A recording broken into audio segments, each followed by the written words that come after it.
my fellow commentator Dylan Sharma. Welcome and good morning to you, Liam, and everyone else out there who is viewing. It's 274, pretty decent score, but just felt like South left a bit of runs out there. A lot of wickets fell in quick succession. Was a quick procession at the last session yesterday. Would have been disappointing from the South team to finish in such a fashion.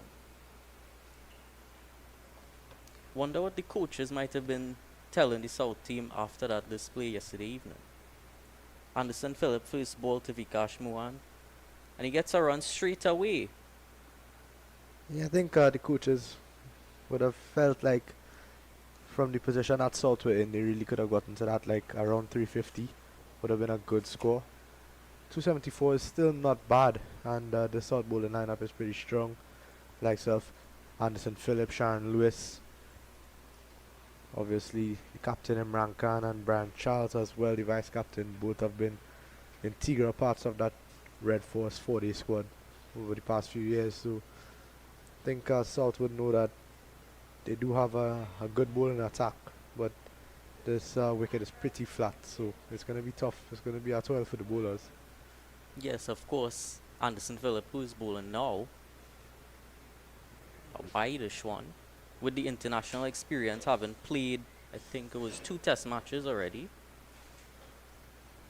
Yeah, that experience is going to come into play this morning. As you see Kamilo Carimbocas, he just faced his first delivery. Had a tough day in the field yesterday, but was hit around a couple times on that short leg position. But took that catch, that sharp catch of the bowling of Vikash Mohan to get that last wicket.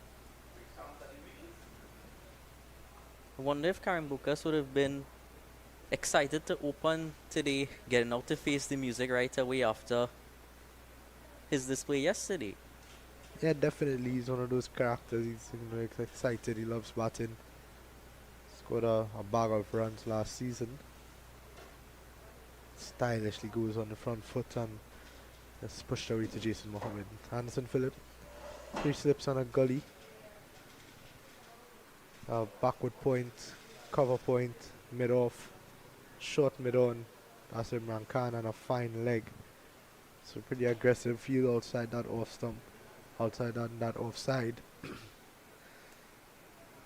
Be interested to see if they're gonna use Sharon Lewis with the new ball, or if you see maybe Brian Charles. With the two right-handers out there, I doubt we'd see Brian starting. So Anderson comes in with his fourth delivery. Pushed away nicely from Carimbocas, and a good start for him, running between the wickets quite sharply. Gets his innings underway now as well, so both of them starting up their innings so far with runs.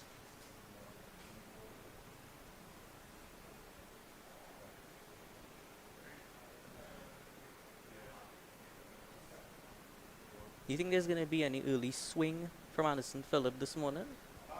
Yeah, more than likely there's a new ball in his hand. Not going to get much assistance from the wicket at this point. Wicket dried out pretty nicely yesterday after that little bit of preparation moisture we saw early on. So he's going to have to make use of this new ball. In terms of the wind factor out there, there's not much breeze. Pretty humid day so far. So Anderson just going to have to use his experience to try to break these early partnerships.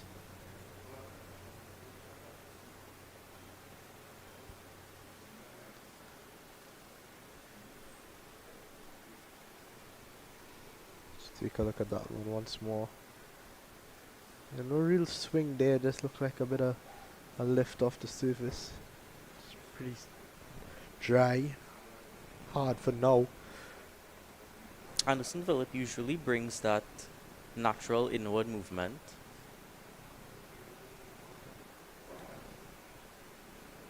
If he does get it to go away, it could be a troublesome delivery. Comes again. Right Nicely on spot defended. once more. You know, Vikash Mohan saw a lot of him yesterday with the ball, which is something you're not accustomed to seeing. He's a really good batsman.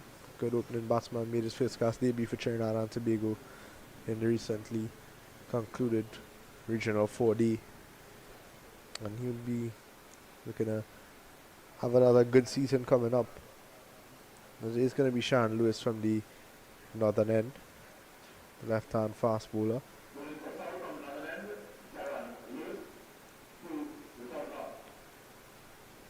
Always exciting to see a left arm fast bowler opening up. Tends to bring it back in to the right-handers many times, and a lot of them find it a lot more difficult to play than the right-handers. Yeah, definitely, and Sharon Lewis is a really skillful bowler. Pretty quick as well. Exciting stuff here. Struggled with injuries over the past few seasons and made his CPL debut about 2 years ago. And he comes with his first delivery. A beautiful delivery from Lewis. Right in that channel, Carimbocas leaving. Have to say, well judged. It was pretty close to that off stump. That's right where he would want to stay for these first few overs. Nice and pitching it up right away. And try to use his swing as much as possible.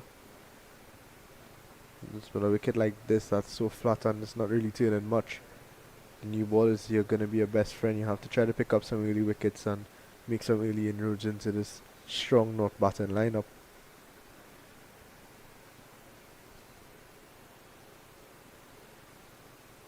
Good delivery once more from Lewis. Coming right back into that off stump of Carimbocas. It defends well.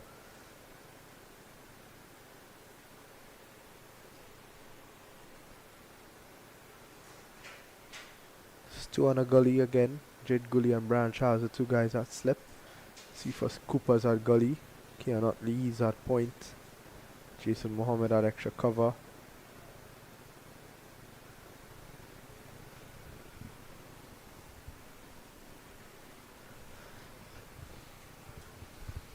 Damian Joachim is at mid-on. Here comes Sharon Lewis for his third good delivery again, right on spot.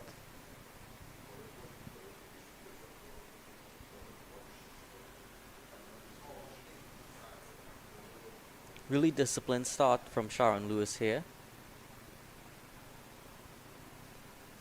He's a pretty good bowler. Seen him pick up loads of wickets in the Dream 11 T10 in Trinidad and Tobago as well. He's been in really good form in those competitions and he needs to transfer that into the longer format. Was a part of that Red Force squad for a game or two last season, but never got into the final 11. And he's been in and around the squad for quite some time now. Also a wonderful delivery again. Really on spot here. Really using that breeze coming across from the east. Not too strong at this moment, but he'd be looking to make full use of that, and so far he's been doing his best at that. He'll also be looking to break into that final 11 for the Red Force team for the upcoming 4-day regional championships.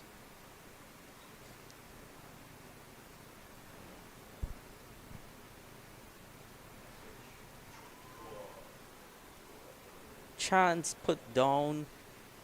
Wasn't an easy one. They were on 2. Let's have a look at that again.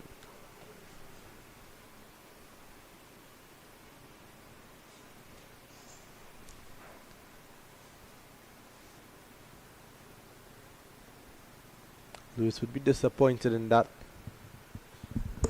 Cephas Cooper usually a top fielder.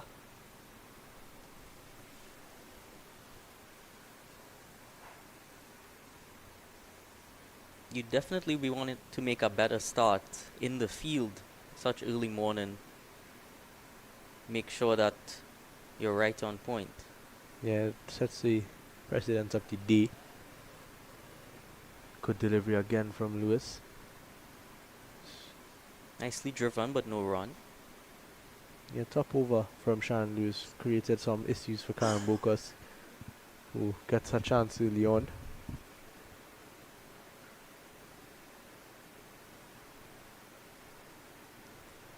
See Leonardo Julian heading off to the net. He's going to have a knock before he has to come out there. Very exciting player, Leonardo Julian. I'm excited to see what he brings to the table later on today. He's a top talent, really one for the future. He's been in and around CPL for a few years now. The West Indies Academy team. Was recently a part of the senior team when Shane Durrich announced his retirement. In comes that big man, Anderson Phillip. A nicely timed shot there from Vikash Mohan. He's going to get a single.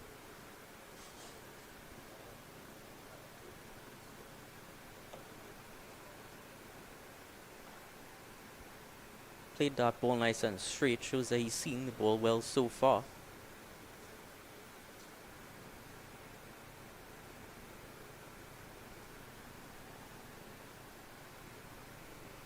We also saw Leonardo Julian in the previous under-23 series putting on a bit of dancing moves. Yeah, that's true. He really is a... Oh, that one rolled. Low. Well, well, well. Some early demons in the pitch. Let's have another look at this one. Ooh.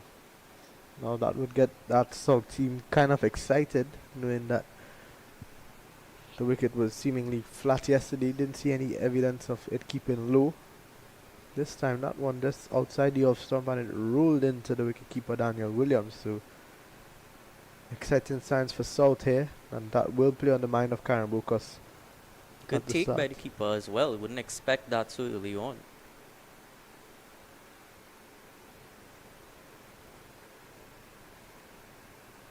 Maybe a sign of things to come later on today.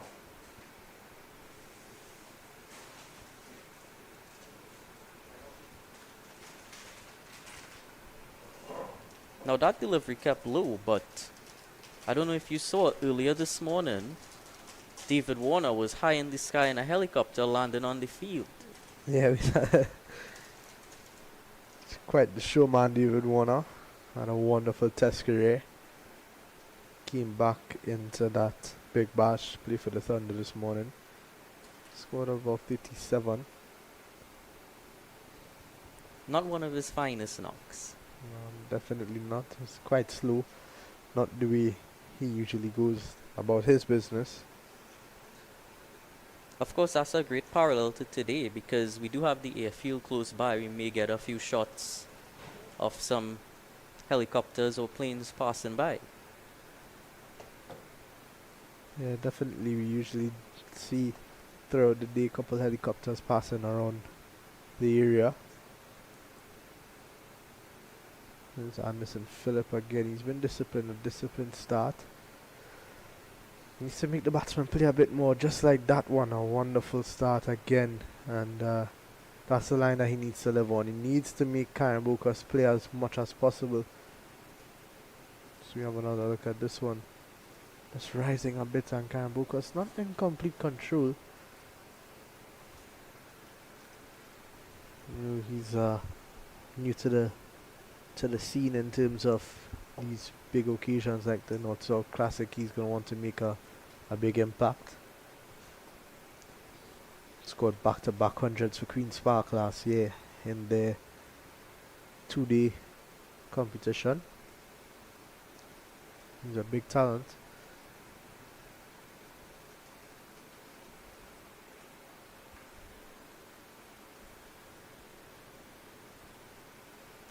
End of the third over, it's 5 for no loss. And also a good looking shot from Carimbocas, just hit straight to Kamilo Puran at mid-off.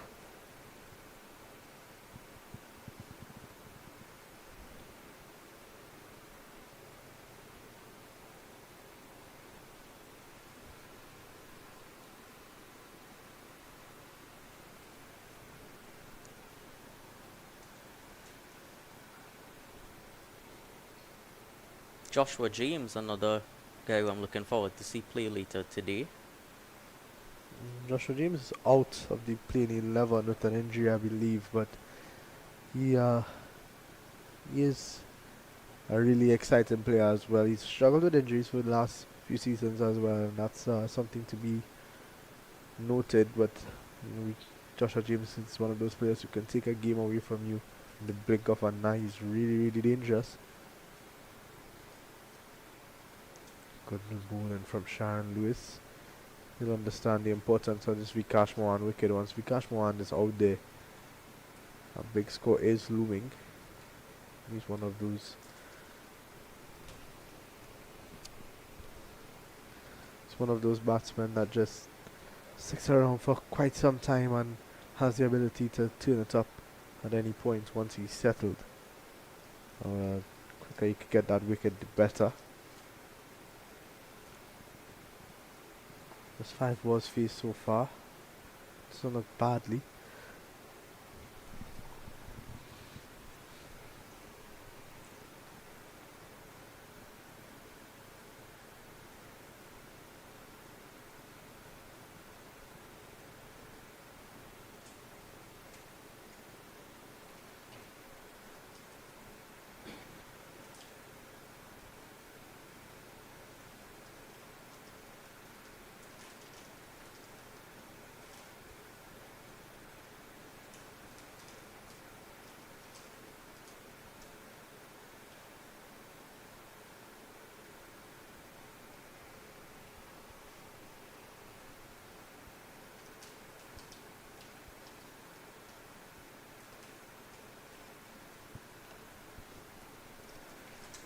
Comes to the steaming in from Northern End. Good delivery, got some bounce on that one. But well negotiated from Mohan, they get 1. Kean Otley does the fielding.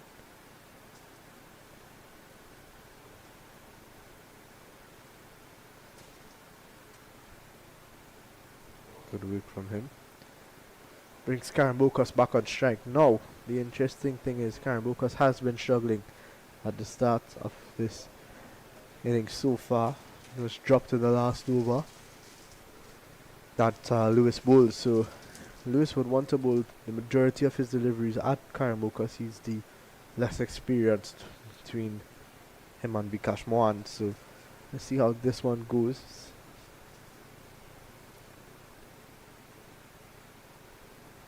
Good delivery again, and just guided almost through that slip and gully region, but good bowling from Sharon Lewis. Let's have a look at this one again.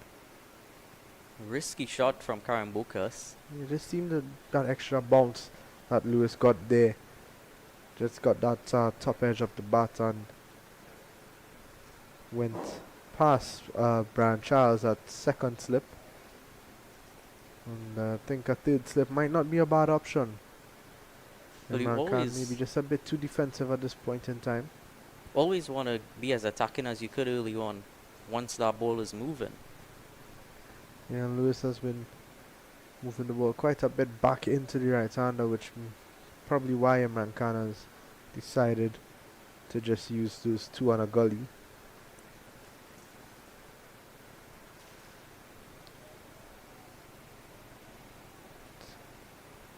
Better from Carimbocas, but definitely has struggled. Lewis has gotten the better of him twice now.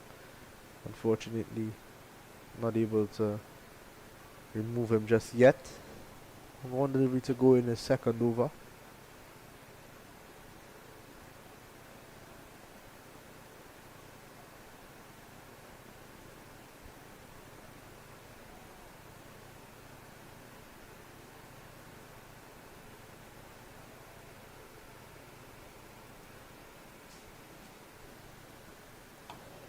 Now Kean Otley is going to move into gully.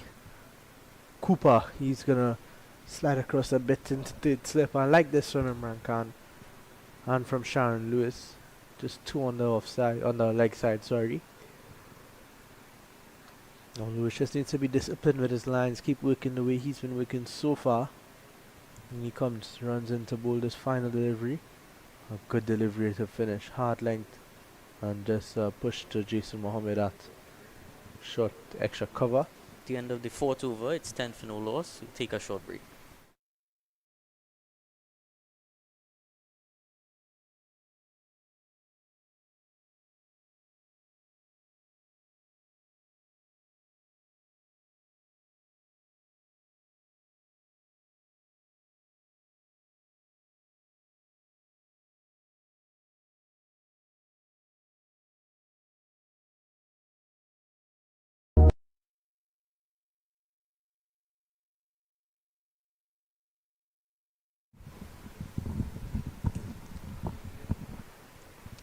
It's going to be Anderson Phillip to continue. 2 overs, just conceding those minor 3 runs, I believe it is. No wickets just yet for the South unit. They'll be looking to get rid of Vikash Mohan. Maybe even Carimbocas, he's looked the more likely to go so far. In comes Phillip again from the southern end.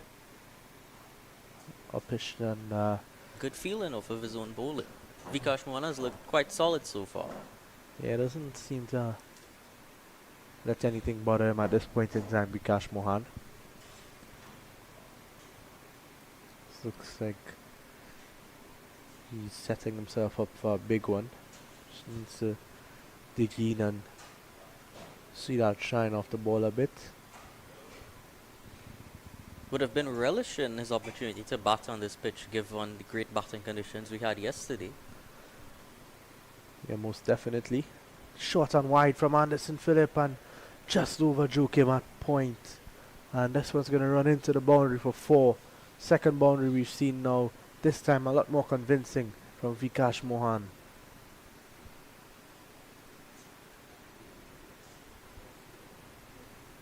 Just over the head of Damian Joachim. Not the tallest Damian Joachim, but just over, yeah. Runs into the boundary quickly for 4. Vikash Mohan gets his first boundary. That takes the score to 14. Anderson Phillip just maybe a bit too wide this time.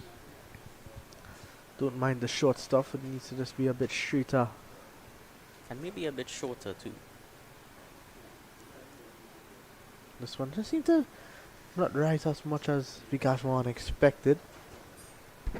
Definitely something to note.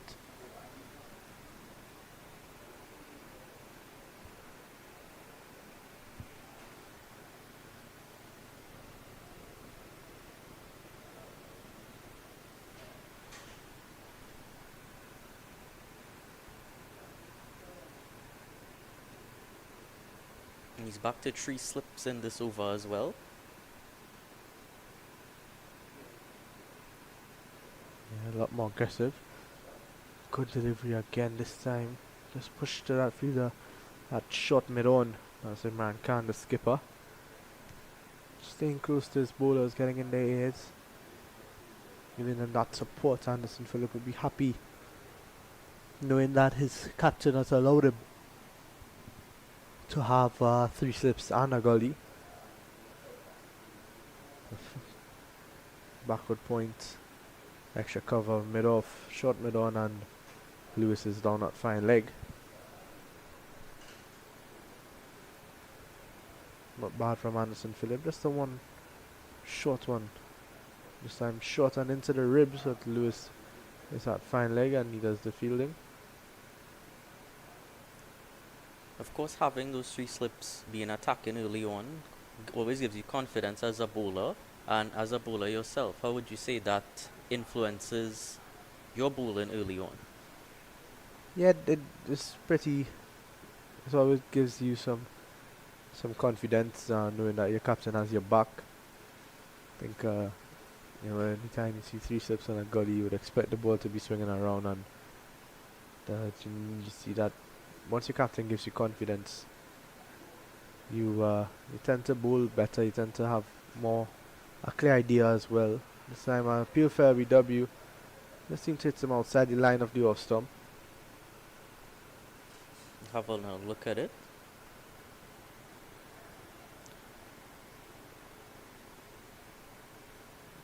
Maybe a bit outside, but with that natural angle he has swinging it in, maybe going down. But I like to see that he pitched that ball up as well. Yeah, it was a lot better. Caused some problems for Carimbocas there pitching up the ball.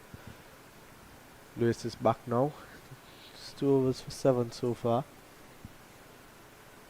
But he's been, have to say, the more dangerous of the two so far. Couple of streaky boundaries for Carimbocas, and just the one streaky boundary really that went through. Now they've gone back to just 2 on a gully for Mohan. You've moved the man out to that mid-wicket region. Or is it? So, just squeezed out nicely from Vikash Mohan. And it's going to run close to the boundary. It's not going to go. Utley does the fielding, and it's just going to be an easy 2 runs. Nice bit of timing from Vikash Mohan. Seems to be growing in confidence with each delivery. Yeah, definitely. He's looking really comfortable out there so far. Not a bad start whatsoever from North. We move on to 17. And, just beginning the 6th over.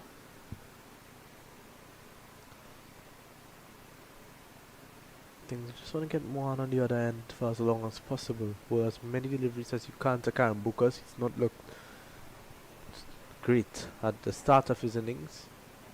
Mohan just pushing his bat out at this one, and goes to Utley at point for no run. Yeah, you definitely want to try to bowl a maiden over if you can, or at least try to not allow the batsman to rotate strike as often so you can execute whatever plans you have laid out for them. Yeah, it's about dot balls being consistent and forcing the batsman to try something different to try to score runs.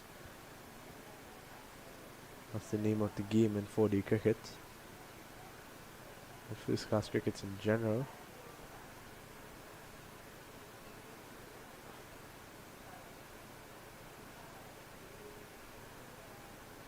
Another decent delivery from Lewis.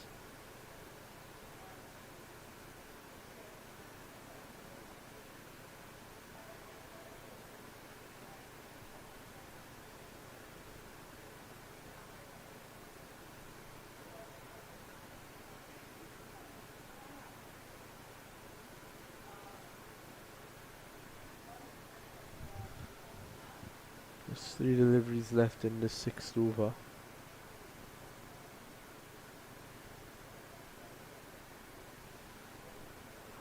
See another change in the field. Kamilo Puran, he's going to move from mid-wicket. He's going to come into a short cover.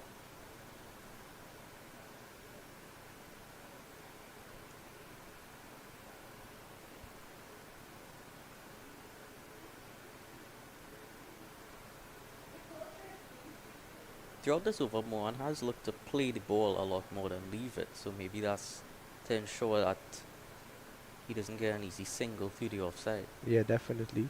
Good captaincy from Imran Khan.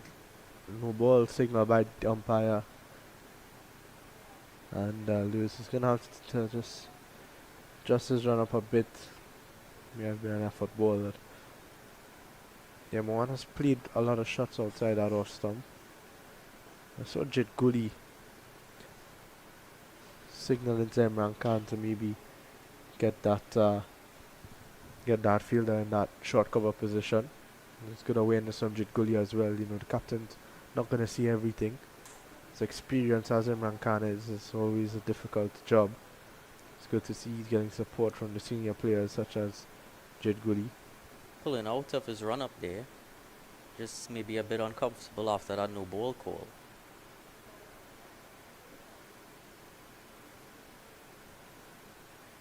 Jit Gully was unbeaten on 60 yesterday afternoon.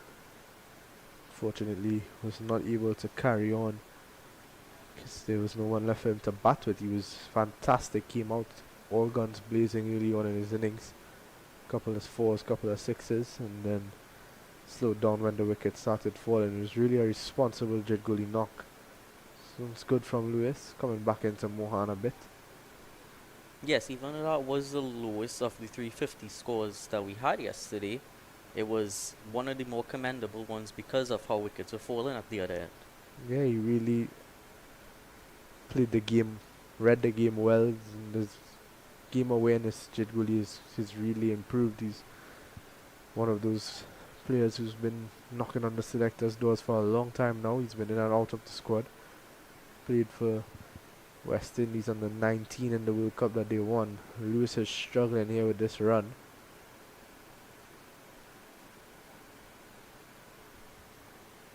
Not good signs. He's going to want to sort that out as soon as possible. No other fast bowler in the South lineup. Justin Mannix out with an injury. So, pretty thin bowling lineup in terms of their fast bowlers. But the likes of Joachim, Brian Charles, Imran Khan, Jed Gully's gonna bowl more than that. That's a beautiful delivery from Sharon Lewis. Let's take another look at that one. What a delivery that one. Just some extra bounce doing for Vikash Mohan there. Got the bat out of the way in time, but that's where Lewis wants to live. He's a top bowler when he's firing, is Sharon Lewis, and a couple more deliveries like that is what the South skipper Imran Khan would be asking for. He really built up the suspense to that main event of a delivery. How does he respond? Another good one, just getting some extra bounce again, and Mohan just pushes it to Kamilo Puran at short cover. It's going to bring us to the end of 6. It's 18 without loss. Of course, a bit of issues here with Sharon Lewis's run-up, but yesterday morning we actually saw Sion Hackett having some issues with his shoes. Yeah, it's not the easiest game, it seems like, for the fast bowlers. Sion Hackett went through probably about 100 pairs of shoes yesterday before he finally got the one that fit right. And Lewis struggling with his run-up here. And of course, that was from both different ends as well. So not really a question of one end being more difficult than the other. Definitely not. And usually at the National Cricket Centre, this end that Anderson Phillips is going to bowl from, the southern end, it is pretty tough to bowl from because of the strong breeze that is usually here at the NTC. That strong breeze pushing across the ground from east to west. It usually poses a bit of a problem for bowlers in terms of controlling the ball in case of running into the breeze. Good delivery from Phillip again.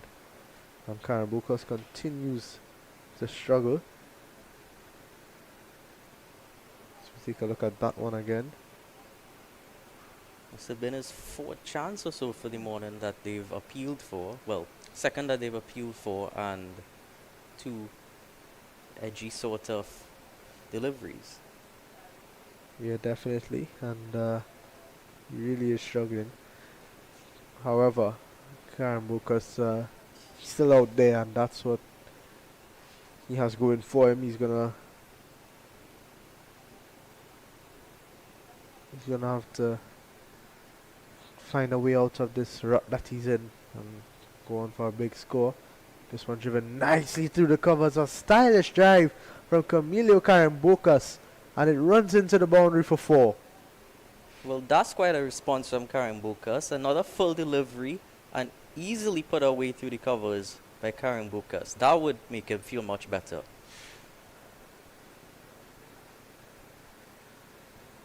He's a very busy player, Carimbocas. Yes, a busy bee at the crease. He's interesting backlift and knocks his bat quite a few times before the bowler delivers to him. Similar to Steve Smith a bit. Maybe not quite as pronounced. Not just yet. Kamilo Carimbocas will tell you differently. Of course, Steve Smith is going to be opening the innings soon in Test match cricket. Yeah. Let's see the first look at that against the West Indies. The West Indies touring team has not done badly in that practice game that they played. Joshua De Silva out of Trinidad and Tobago got himself 100. He'll be one of those guys who's going to come back home into the Red Force setup after this test series in Australia with welcome runs for him. Kavem Hodge was one of the unlucky ones. He fell on 99. Couple of half centuries in the first innings. Justin Greaves, skipper Craig Brathwaite. The team looks good. Bowlers, Shaman Joseph is definitely one to look out for. As Philip runs into a decent delivery once again, just on top of that off stump line again. Carimbocas on the back foot, punching it to Joachim at point. Kevin Sinclair had gotten 4 wickets throughout that match as well. He picked up 3 quick ones last Do you night. think they'll play the 2 spinners in the first match? It depends on how the wicket looks, and based on evidence in Australia, there's paradise for fast bowling, paradise for batting as well. So it's going to be tough for the selectors to leave out either Sinclair or Moti.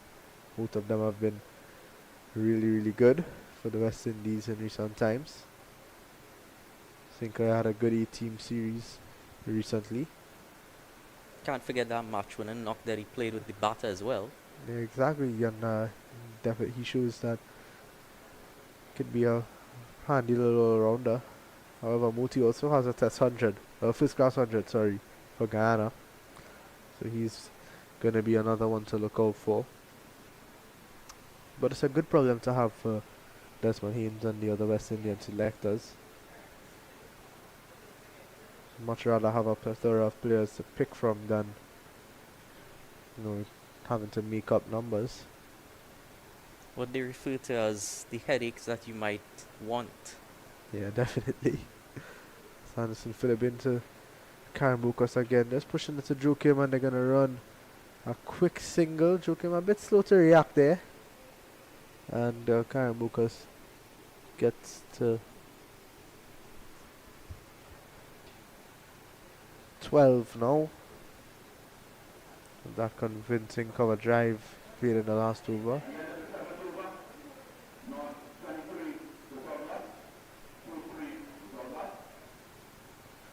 It's going to be loose to continue after that good last over. Struggle with his run a bit. Gonna want to sort that out as soon as possible.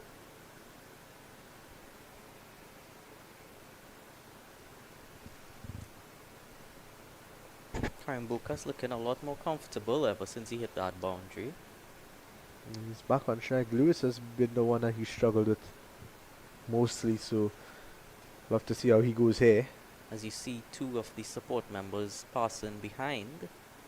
That's Justin Manick made his first class debut for Trinidad and Tobago last year. He's out with an injury.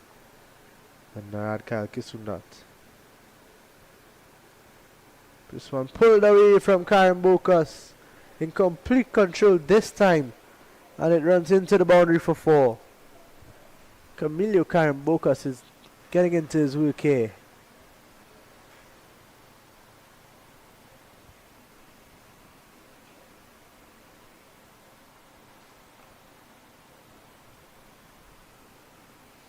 Lovely shot from Carimbocas.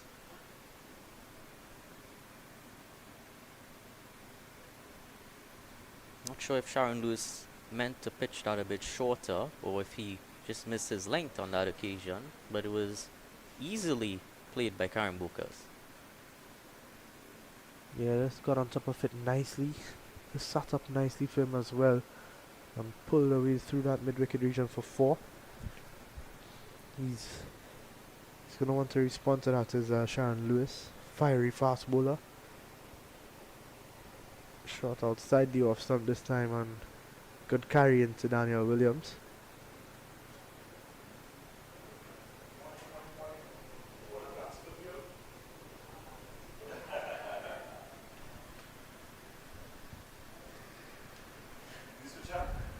Hey, 27 boy, without, they can't talk to you, boy. 27 without loss. Now, interestingly, in the field, they have 2 slips, and either is that a very wide third slip. It's a bit of fourth slip maybe. Maybe even a fifth slip on a gully. Good delivery again from Lewis. He's getting some good carry, but no ball once more. He's really struggled. He's been struggling with his run up for quite some time now, Sharon Lewis. He's doing some work with one of the coaches on the Red Force panel, that's Kelvin Williams. Seems to be talking to the umpire there. Might have a bit of an issue with one spot in particular. Not sure if we have any of those hammers that we tend to see them run off into the field with in international cricket.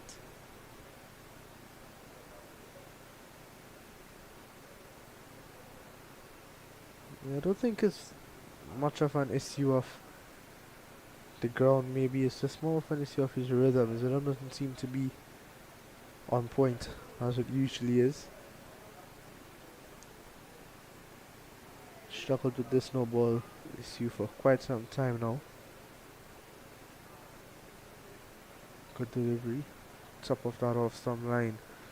He has struggled with his run up, but every ball that he's delivered has been pretty much a wicket taking delivery. He's been good. He's been consistent. Just that one short one that stood up a bit and Carimbocas punished it. So Narad kissing that player of the tournament in the recently concluded under 23 Cup. An unbeaten half century. An unbeaten century, in fact, against the Hummingbirds. Was a fine innings. Really was. It was chanceless until he got to about 95 and he was dropped once. And after that, didn't give up any chances. Always want to make the most of your chances. They don't tend to go down in the record books. And Carimbocas would be one of those guys who would try to live on that for at least this innings. He's 16 of 29. He's still out there, still fighting after being dropped early on. A couple of close LBW shots as well. He's going to want to cash in on all those chances and go big here.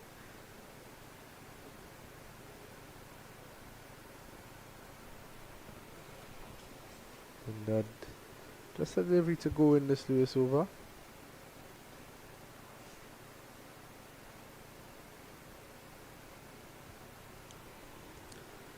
(28) without loss. A decent start from this North team. Mohan 10 of 19.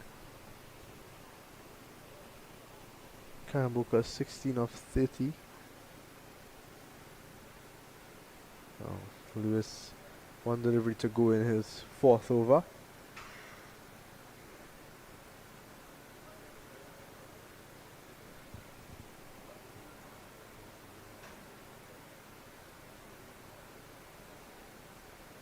Ooh, that one got some lift as well, and that's going to bring us to the end of over number 8, and with that we'll take a short break.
Thanks, Dylan and Liam, for that first session this morning. 28 without loss. And I'm now joined by Visham Lalman. Good morning, Visham. How are you? Good morning, and good morning to all the viewers. I'm fine, thank you. And looks as though we are set up for a good day of cricket on day 2 of the North South Classic. So at the moment, Vikas Mohan, who did well with the ball, got 4 wickets yesterday. He's the captain of this team. Did get a taste of regional cricket last year and would want to continue in that mode.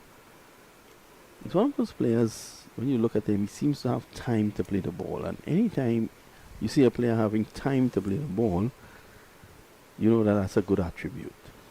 Yeah, and especially as an opener as well. And a sign of good openers is, are those openers who tend to play the ball very late.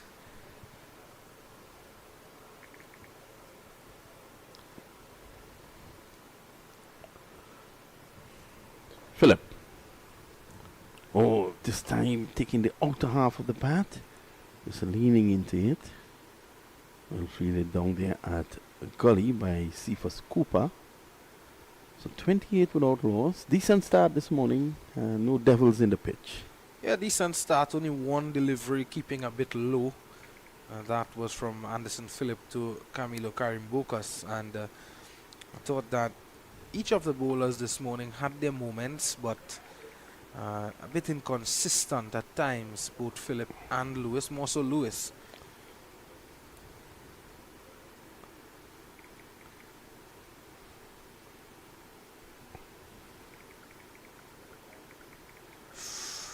On taking the inside edge, almost going onto the stumps. And down to Lewis at fine leg. And Mohan has to settle for one. And as we speak about devils in the pitch, that one rising on Mohan, looking to leave it at the very last minute there, and in the end taking the inside edge. Kamilo Carimbocas has looked really good this morning, despite the 2 LBW shots against him, one taking the inside edge of the bat onto the pad. Both shots coming from Anderson Phillip.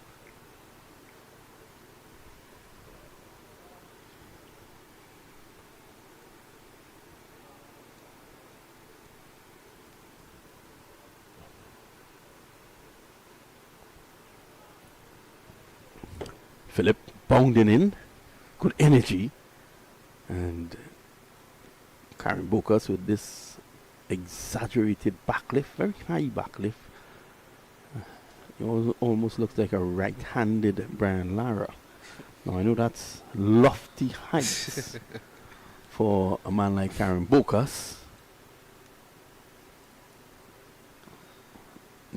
but you look at that backlift and you can see where the diminutive Carimbocas gets his power from.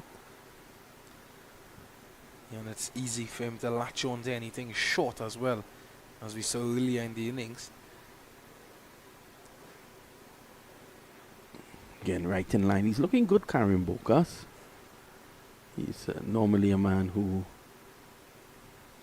wears his crest on his sleeves, really plays hard for whoever he's representing. And he'll want to make a name for himself. Two centuries in the domestic league last year. And was immediately dropped for the third round by Queen's Park because the big boys came back. Yeah, he could consider himself unlucky, Carimbocas. But again, getting the opportunity in such a game of high status, this being the North-South Classic, and especially getting the chance to open as well. You really want to use this opportunity. He's already gotten a good start. 33 deliveries faced. And he's looked good. He's looked comfortable out there. It's all about taking the start further and into something big here. We've already seen the failure to convert from 3 batsmen in the first innings of South.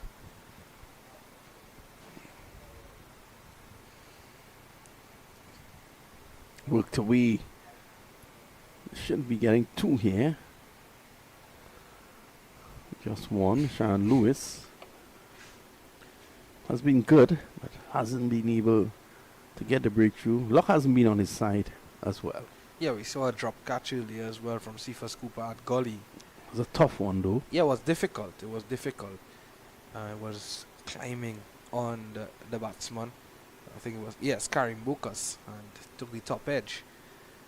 It was a quick delivery from Lewis.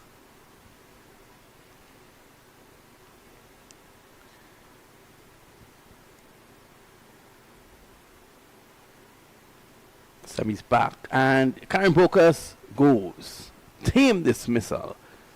That one not coming on to him as he would have liked. And he was through the shot early. It struck the toe end of the bat. Let's have a look at it. Through the shot. And just basically paddling it around the corner. A fine catch. Taken at a square leg. And he has to go. So, Kamilo Carimbocas, his vigil comes to an end. And he has to leave and return to the confines of the pavilion. Really a good catch there by Kamilo Puran, diving away to his right. And certainly Kamilo Carimbocas will be very disappointed with that, given the fact that he had a wonderful stand this morning. And it was a day that you would have wanted to stuck out there and bat through, especially on a track like this that's not really offering much. And for the bowlers, that is, as we saw in the South innings yesterday early on. And unfortunately for him, he has to go.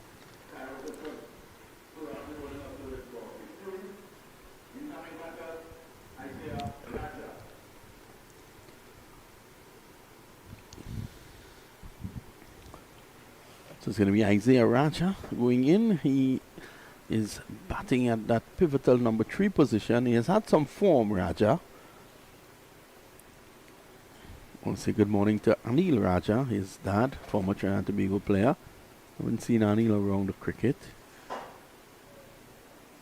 I want to say good morning to Sebastian Edwards, top manager, a man who has turned around the fortunes of Merry Boys Cricket Club. And of course, he's with the Red Force. Wants this 4-day regional title coming up, Visham. Yeah, definitely. You know, and you'd wanna see a good crop of players and some good performances in this match for that team to be picked. And I'll be heading across to St. Kitts for the first 3 rounds of the regional 4-day tournament.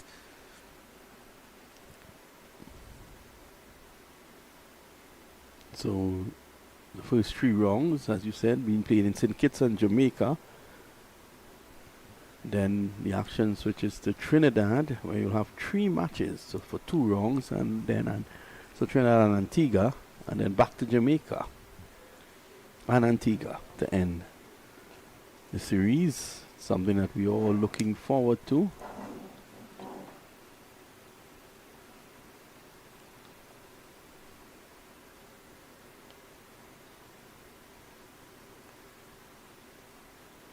Lewis finally getting that breakthrough for the South team actually, and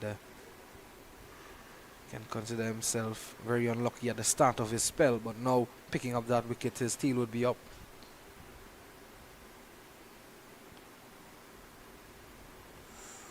Well, Rajah allowed that one to go by. It came in with the angle. Good take there by Williams down the leg side. But I tell you something, that was pretty close. If we can have a look at that. It was an excellent delivery there. Well pitched. Coming back in. Look at that take from Daniel Williams. Expertly done. Diving away to his right. Well, a quota vanished. You can see the reaction from Sharon Lewis as well. Well, Rajah will tell you that he has impeccable judgment.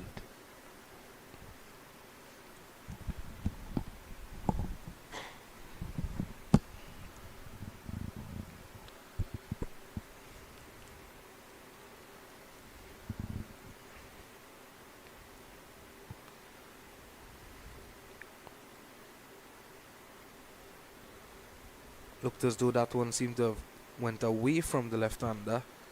And we were seeing that earlier from Lewis. Most of the deliveries over the wicket to the left-hander. And just moving away because it was going into the right-handed Mohan and Kamilo Carimbocas. So that one would have surprised Rajah for sure, the previous delivery.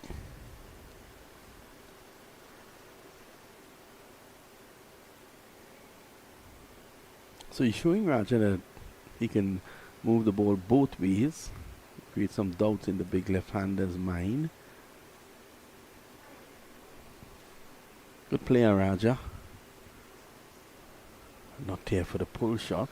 It's hopping on that back leg, looking to pull it just wide of mid-on. He's very aware that there's only mid-on in place on the onside and the backward square.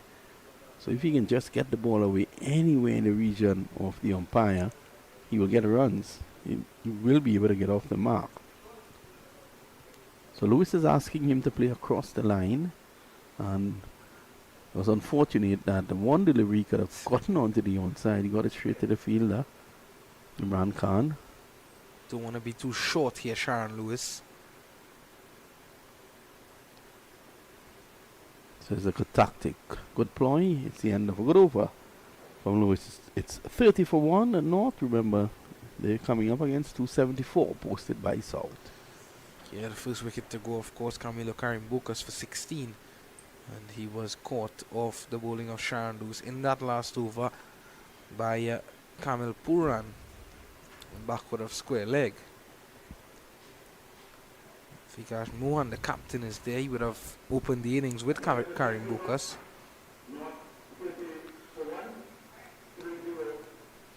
We saw good success for the spinners yesterday. More so Vikash Mohan. It'll be interesting to see when South actually would bring on their spinners, the likes of Brian Charles and Imran Khan, Damian Joachim as well. May get that opportunity.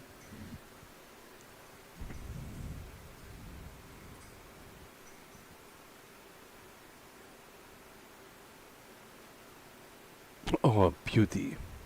It's pushing at it, beaten.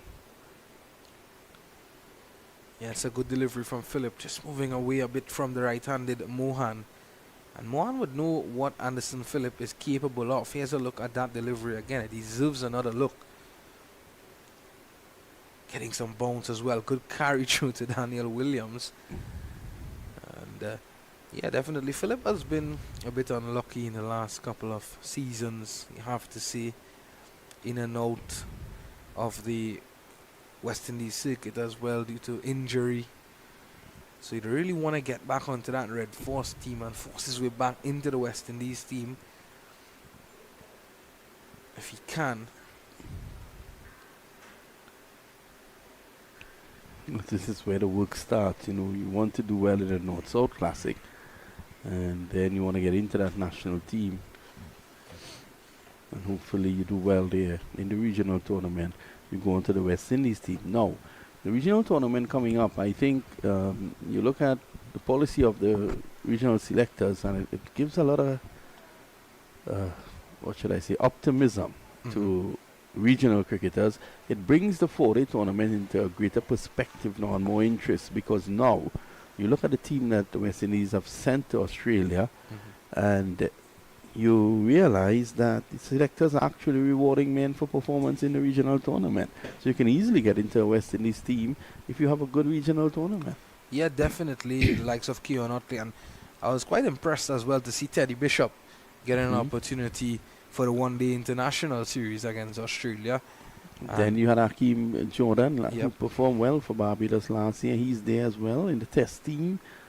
You also have Kavim Hodge, who got 99 last night. And these are names that have been knocking around and in the regional tournament. Zachary McCaskey as well. The Barbadian attacking batsman, McCaskey.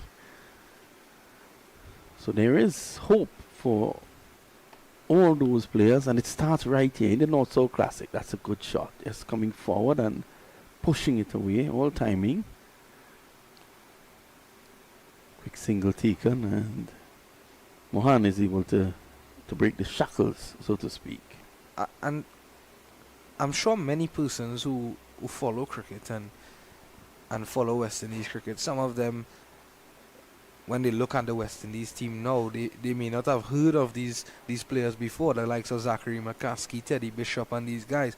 And when they see a team picked, you know, it just goes to show that these players have been putting in the work in the background and being rewarded for it. It's good to see that.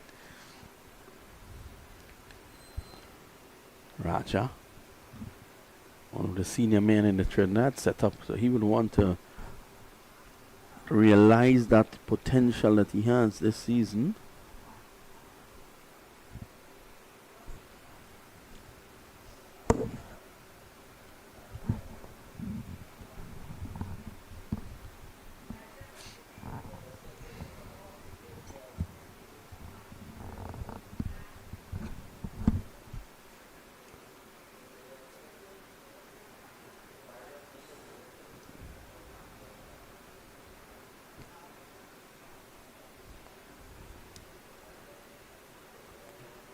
So that Philip would have been the better of the two this morning in terms of the fast bowlers between him and Lewis. Lewis had some problems with his run-up, delivering 2 no balls as well. It's good to see him trying a different approach here now. Philip is looked to come around the wicket and angle the ball into the left-hander. Someone who does that really well, Kemar Roach does that really well. And a Stuart Broad as well.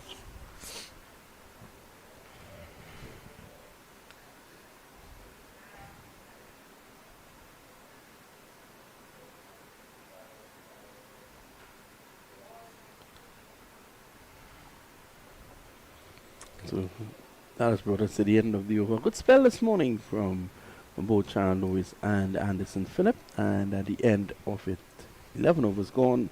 That's the end of the first hour's play. We have the water break. We take a short break. We'll be right back.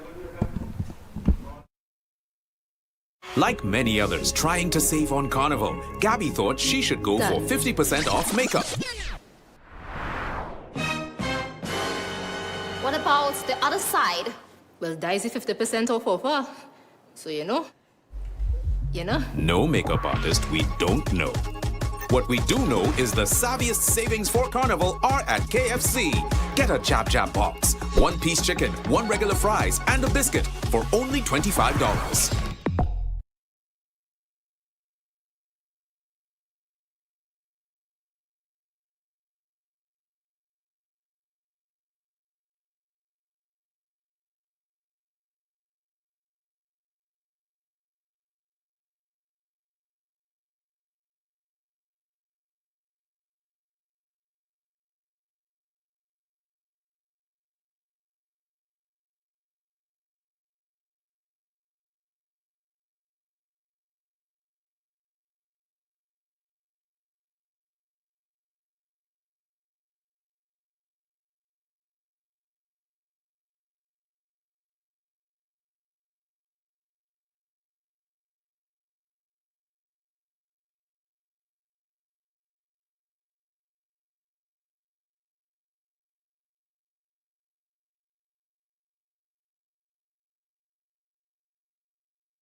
Welcome back to the action here at the National Cricket Centre in Balmain, Vancouver, after the first hour's play and the completion of the drinks break. And the score at the moment, North, in an attempt to get towards and beyond 274 set by South. They are 31 for 1. Alongside me now, Liam Mamchad. Good morning again, Liam. Good morning, Visham, and this is an interesting passage of play. Not seen this too often, but Kamilo Puran is going to take up the attack from the northern end. Just saw him in slight spells in the Dream 11 T10, and he seems to want to address the selectors as an all-rounder. Then he comes to bowl his first delivery to Vikash Mohan, and driven down the ground first ball. Sharon Lewis could have done a bit better there, and Vikash Mohan's going to pick up 2 easy runs. Yeah, well, Lewis ran around that one. I thought that he could have stopped it and limit them to just 1. But yeah, different approach here from South, something that I don't think that North would have expected. And Kamilo Puran, after having not the best of times yesterday with the bat, looking to do some work with the ball here now. And as you said, who knows, maybe adjust the selectors as an all-rounder. But it gives Puran the opportunity, because of the fact that, initially you'd have thought that there was one pacer in the team, that's Sharon Lewis. So making use, Anderson, Phillip and Lewis, but giving Puran that opportunity now as the first change bowler. I was wondering when we would have seen Imran Khan or Brian Charles, someone who can use the newer ball as well, Liam. Yeah, we've seen Brian Charles use the new ball for Trinidad and Tobago, Red Force in the Regional 4. Quite a few times, especially coming onto that second innings passage. But, with the injury of Justin Manick, he's left out today. It gives the likes of Kamilo Puran an option, the opportunity, in fact, to have a bowl. He's not started badly. He's not looked like any part-timer, really. Good field set for what he would be capable of. There's a deep square leg and a deep fine leg. He's going to bowl to Isaiah Rajah now. Rajah just coming in 6 balls. He's yet to get off the mark. He looks more like a skiddy bowler, Liam. Someone who can, yes, he's short and he can rush the batsman just a bit. He seems to have a pretty good run up and everything. He doesn't look much of a part-timer. Looks like he knows what he's doing. There's a deep backward point, it seems, for him, and one slip on a gully, and there's the deep fine leg as well. 6-3 field is what he's going to work with here. It's very interesting to see when would be the first sign of spin, because yesterday we saw some good success, as I said, for Vikash Mohan. 7 wickets falling to spin yesterday. This one cut from Rajah and juke him. In fact, Anderson Phillip, he does the field in that point. Had that passed him anywhere to the left or right of Phillip, that would have certainly been 4. And standing by is Mr. Vinod Mamchan with Kadir Sebastian, the manager of the Trinidad and Tobago Red Force team. Let's hear what he has to say. Thanks a lot, Bisham. I'm here with Sebastian Edwards, aka Kadir. And he is, of course, the manager of the TNT Red Force team. He's done a wonderful job with them. He has an impressive record.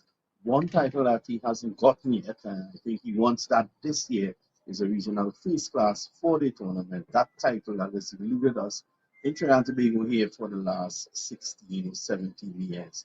Welcome to 360, Kadir. A big task ahead this year. It's always nice to be here. Yes, it's a difficult task ahead, but I think with the advent of this game, as I told my coach, the coaches downstairs earlier on, that no matter who wins this North-South game, Red Force will win. And we're looking forward to continue that same vein from Super 50 into before the title this year. Well, looking at your team, obviously the final composition, not here just yet.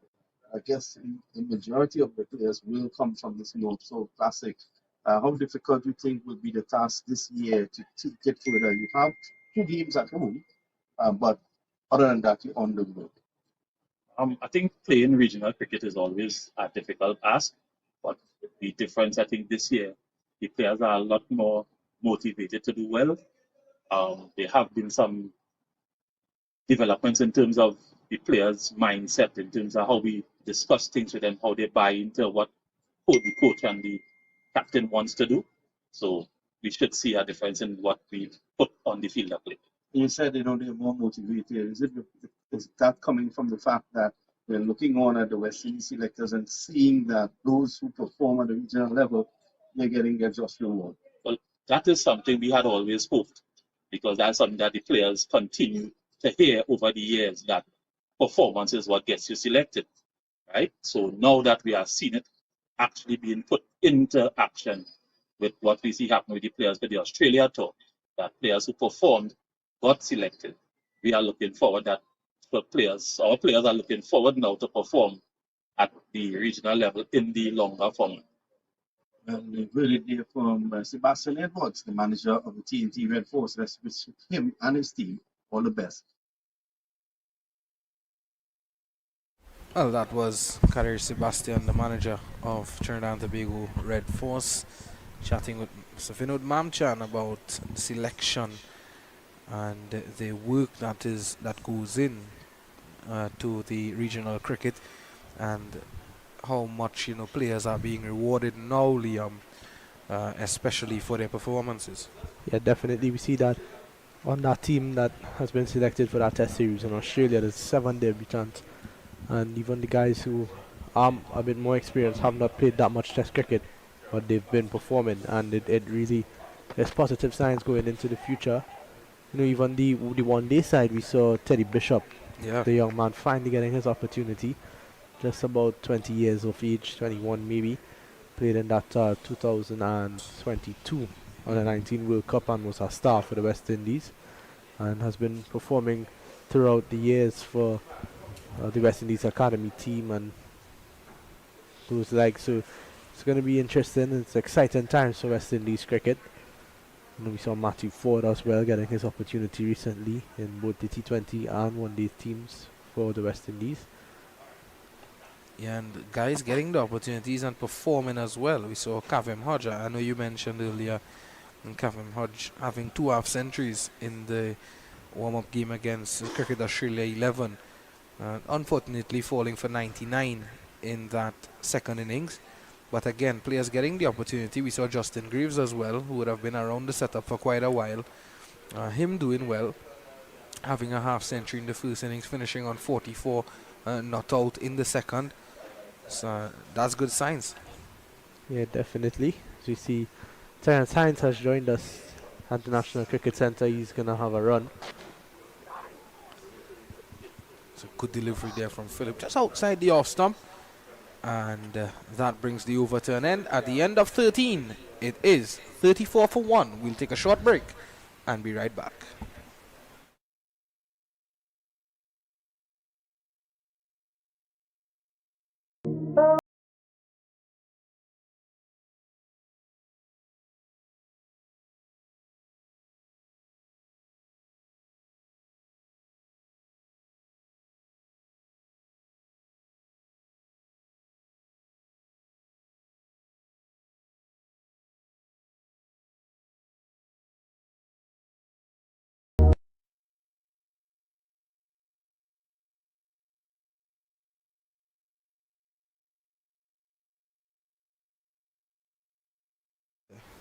So Kamilo Puran is going to continue.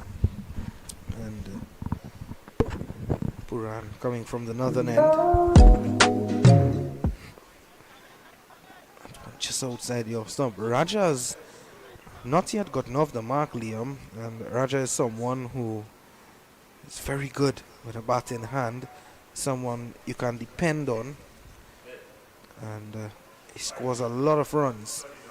Very good, Isaiah Rajah, and he would want to, show that to the selectors, continue to show that to the Red Force selectors, that he is here and he is here to stay. Yeah, most definitely. He doesn't have a bad first-class record for Trinidad and Tobago. He's played have a look at his stats. He's played fifth. That's his dad, Anil Rajah, in fact.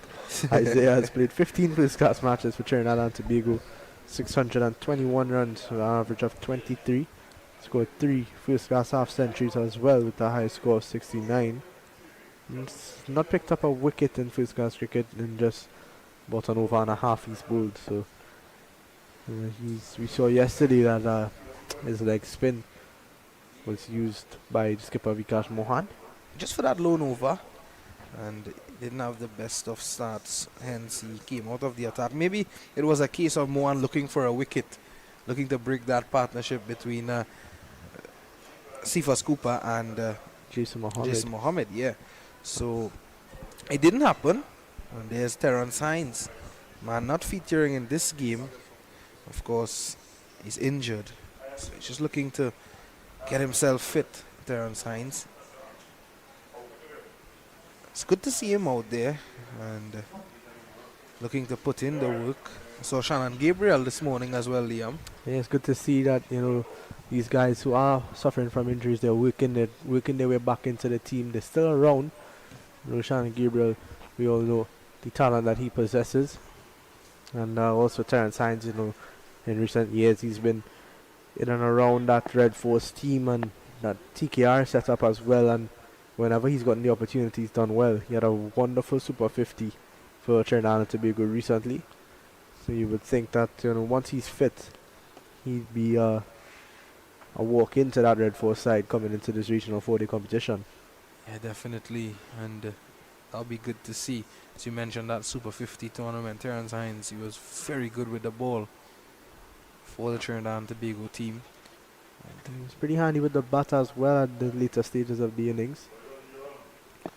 Yeah, good all-rounder, Terrence Hines. Puran with his final delivery of his second over. He hasn't done badly in these 2 overs of his, Liam. Definitely not. Kamilo Puran. It's been a bit of a surprise to see him with the ball in hand, and he's come in and he's done a pretty good job. I think the only thing I would say about Kamilo Puran is that maybe he needs to make the batsman play a little bit more. I think I saw Rajah leave maybe 4 or 5 deliveries in that over. Just needs to get Rajah playing a bit more, get it on that line of the off stump, and work from there. Could probably cause some problems for Rajah.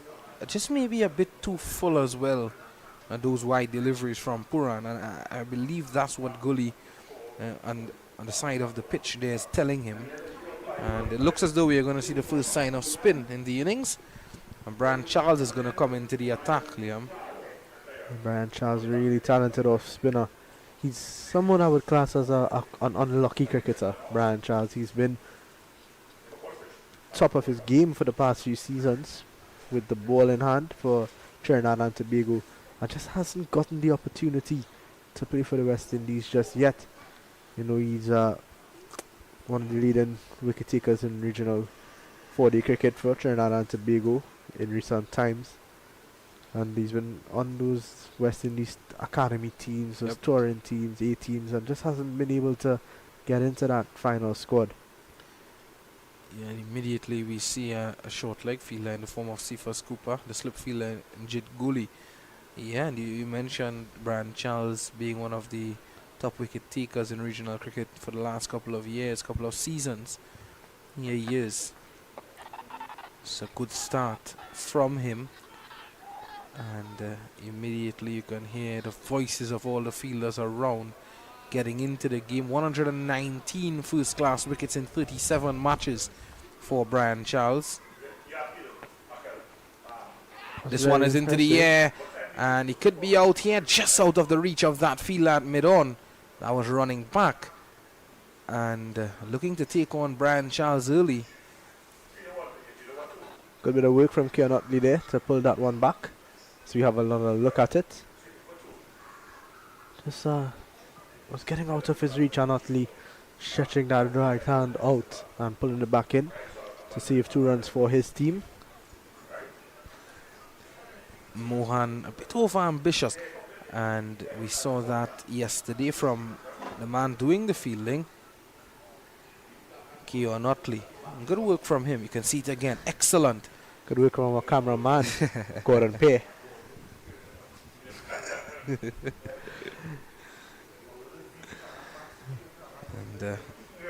yeah, Liam, we saw yesterday when Keon Otley was looking to take on Caripia in his first over, and he was dismissed.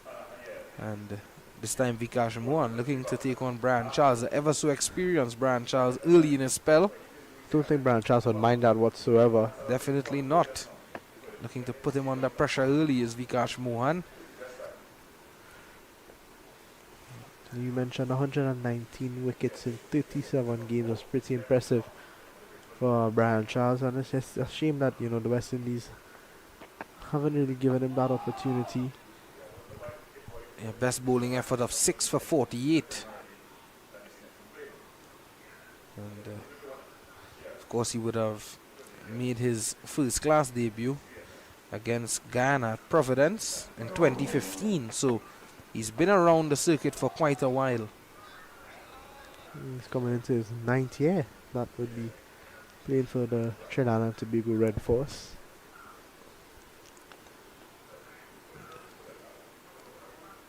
See Terrence Hines, he continues to work hard running these laps around the field. This one just pushed back to Charles and dot ball to finish. So at the end of the 15th over, it's 36 for 1. He has been a good start for Brian Charles, and as you would expect from someone of his experience, his caliber, Liam, right on the money straight away. And looks to be Joshua James coming in today, making his way around the field as well. Saw him doing some work yesterday in the nets. Joshua Working James this morning as well. Do the nets outside there with Shannon Gabriel. Just looking to ease himself back into full fitness to Joshua James. Haven't seen him bowl in any sort of cricket for quite some time now, still recovering from that back injury, so ruled him out of the CPL, and he's been around with the West Indies academy team and has not been playing active cricket, so he's just looking to work himself back up to full fitness. That's Kamilo Puran. This one cut away from Rajah and beach stroke him at that backward point boundary, and it runs in for 4. Yeah, well, again, as you mentioned earlier, too wide from Puran. This time Rajah throwing his hands at it. It was there to be hit, and up and over the infield, and it went away for 4 in a flash. A good looking shot. That would certainly build the confidence of Isaiah Rajah, and it also gets him going. Yeah, he finally gets off the mark, takes 15 deliveries, but Rajah is a no nonsense kind of player. He's gonna put away the bad balls, but he's also a stingy batsman. He doesn't want to give away his wicket for anything. He's very, very disciplined. This one driven up in the air and beats, looks like Jason Mohammed at cover. Kamilo Puran a bit better, still a bit too full maybe. It's an important partnership given the fact that there is Isaiah Rajah out there. Someone, as you said, who's played a wealth of regional cricket for Trinidad and Tobago, and these guys who would have played regional cricket already, Liam, they would want to show that and show that experience in this game, in games like these in general.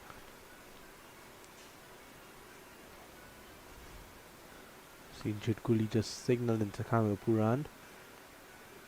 Good delivery from Puran. An appeal for BW umpire says not out. I'd love to have another look at that one. Here it is again.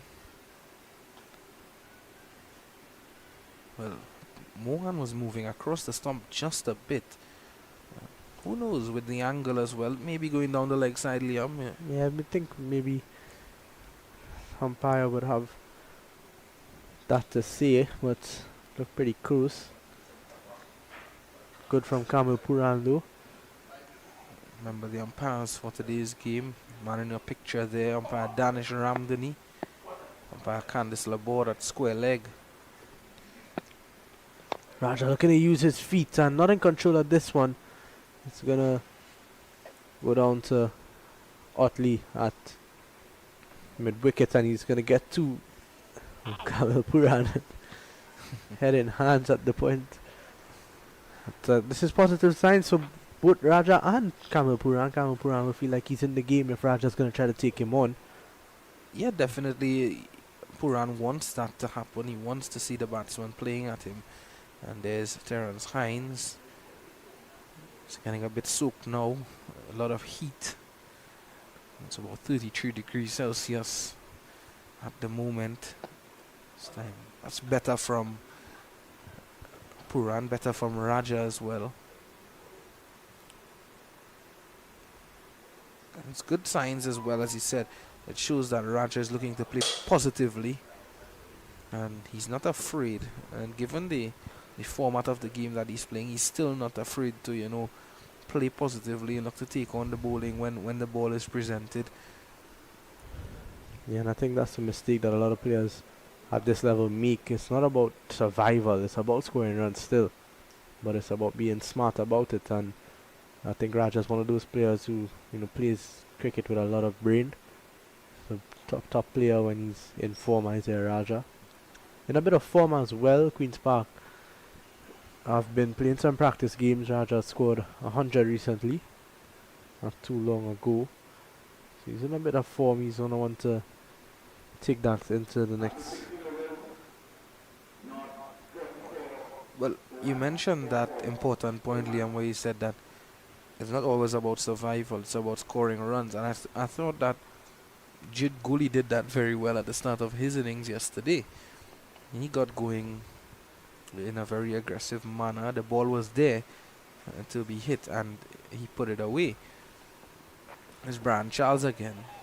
Good delivery. Yeah, I think Jid Gully really showed his skill yesterday and his thinking.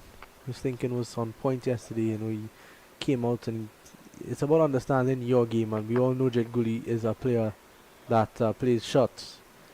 As that was a nice shot from Vikash Mohan as it runs into the boundary for 4 now, and really good awareness from Mohan. Nobody behind, fine leg there, so it's gonna run into the boundary easily. Yeah, a bit cheeky there from Vikash Mohan. Yeah, as I was saying, Jid Gully really played his role well. And it's about understanding your game. We know that Jid is an aggressor. He likes to go after the bowling. So he started off by going hard. And then, understood that 2 wickets fell quickly around him. He needed to be the one to, settle the game a bit.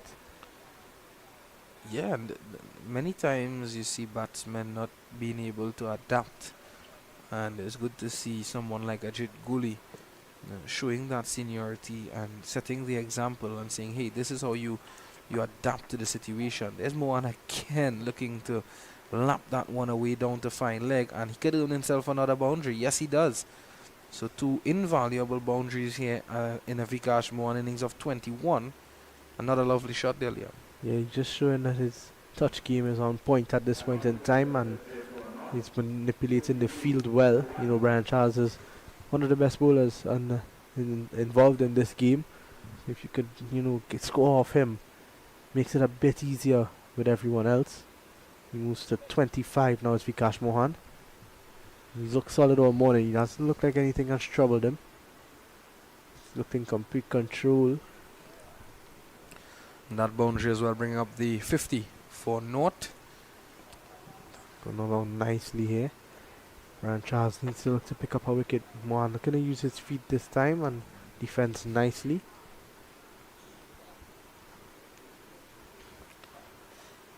Mohan will want to put in a big hand here for his team. He already did an excellent job with the ball yesterday, so we want to put in a big hand here with a bat now. And of course he would have already been selected by Trinidad and Tobago Red Force in the last regional season. This time looking to drive. I don't think that ball was there to be playing that shot there, Liam. As we come to the end of the 17th over, it's 52 for the loss of 1. We'll be back with more. Like many others trying to save on Carnival, Gabby thought she should go for 50% off makeup. What about the other side? Well, Daisy 50% off offer. So, No makeup artist we don't know. What we do know is the savviest savings for Carnival are at KFC. Get a Jab Jab box, 1-piece chicken, 1 regular fries, and a biscuit for only $25.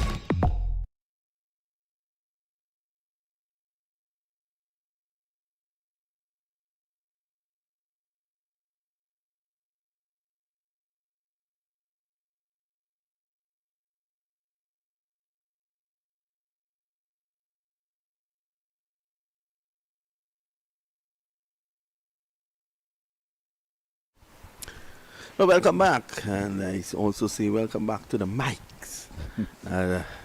Former North Zone player, former national youth footballer, and East cameraman at Cricket 360 is now also started as a commentator. This is a lovely shot through the offside, and that screams into the boundary for 4. That, I'm sure, is going to make Visham Lalman's sports shorts on the weekend. That's a brilliant shot, wasn't it? As I say, welcome to Gordon Pair. Yeah, welcome to everyone. And what a welcome there by Isaiah Rajah. That one pitched up in the slot, and it was driven brilliantly through the covers.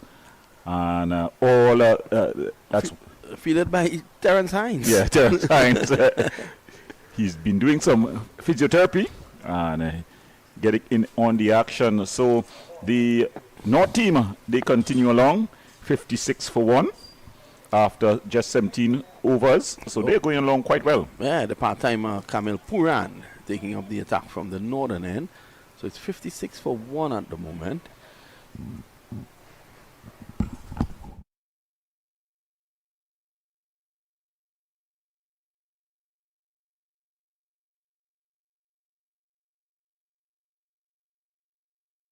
Don't forget the 56 for 1.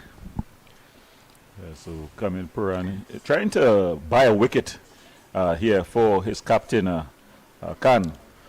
Well, he's looking good, actually. I like the run-up. Gordon, you're more expert with that than me. I like the run-up, the approach.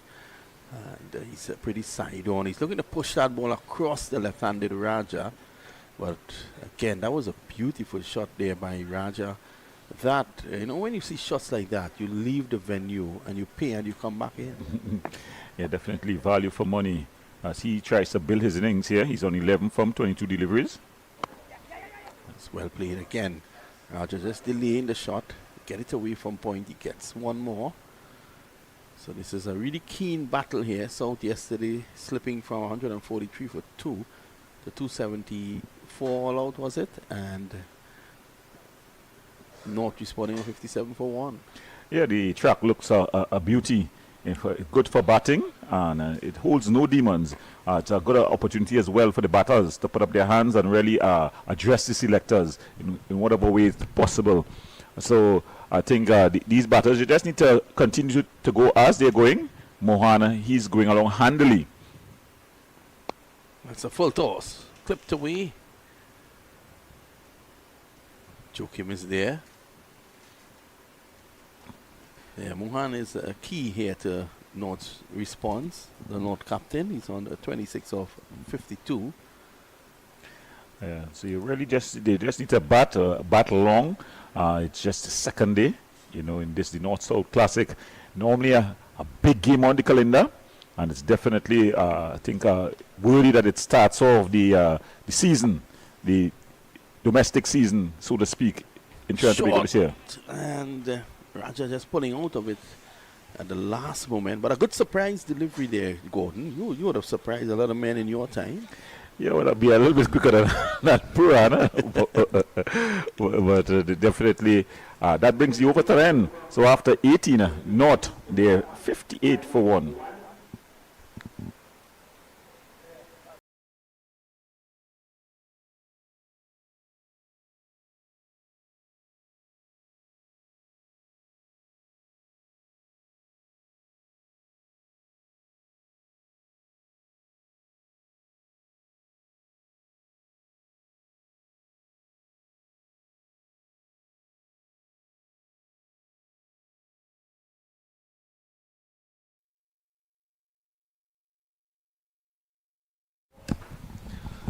So we're back, and which means Gordon Pair. It's going to be Brian Charles to take up the attack from the southern end.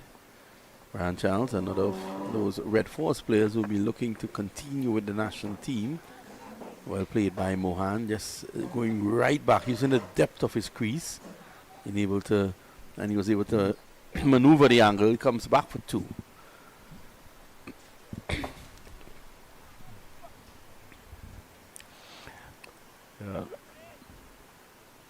So you'll be trying to get a wicket here. The partnership here, good partnership, Tutte, from just 53 deliveries.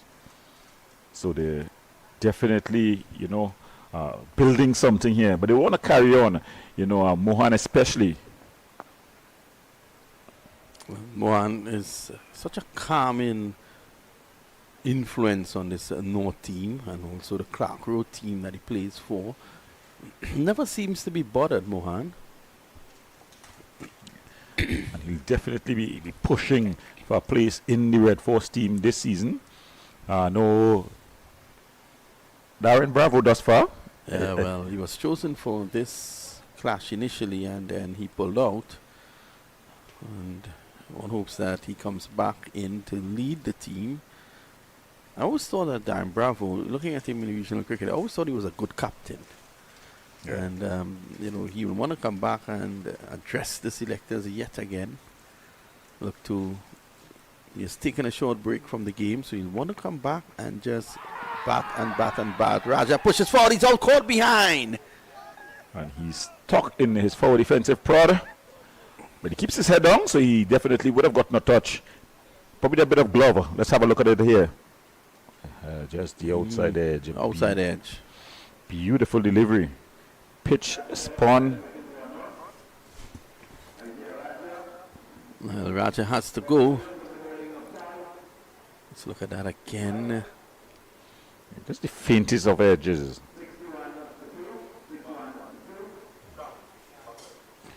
Yeah. So he's on his way. Rajah, he'll be disappointed. I think a bit of a commentator's curse. We're now talking that the partnership was going along nicely, and it was definitely it's at the stage where you want to really build that innings. But he has to go. So North, they slipped 61 for 2.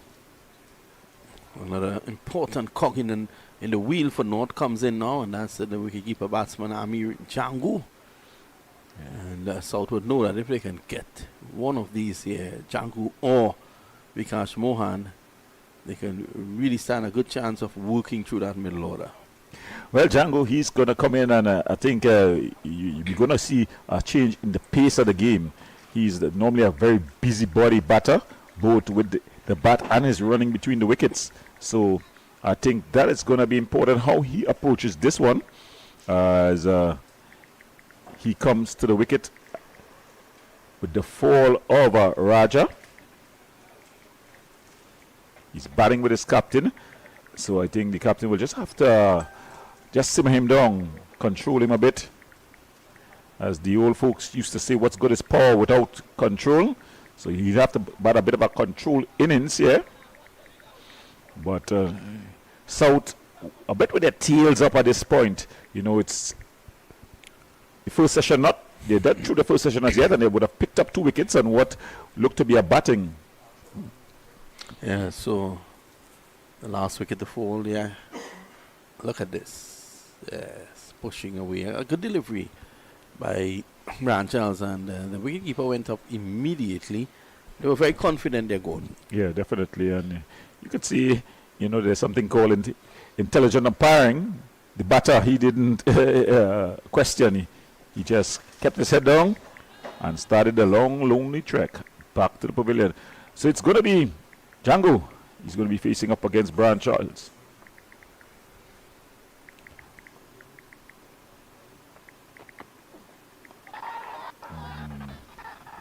Just forward and just pushing it out into that point region.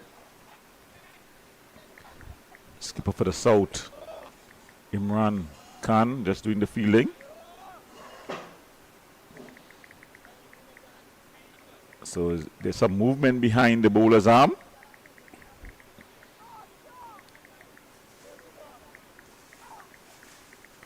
door. So they're saying to pull the umpire's door. The umpire's door needs to be pulled in. Jangu just put off by it.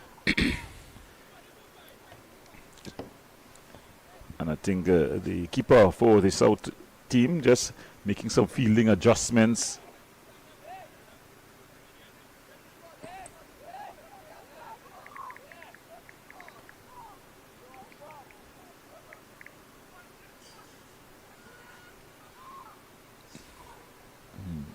So a lot of gesticulating.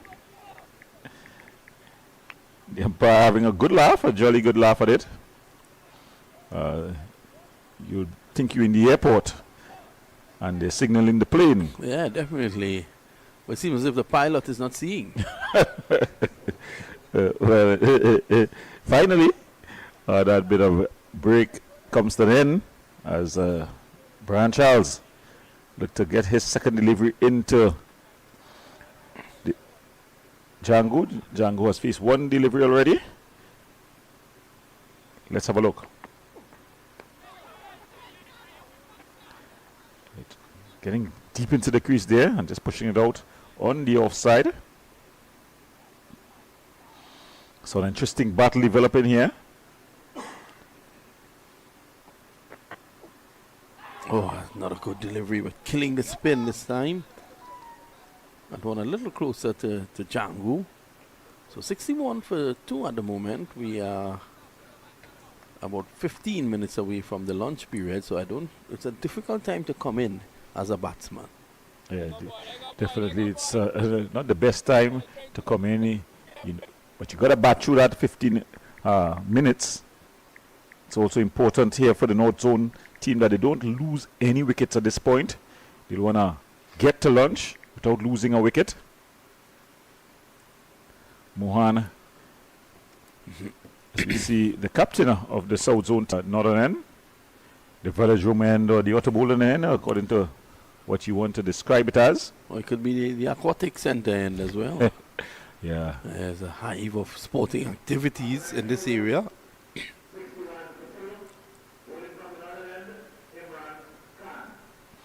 So Imran Shaki Khan. That's a man. I think he would have bowled 1 million balls so far in his career. Yeah, very experienced. Not only experienced, successful, Yeah, especially at the regional level. he's a leading wicket taker for Trinidad and Tobago.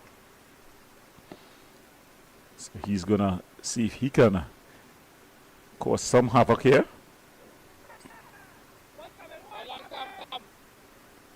Takes a little bit of time to settle Imran. Nice flowing drive there. Just to get his stats here. He's taken 450 first class wickets. That's 450 more than you and I, Gordon. Yes, most definitely. You know, the figures speaks for themselves. Yeah. List day cricket as well. And look at that average, 22.98. He's taken his best ball in an innings is 7 for 47, and best ball in a match 11 for 122. Very, very impressive. Imagine that. 25 times he has taken 5 wickets or more in an innings, 30 times 4 wickets or more, and 6 times, he has taken more than 10 wickets in a match. In list day cricket, he has 71 wickets at an average of 25.67, equal rate of 4.68, which is impressive. Yeah. And in T20s, 31 wickets in 39 matches, an average of 20.22, a best of 3 for 7, equal rate of 6.3. You will take that any day and twice on a Sunday. Yeah, definitely. Impressive from the skipper. And he's also no slouch with the bat. He scored 3,622 first class runs with a high score of 125, an average of 21.18, 115 50s. He could be classed as an all-rounder. And of course in list day, a best of 74. And T20s, 60 not out. Yeah, Not bad at all. Yeah, no mug with the bat. Imran Khan, early in his career, he used to bat pretty high up the order. As the numbers, the matches went on, he started to bat a little lower down the order. But of course, his ability, unquestionable. He's now going to try to contest. So it's captain versus captain. Captain of the North, Mohana, up against the captain of the South, Imran Khan. There you can see Khan just looping that, slowing it down, just asking Mohan to drive. He wants him to drive uppishly. Well, that brings the over to an end. So at the end of 20 overs, the North team, they're 63 for 2. As looking to continue, Brian Charles, he's going to continue from the southern end.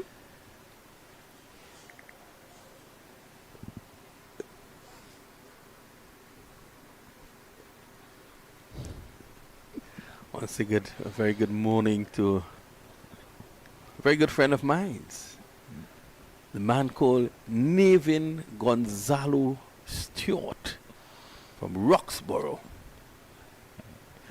Yes, well, we saw him in the Chief Secretary T10 Cup, and he was quite impressive still able to hit a long ball and bowl a heavy ball as well. Yeah, he's a fit man. I will never forget when Nevin Stewart took an under 19 team and won the Big O T10 about 2 years ago down in Roxborough. Everyone thought he was a madman at the draft when he picked only youngsters. He then scored a ton load of runs almost in every match. I think the game he failed in, I think he got 30. And he led the team to the title, also bowled very well.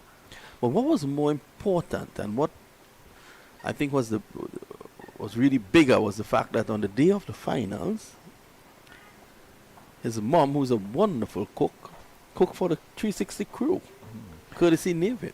Well, on cue, we see the lunch just entering the door here. So I think he's probably hearing us. The food gods are hearing us and has brought lunch. I think David, when we arrived, so David and I always have these little conversations.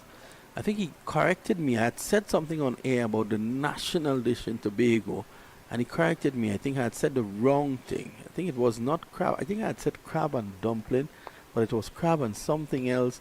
He said, you know what? I'll correct that. I'll bring it for you guys. So said, so done. He did bring it for us, and we had a wonderful time up in Roxborough. I always like that area, that Roxborough area. I have a lot of fun memories up there with Nevin Stewart, Sid Gray, and these guys. Yes. But back to action in Central Cuba, to be exact, the North team, they're batting at 64 for 2 after 21. Jangu patient on 2. Mohan, he's on 30.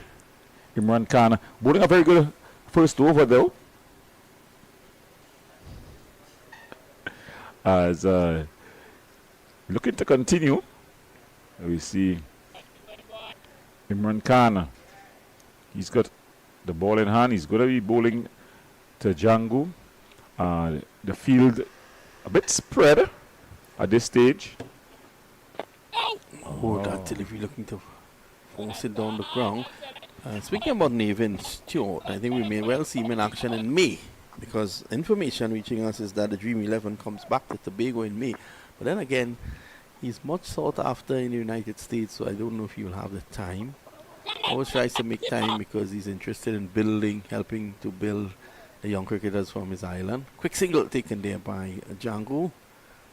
Yeah, but a misfield at the mid-off region. Seems to have picked up a knock on the ankles. It seems to be Williams out there.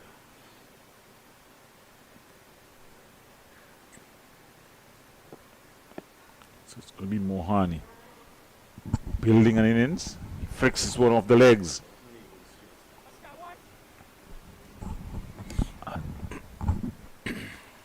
So ideally South will want to take a wicket here before lunch, and they will go in and enjoy that lunch that has been served up by Suzanne. It's going to be Imran Khan. The ball to the left-handed Amir Jangu. Tossed up full pitch. He'll be angry with himself that he wasn't able to dispatch that into the gap. Speaking of Nathan Stewart, he's in first-class cricket. He's taken 7 wickets. Hasn't gotten much. Didn't get much opportunities. Just 4 matches. Best ball of 2 for 74. T20s though, that's where he made his name. 13 wickets, a best of 3 for 22. And also 33 not out. He featured for Trinidad and Tobago in Champions League. I don't know if Champions League will be back soon. A little birdie whistled and whispered to me that the regional T20 may be back this year. Well, that would be interesting. So while we ponder the regional T20 in the North-South Classic, North, they're 66 for 2.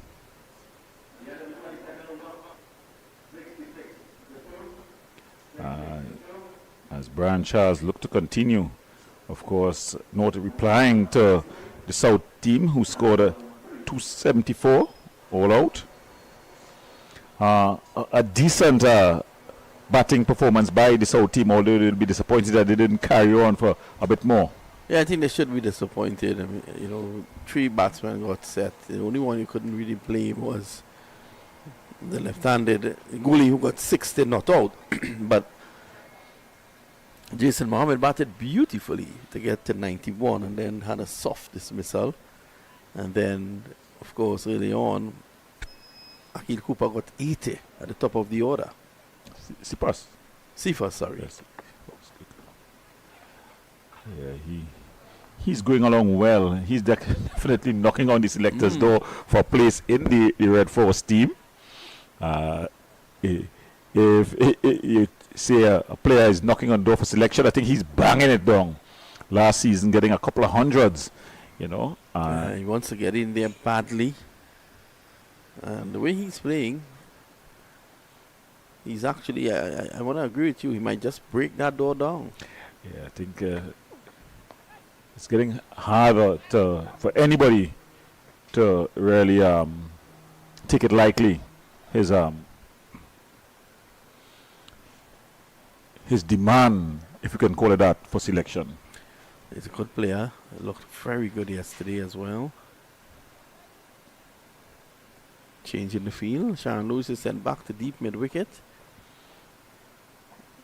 In fact, they want to switch him from that position where mobility is needed, or greater mobility, that is.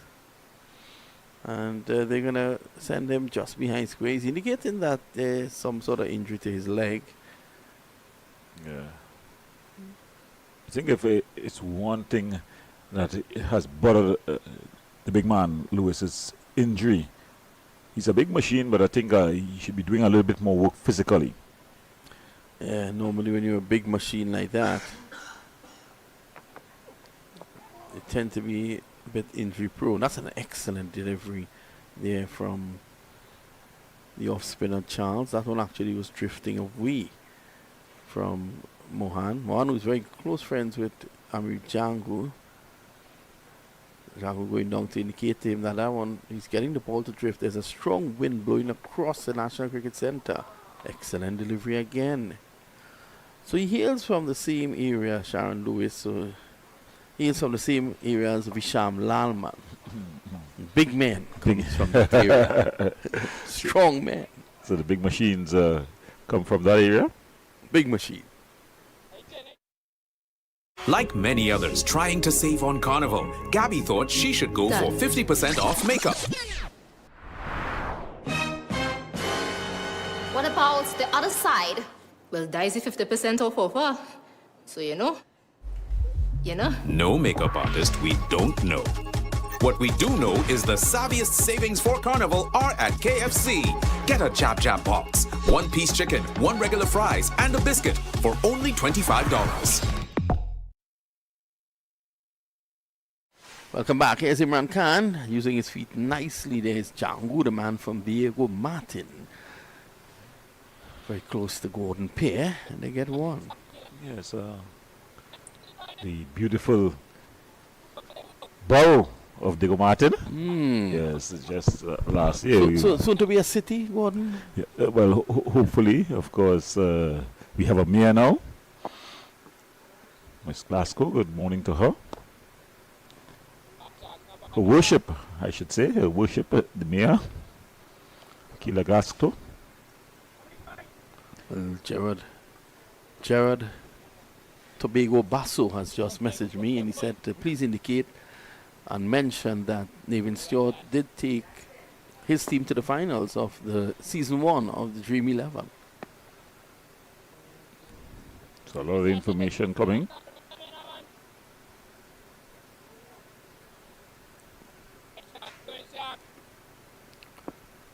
Now, who's this guy? He's just arrived. All padded up.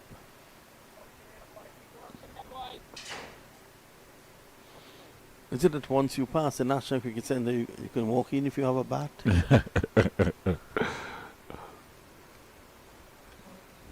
But a very interesting battle here on display. Jangu versus Imran Khan. Jangu not a batter that likes to be bogged down. So I think something's going to give sooner or later. A couple of seasons ago, Gordon, the names for the trialists for the under-15s went out on national media. And there was a name there of a guy, would not call the name. And all of a sudden, a guy from Point Fortin with a similar name showed up for the national trials. He had played cricket twice on the streets of Labray. Never played serious cricket, but he saw his name on the newspaper and he showed up. Well, that's the passion that I would have given him a bit of a trial run. You never know. He could have been a special player. That could have that's the passion you want. Yeah, because we've seen so many special players come out by mere accident. Fidel Edwards showing up and to bowl. Practice bowling. Yeah, in the nets, and Brian Lara was batting, and the next test match he was playing, his brother, of course, took him to the nets, Pedro Collins. And then you had in Pakistan where Imran Khan spotted Waka Yunus and then brought him in. Here's Charles. This might be the last over before lunch. Yeah, Charles round the wicket. And then you had the case of Narendra Hirwani, who got 16 wickets on debut against the West Indies in Madras in 1987-88. Whipped away. And he was spotted bowling in the car park of his dad's brick factory. Yes, those stories, although far and spread out, few and far between, they definitely inspire. And I think that's a good message to the young ones who may just be listening in and may just think that they wouldn't be able to get the opportunity. But I think time and chance happens to all men, and you just got to continue plying your trade. So that's why the youngster with the same name, I would have given him a trial. Yeah, he showed up. He said, listen, what is this about? I saw my name. And listen to this. A 12-year-old now makes his first-class debut for Bihar in a Ranji Trophy game. Well, as you know, the Ranji Trophy is parallel to our regional 40. This guy's 12 years old. He should be in school. Well, he's probably... his teachers in school probably would be giving him a good excuse for the day. 12-year-old. He's fucking Loud fun. appeal, confident. Not out, says the umpire. Pile aboard. There's a not out. Let's have a look at that again, Gordon.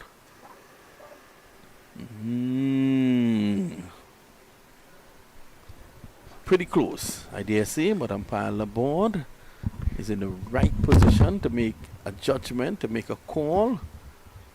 And she says, not out. Well. Let's have a look at that again if we can.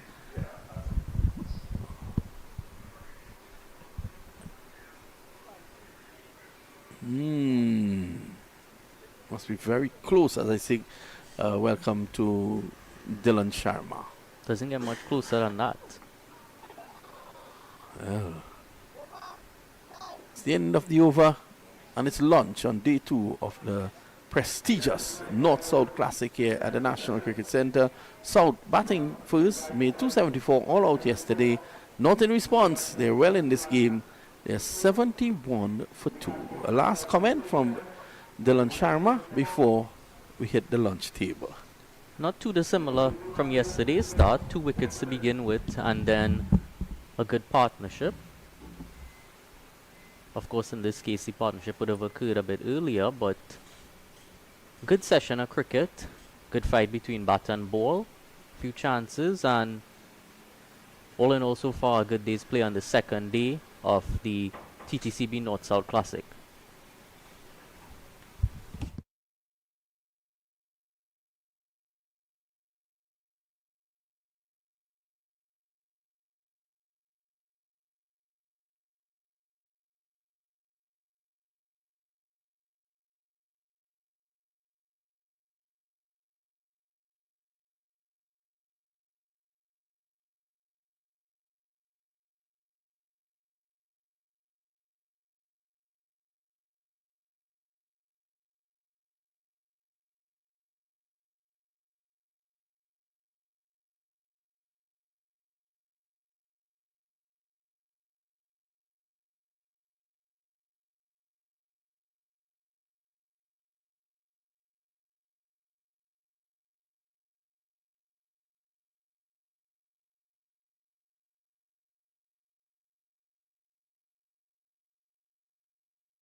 Like many others trying to save on Carnival,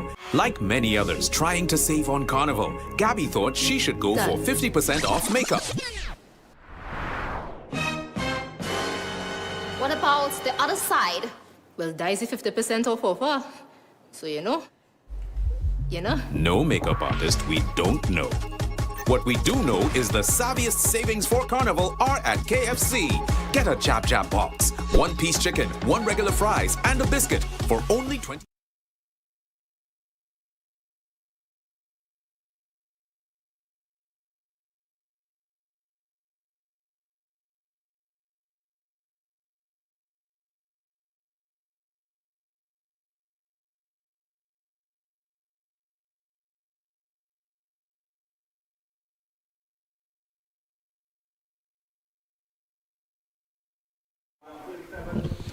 Welcome back to action here in the North Zone Classic. It's North looking to reply to South 274 all out. They're 71 for 2 after lunch. I'm going here together with me, the young upcoming fast bowler, young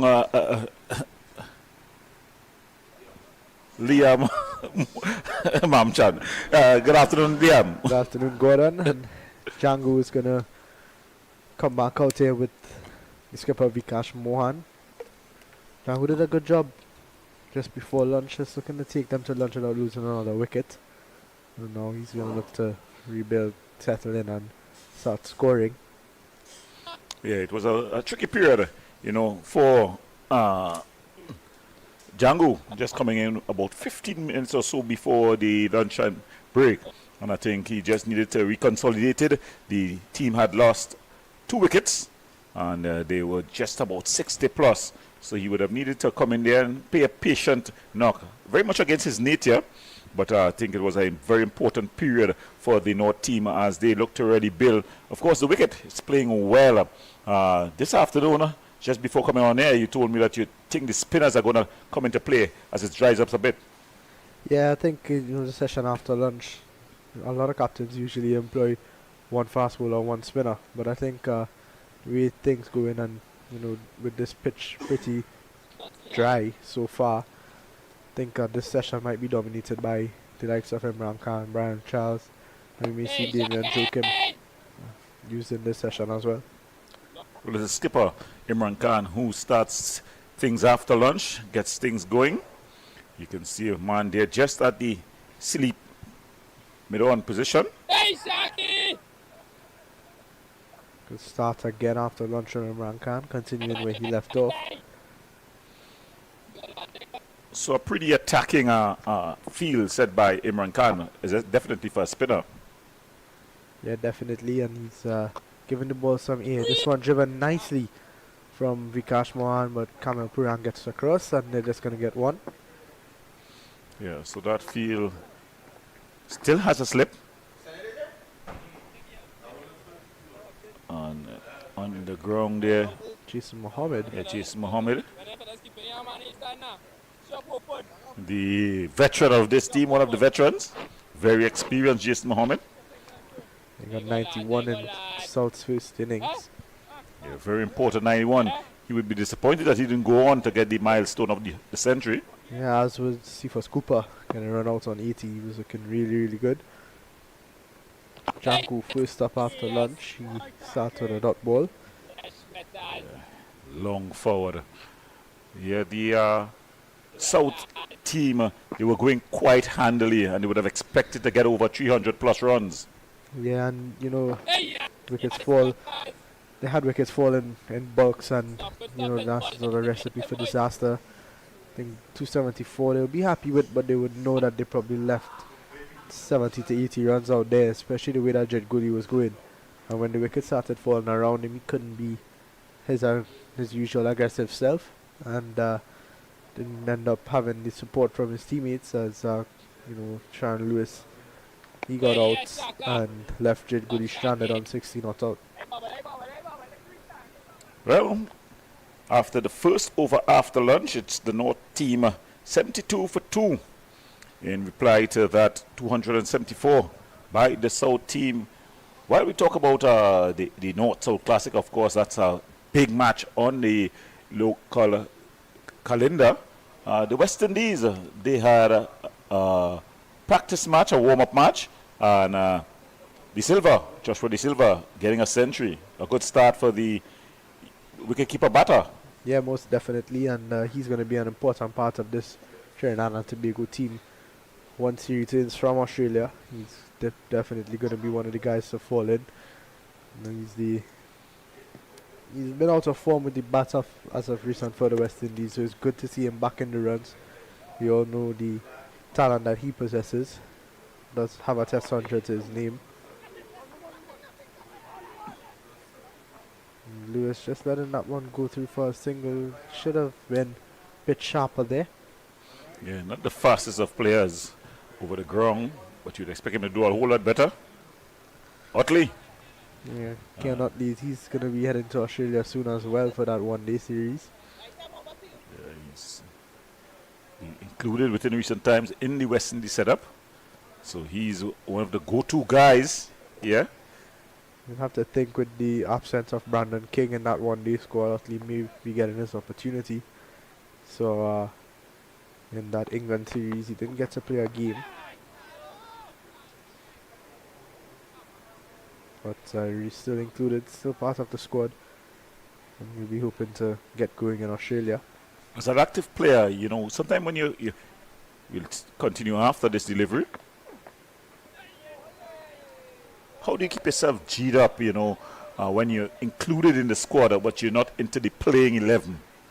Yeah, it's hard. It's hard for a lot of players. But I think it's always about staying ready. You never know when you get your opportunity, and when you do get that opportunity, you have to make it count. Because opportunities, they're few and far between. So as soon as you get that chance, you need to make the best of it. Give yourself a good showing and try to win games for your team. But it's Charles continuing here.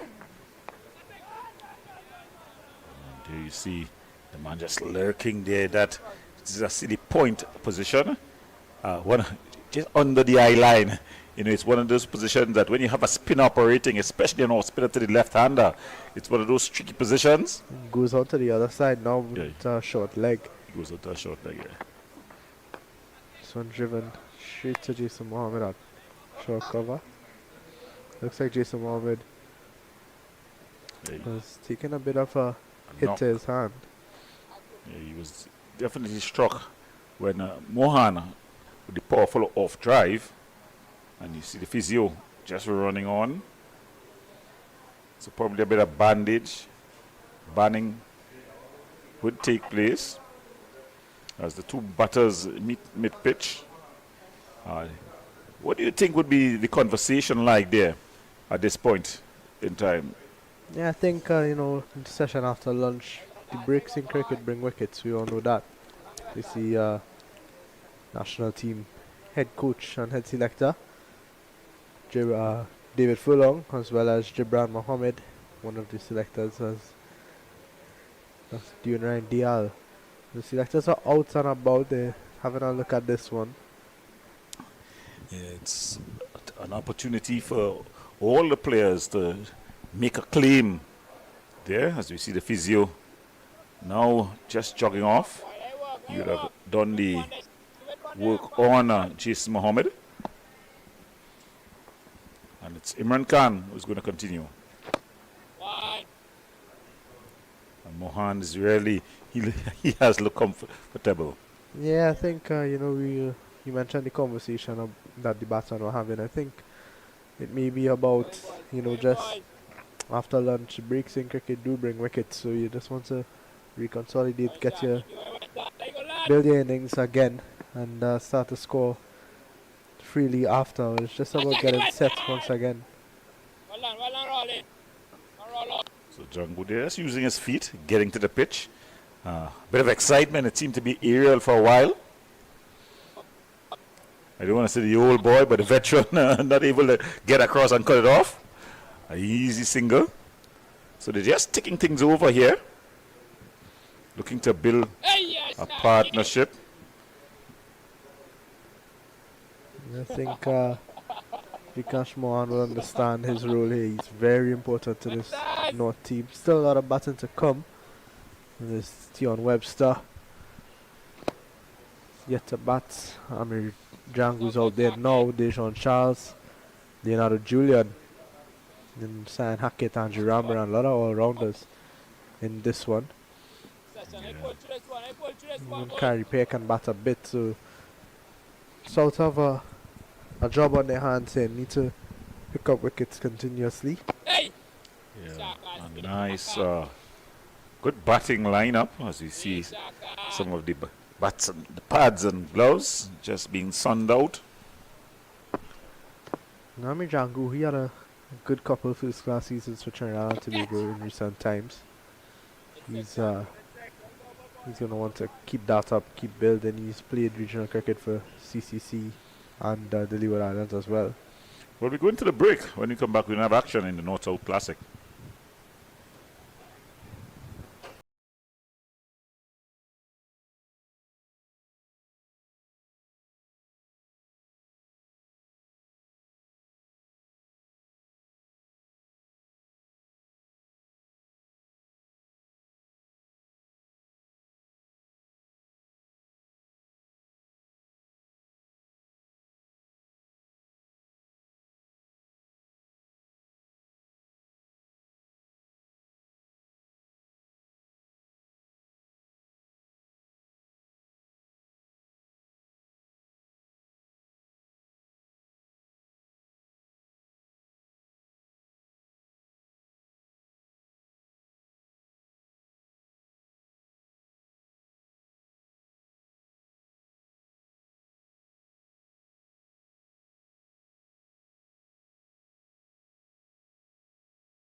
Welcome back.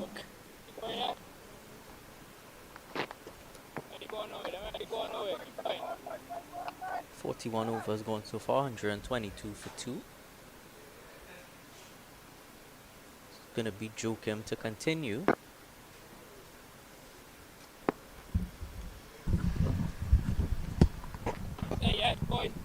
Tempted to play a dot.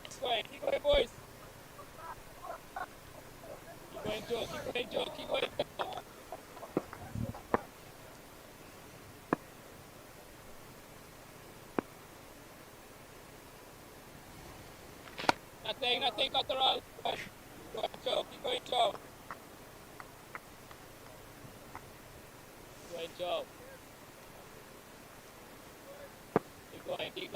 Keep going, Joe.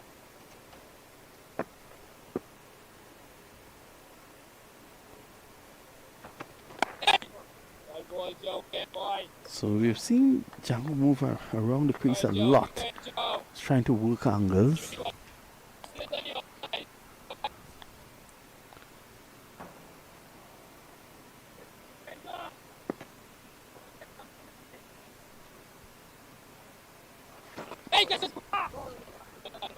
Well, how close was that? Let's have a look. Short leg fielder in play. Would have seen that many times yesterday. And nowhere close. Not at all close. Again, bouncing in front of him. It's definitely going to be warmed up now.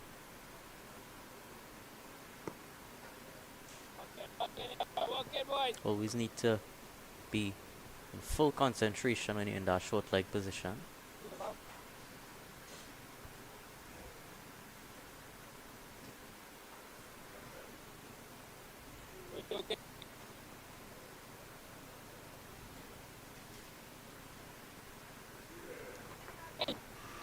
Oh, that's a good shot again. Can't get a run though. Seen some good fielding so far today. That was an excellent bit of work at cover. Some of the fans just taking the vantage positions here at the National Cricket Centre.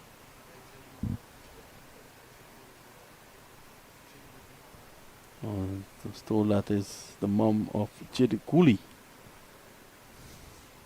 Always at the cricket, supporting her kid, a son who played for the West Indies on the 19 when they won the World Cup. Did you remember that? Yeah, back in 2016, of course, there would have been that controversy with Chemo Paul and the man-keating incident. The West Indies were about to lose that game against Zimbabwe, of all countries. Had he not performed that, is it a ritual now? Well, my view on it is it's completely within the laws of the game, so I see nothing wrong with it.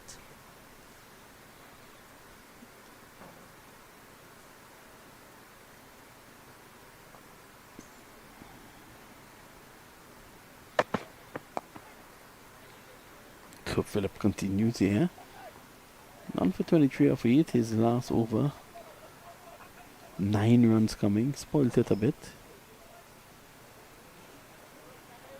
The greatest start is first over back. We'll be hoping to rectify that in this over.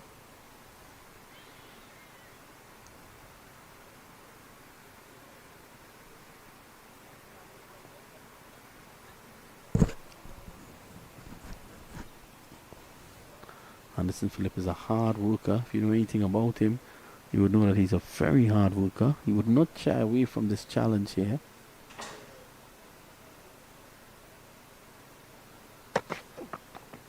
And that's well bowled.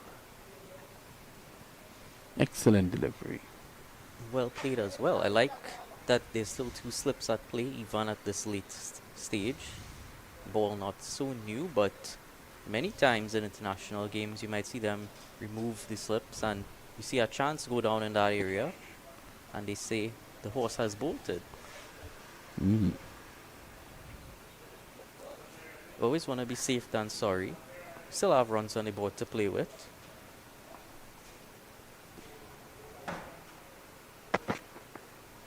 one. Keeping a bit low but watchful. Has been very watchful, Jangu. May or may not be playing on his mind that he might want to score a bit quicker. Loads of time in this match. So I think what Jangu wants to do here is to get a good score to address the national selectors.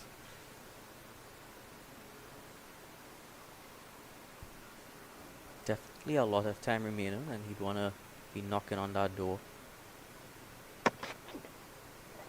Oh, well, that has kept exceptionally low. But that's not a good sign for, I'll tell you, that's definitely not a good sign for North.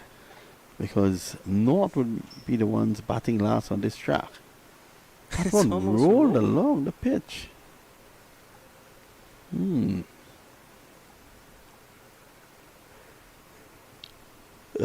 Bishab Alban did the pitch report yesterday. I don't know if he went out there this morning. I don't know if cracks are appearing on the track now.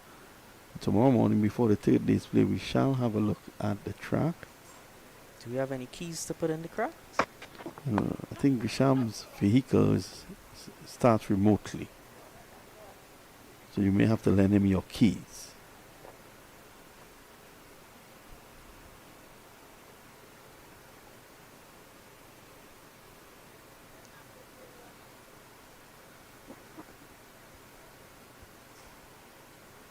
Well, so far, the only balls that have kept low have been from Anderson Phillip.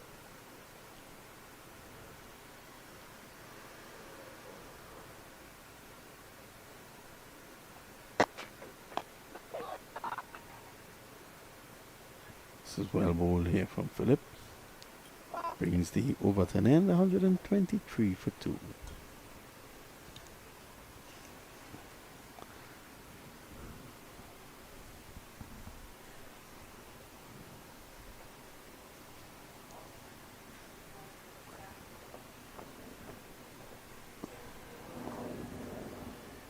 We see a bit of movement in the Otto Bullen Stadium.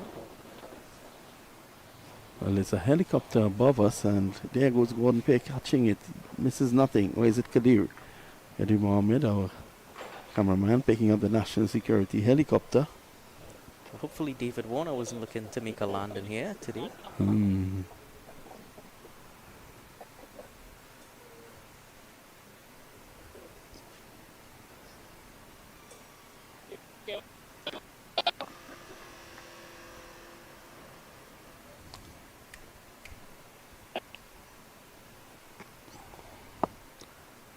So let's choke him Hey, one! with the arm ball. So you could hear the wicketkeeper really liked that delivery. Would want him to stay right there. Nah, leave him there.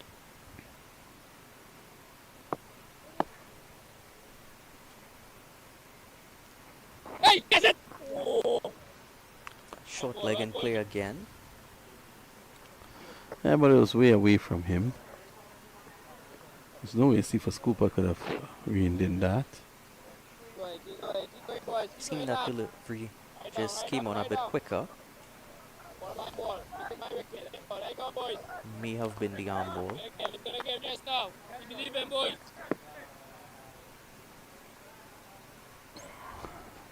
Catch it! So what Jangu and Mohan is doing there, the experience would have taught them that they are allowing the ball to come onto them and playing it very late. They're not pushing out to bring forward short leg into the equation. They're allowing the ball to come in and just breaking the wrist, getting it away for the single. As you saw that previous ball where they ran that single, the ball stopped before it even got to the fielder.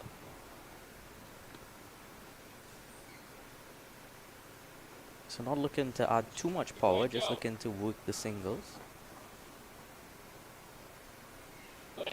And that's a good batting temperament to be building.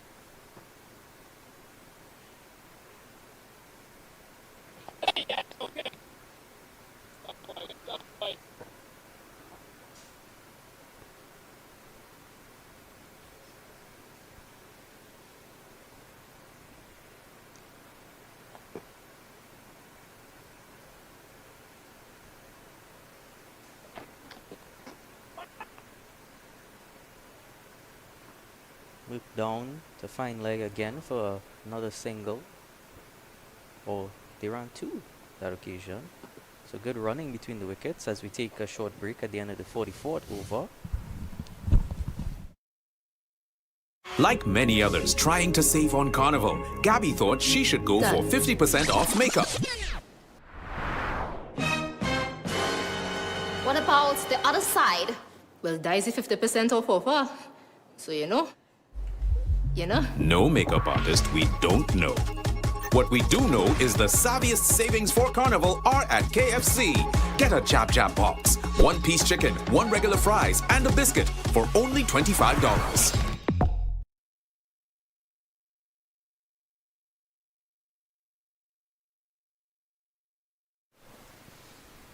Welcome back. 128 for 2 score for North right now. Anderson Phillip to continue into his 10th over of the day so far.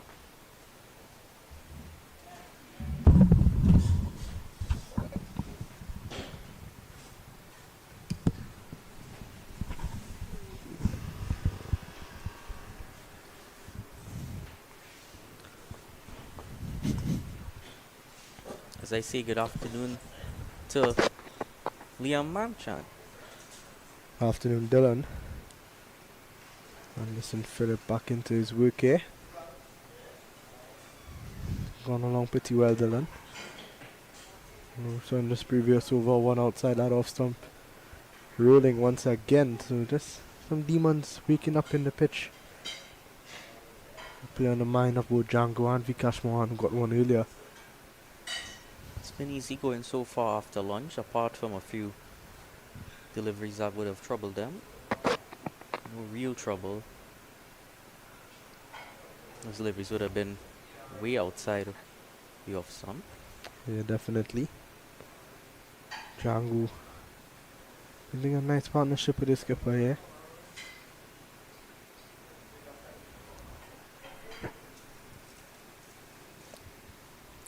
$128 for 2. North in a really good position.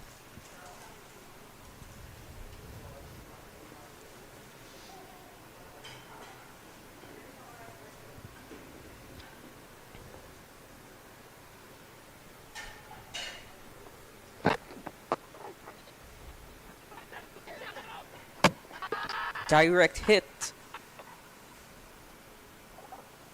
Well. The umpire was she was pretty far away. Don't know how much she would have seen from where she was if we take a look at the replay here.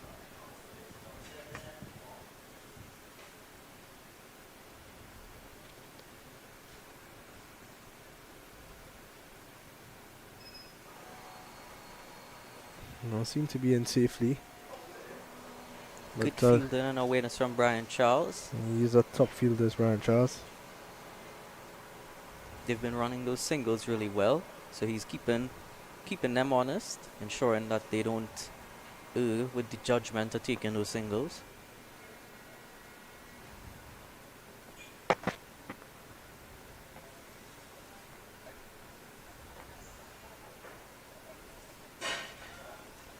Partnership just building nicely here.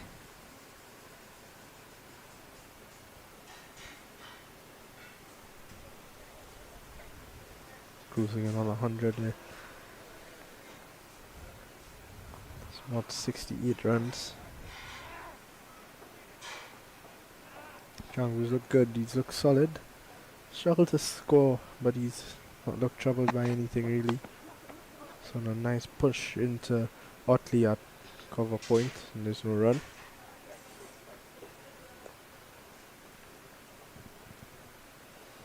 You see the current partnership is 70 off of 158. So taking their time, working their way into their innings, and definitely well set now.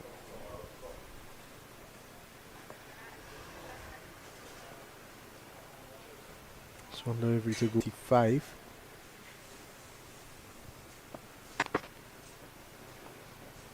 Just one nice and straight from Anderson Phillip attacking the stumps. End of the 45th over, 129 for 2. Just the 2 wickets to fall. Carimbocas caught Kamilo Puran at short mid-wicket of Sharon Lewis, and Brian Charles got that big wicket of Isaiah Rajah. It was a beautiful delivery he bowled to get that wicket. Yes, indeed. 68 runs this partnership.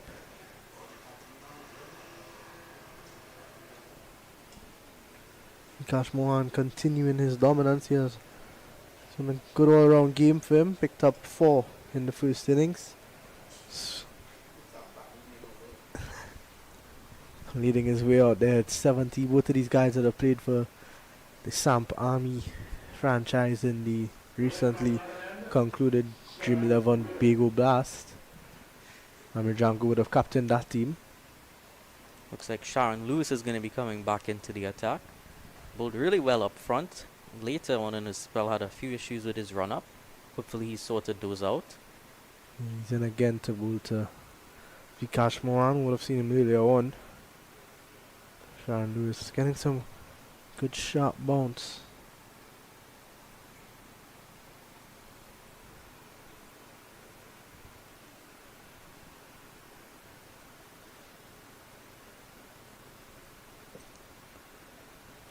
A lot of batting to come.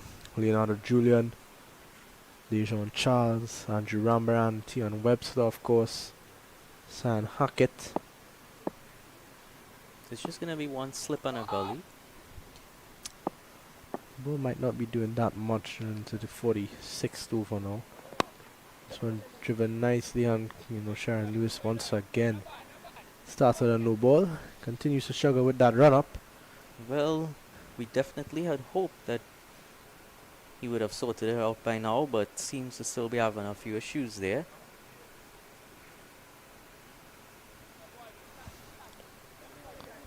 Maybe an issue of where his jump starts and his action. Maybe jumping a bit too close to the umpire, which is forcing him to go over. Have you ever had any issues with your run-up?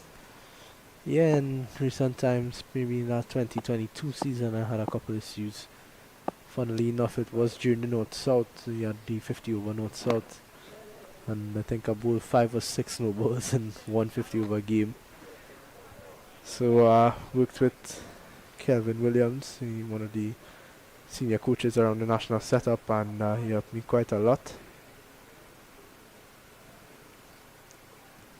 Yes, definitely difficult for Sharon Lewis here because wouldn't have really gotten time throughout that break to work on it, or really at any point until this spell. Usually it'd be much simpler to work on, well, between the days play, I guess, or usually on your off season. Yeah, it's an issue to work with. And this one Pulled away nicely from Vikash Mohan. Only gets a single though. Good work out in the deep. brings Jangu into strike for the first time facing up against Sharon Lewis in this encounter. 29 of 85, Jangu. A bit slow, but doing a good job for his team. Bowling has been good. Not really gotten any losers from Brian Charles and Imran Khan.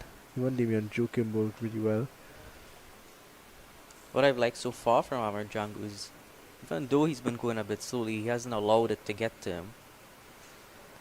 And you always have so much time. You have so much more time than you might think in a 4-day game such as this, that never any need to rush. Yeah, there's no need, and Jangu mentally strong. He's not gonna allow these dot balls to get to him too much. And when he defends the ball, you're hearing it really, that solid sound off the bat. Yeah, seems to be in good form, middling the ball. He's one of those batsmen that can play across all all 4 formats now, with the T10 becoming more popular. We've seen Amir Jangu dominate T10 cricket in Trinidad. We've seen him score hundreds in the T20 festival for Queen's Park. In one-day international cricket, we all know what he's capable of, and now he's showing his class, his ability to bat long in 4-day cricket. You know, as a wicket keeper as well, he kept 80 plus overs yesterday. This one cut and cut through the slip fielder. Jit Gully not reacting at all. Gonna run away and It stops right in front of the boundary. Well, well, well.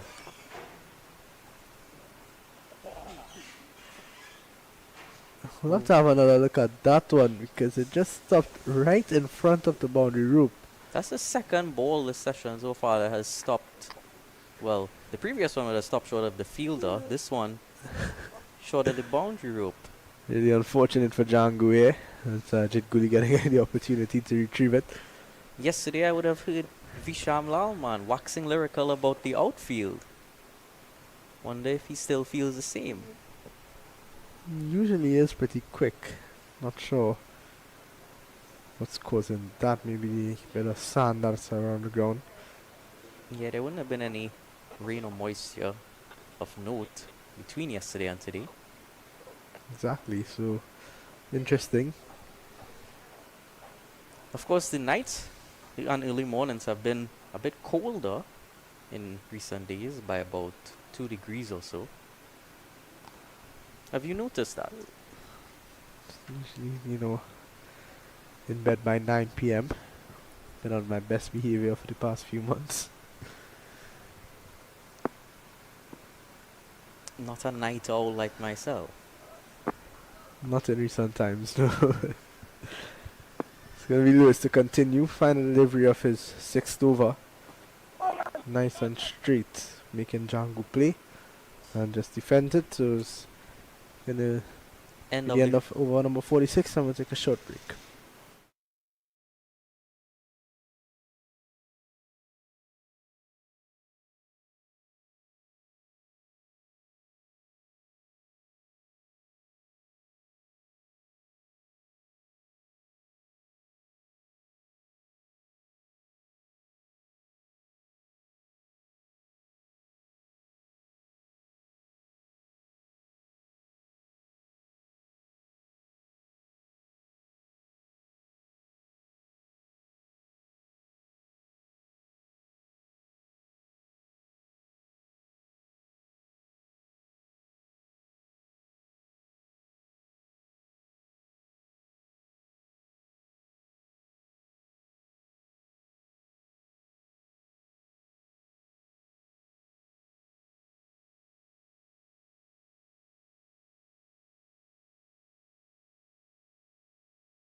Welcome back here to the National Cricket Centre.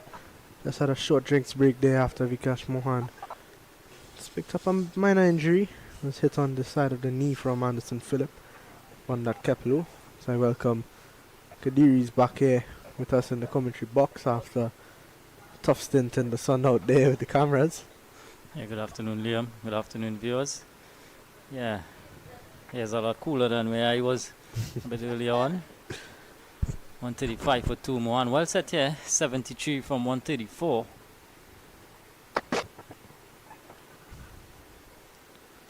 And this second spell from Anderson Phillip, he's been a lot more economical. He's in some good areas.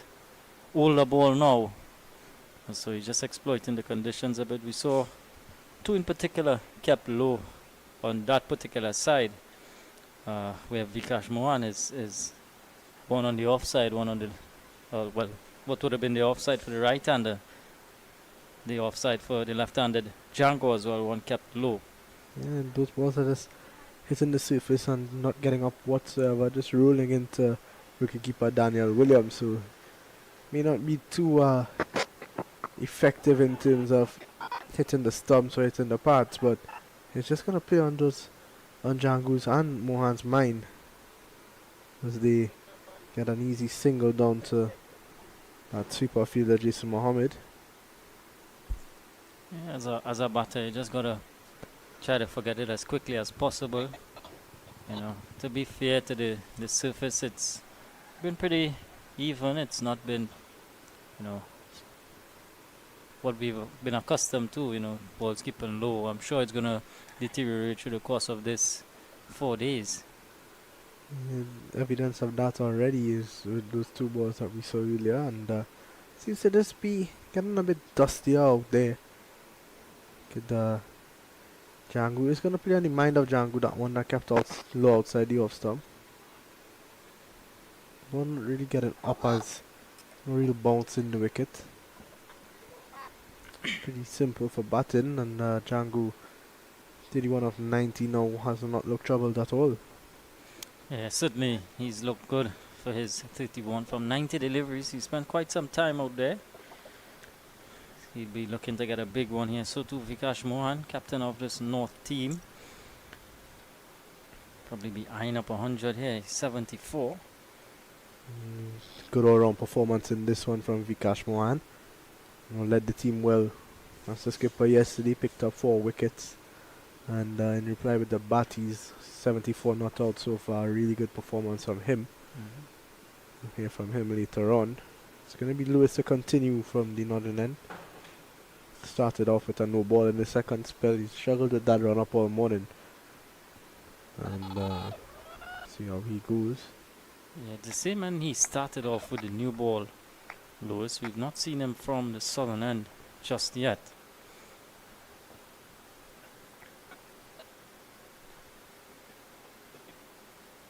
South here would really want to pick up a wicket just before the tea break. So full hit to mid-off, and Keon Utley is there. Another good player, Keon Utley. And you were talking earlier about that his inclusion in the West Indies one-day international squad for that Australia tour. No, with a couple notable absentees. No Shafin Rutherford, no Brandon King, no Hetmeyer. With the absence of Brandon King especially, could see the opportunity for Utley to get his opportunity at the top of the order for the West Indies. Didn't play in that series against England, was in the squad. He'll be relishing if he gets that chance. Yeah, I'm sure he would stand a pretty good chance at top of the order for the West Indies. As you mentioned, no Brandon King. And that would be a huge loss too for West Indian fans. Of course, Brandon King are part of the T20I team. So I think he's just unavailable due to his commitment to the Cricket South Africa T20 competition that's going on at this point in time. A couple of guys absent because of that competition. And as well the ILT20 in Dubai. A lot of West Indian players playing their trade in that. Yeah. Yeah, a lot of franchise cricket going on. There's also the Big Bash. So Akil Hussain, he went down there with the Melbourne Renegades. A lot of franchise cricket on the horizon. A lot of competitions in action also. Provides a lot of players with various opportunities to do something that they love. Yeah, a lot of exciting young West Indian talent as well getting opportunities in these competitions. Jaden Carmichael played for the Trinbago Knight Riders in the CPL last year, sorry. That's a beauty from Sharon Lewis. Yeah, so we take a look at this one once again. Yeah, he needs to be more in that area, Lewis. Of course, Mohan has to play because of the angle. Slight deviation away. So good delivery here from Lewis. Needs to back up these 2 deliveries in the over with a couple of good deliveries in that sort of area again. See what happens from there. Just the one slip on a gully.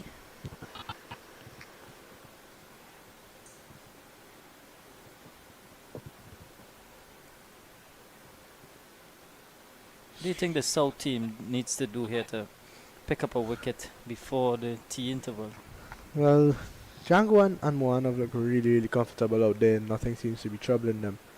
So it's a tough ask, but you know, Imran Khan, he's an experienced guy. He's tried. He's rotated his bowlers. I think it's just about bowling to plans. Probably trying something a bit different, not just the regular plan.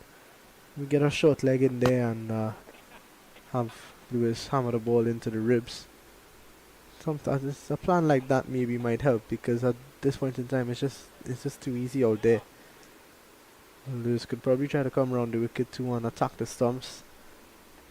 Yorker leg delivery, short balls, get that short leg in there. I think a short leg would be a good option. You gotta tinker with the field when the surface is not that responsive for fast bowling. I think you probably try a new bowler as well. Jet Gully hasn't rounded his arm just yet. He's a pretty good bowler, Jason Mohammed. The man with the golden arm, Jason Mohammed, picks up wickets anytime you give him the ball. He's not been introduced to this game yet with that off spin.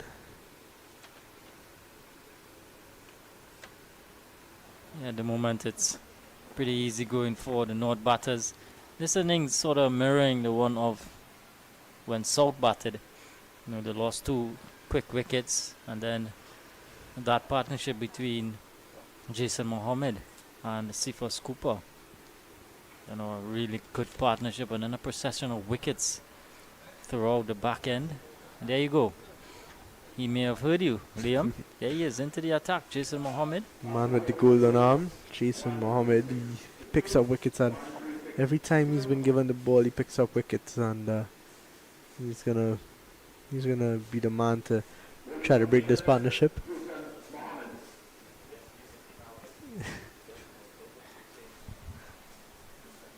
Yeah, this would be a pretty exciting matchup too. The off spinner against Jangu.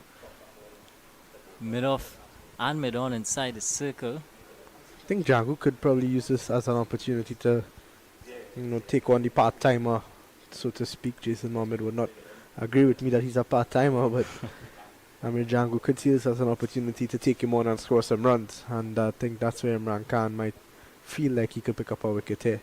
Yeah, definitely. Let's see how Mohammed starts. So this yesterday in that South batting innings, we saw Mohan turn to Rajah for just one over, and Cephas Cooper started to feel a bit more comfortable.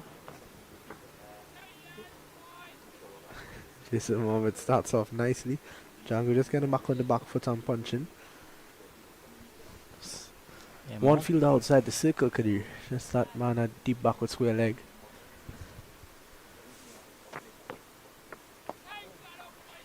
Yeah, he does make things happen with Jason Mohammed. Very, very slow through the air. He's looking to entice you into playing a big shot, a false stroke. But there is a slip in place. Jangu looking to use his feet. That's probably the best approach when you're playing a slow bowler like Jason Mohammed. Be interesting to see what sort of spin he gets here. Mohammed, not a huge turn of the ball by any means. There's some footmarks to work with. Good delivery from Jason Mohammed. Right on spot for these first 4 deliveries.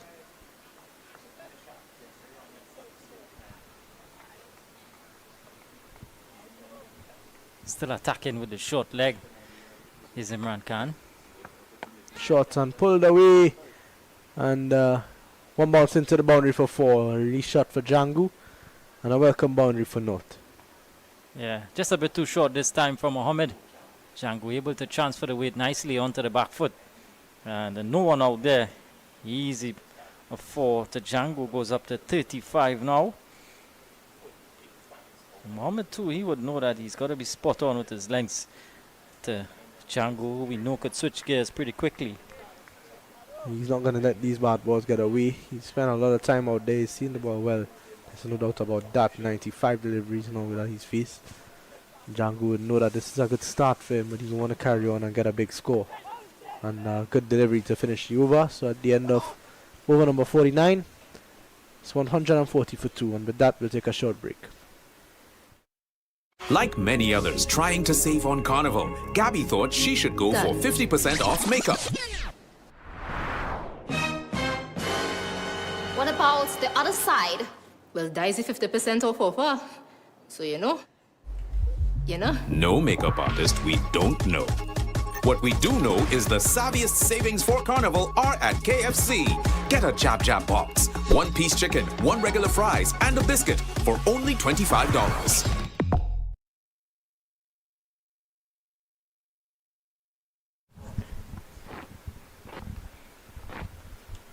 So 140 for 2 after 49 overs. Lewis is going to continue. Sharon Lewis, just 6 overs for him so far. He's going to bowl his 7th here. He's going to be bowling again to Mohan. 74 from 142. I always like to see Mohan bat. He's a pretty catchy batter.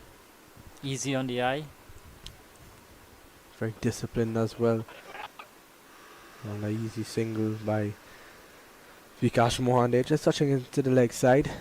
And Imran Khan slow to it to his right. Mohan moves on to 75 to go with that 4 wickets he had in the first innings. Really good performance from the skipper, leading from in front. Yeah, very good performance so far from Mohan. But he's pretty compact, and that's what he's good at. He's good at working the ball into the gaps.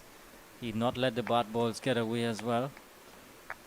And this has been a very good effort so far. He'd want this to continue. Certainly in the main until the tea break, which is not too far away, a couple of minutes away. Jangu would know that there's no need for anything risky. That was just a poor ball from Sharon Lewis. They could have probably taken a single. Yeah, it took a pretty good effort from Daniel Williams, who was sprawling all the way to his right to haul it in. Did well in the end. Saved a couple runs. There's a fine leg out there. I see for Scooper with the pads on. That have been a good delivery to the right hander. Just not making the adjustment. Lewis. Pretty big guy for a fast bowler.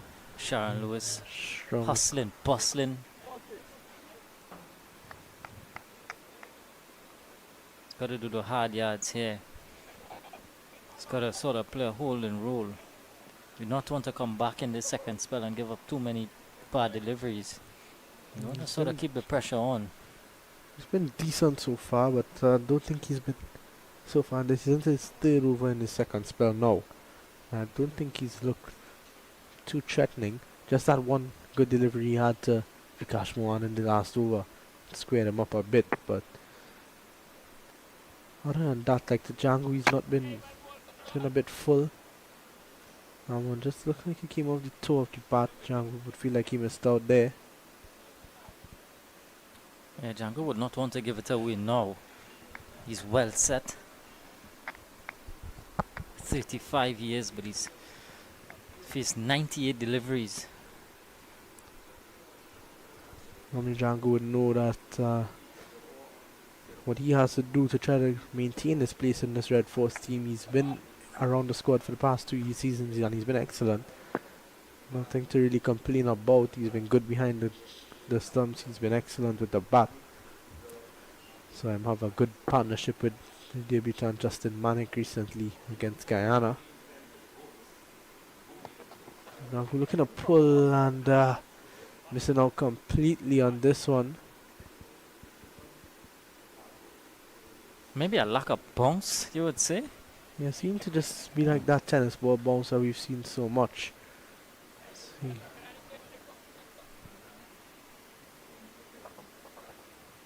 With a spongy bounce on the surface, Jangu not able to make contact.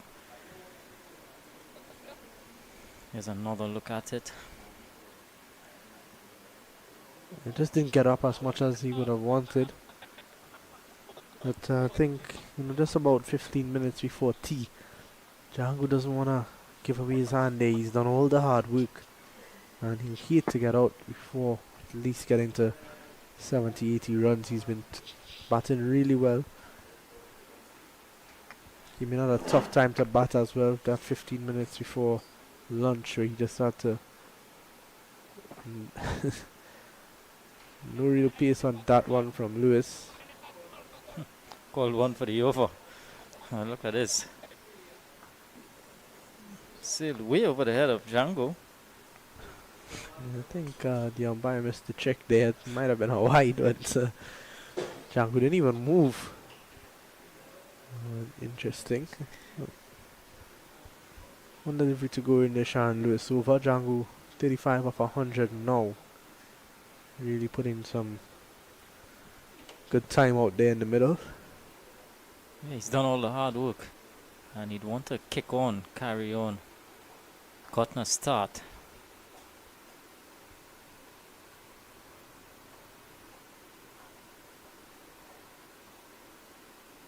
So that ball to finish, so brings us to the end of the 50th over, 141 for 2. So we see good old Praki walking around the ground. The ever present, hard working Prakash.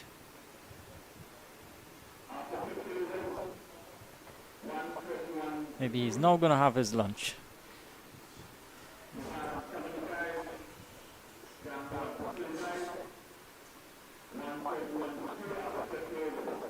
Jason Mohammed is going to continue for South team.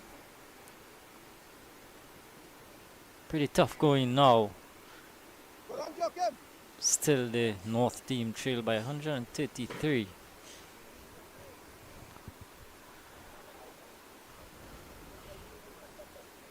Conditions continue to be wonderful here at the National Cricket Centre. Day 2 of this 4-day Clash North-South Classic.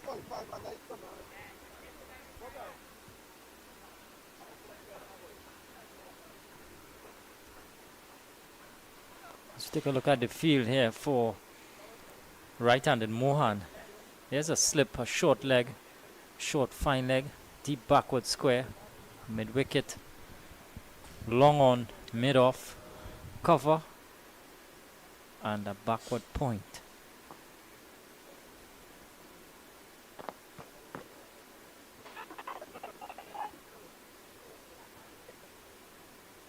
One is pretty good at using his feet too against the spinners.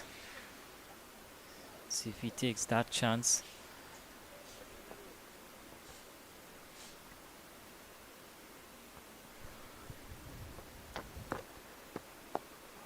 See a deep backward square, as you mentioned.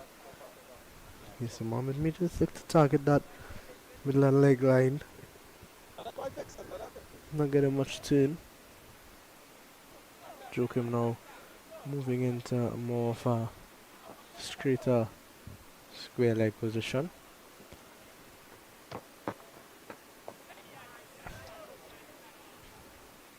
Mohan continues to look solid. He's in his own sort of bubble. Knows his game inside out. Mohan, he's not gonna do anything rash. Very good situational cricket. I think these guys will understand that just about 10 minutes before tea now. Just get to tea unscathed. No more wickets. And rebuild again after tea. Sets the game up nicely for tomorrow. So the last encounter between this North-South Classic finished in 3 days last year. They will want to go the distance. Yeah, of course, North winning that game last year.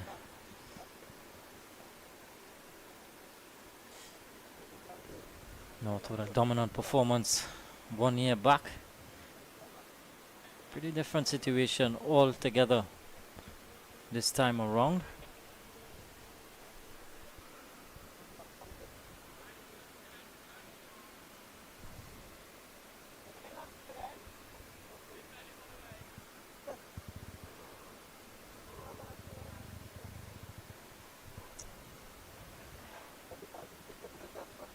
Slight delay here.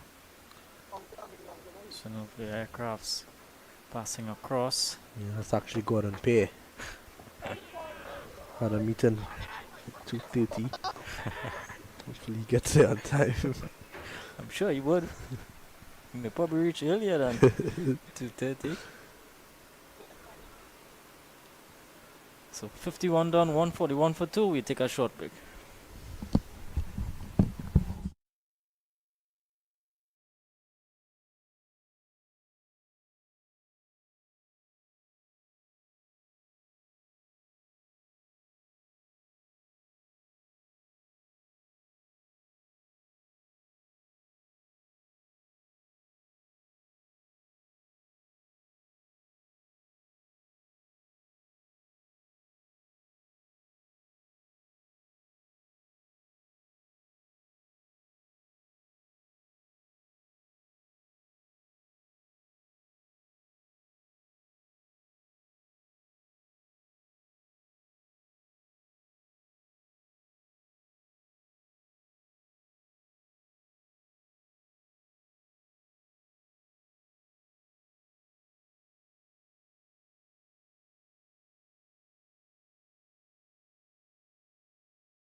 So we're seeing a conference between Jason Mohammed, Keon Otley, and Imran Khan, the senior statesmen on the team. That is the fielding team, South. And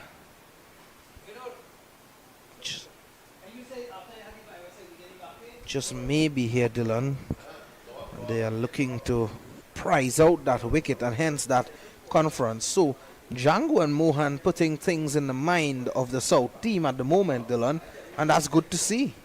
Definitely good to see. They would have been hoping to come out after tea and get an early wicket and get their spirits up, but so far it's been smooth sailing for the North team. Oh, and Charles, well, he continues to be very good, and he's varying his pace and his lengths. You see some shorter deliveries, not too short, short of a good length, I should say. And well pitched up, driven past Joachim at cover, at extra cover, sorry, and he'll get 2. So Jangu goes into the 40s. And the 100 partnership comes up as well. Partnership of 101, 240 balls. A contribution of 58 from Mohan, 41 from Jangu.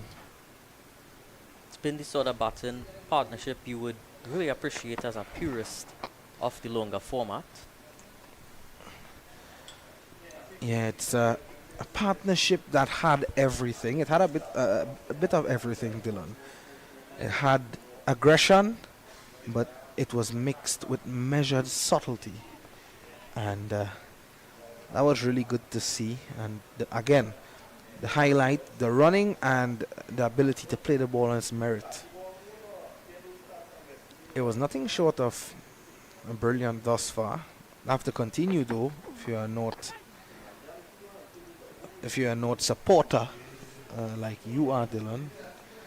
You are not supporter from South. I can't understand that at all. But we'll leave that for another day, Dylan. Definitely should leave that for another day. Oh, Jangu goes big. Over the ropes for 6. What a lovely shot that was. Well pitched up.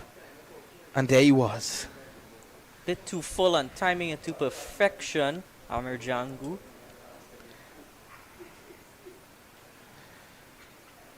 Takes him closer to his half century. 47 and now to Jangu.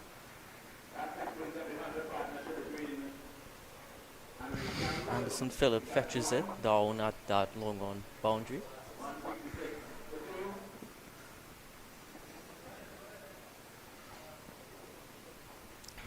I thought that one was coming to the commentary box there, Dylan, for a moment. And it was heading our way. Wasn't quite powerful enough, but shows that he didn't look to power it too much. Allowed appeal for leg before, not out, says umpire Candice Laborde. And that one suddenly going down the leg side. Have a look at it again.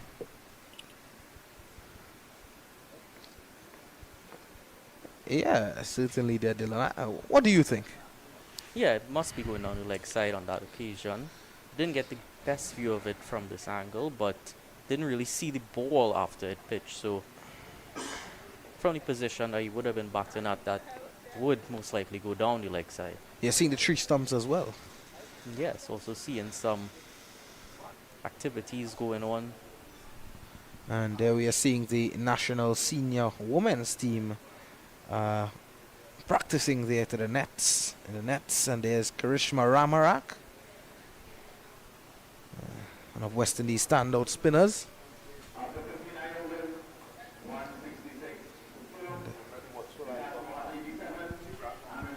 And of course they are being coached by Mr. Gibran Mohammed, one of the more experienced coaches. And it's good to see them. Yesterday we were seeing the national under-19 team, the men's under-19 team, and now we are seeing the senior women's team, Dylan. So of course it's the hub of cricket, the National Cricket Centre, and it's good to see the development will continues in all age groups.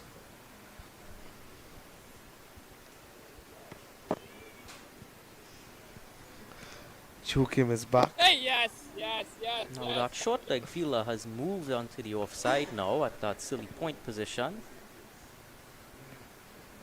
Listen.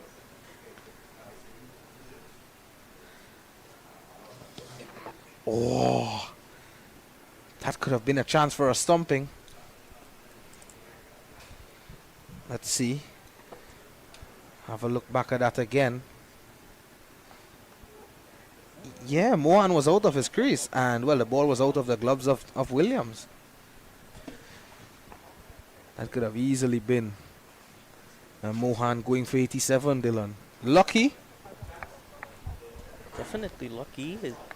87, if I'm not mistaken, is the unlucky number for Australians. Ooh, some bounce on offer there from Joakim. Not tempted by that wider delivery, but the variable bounce showing its hand here.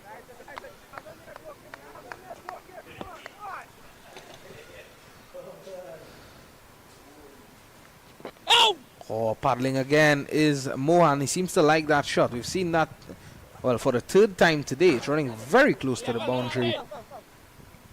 But Anderson Phillip comes around and they pick up 3. So Mohan into the 90s. Yeah. The nervous 90s, Dylan. And Jason Mohammed would know all about it. Well, hopefully he doesn't bring himself one to bowl because of it. Well, he wouldn't be bringing himself one to bowl, but Imran Khan would be bringing him on to bowl. Have you been surprised that we haven't seen more of Imran Khan today? Well, actually I have. I have been surprised. Hey. Oh, cutting off the stumps this time. Jangu needs to be careful. He's being brave here. Very brave.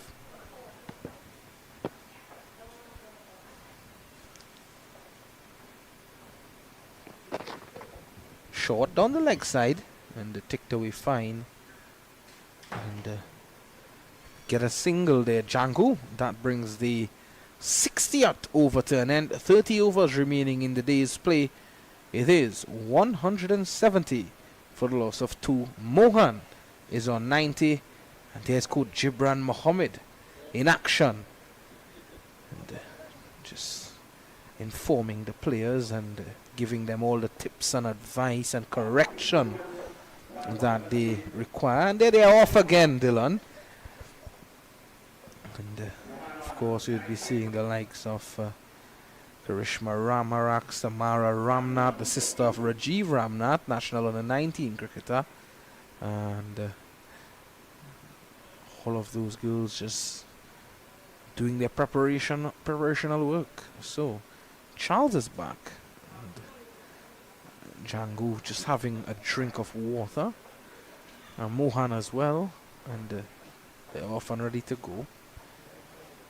Only 24 minutes into the session really shows you how hot it is out there. 33 degrees today. Dylan, have you ever been in the nervous 90s? No, I haven't.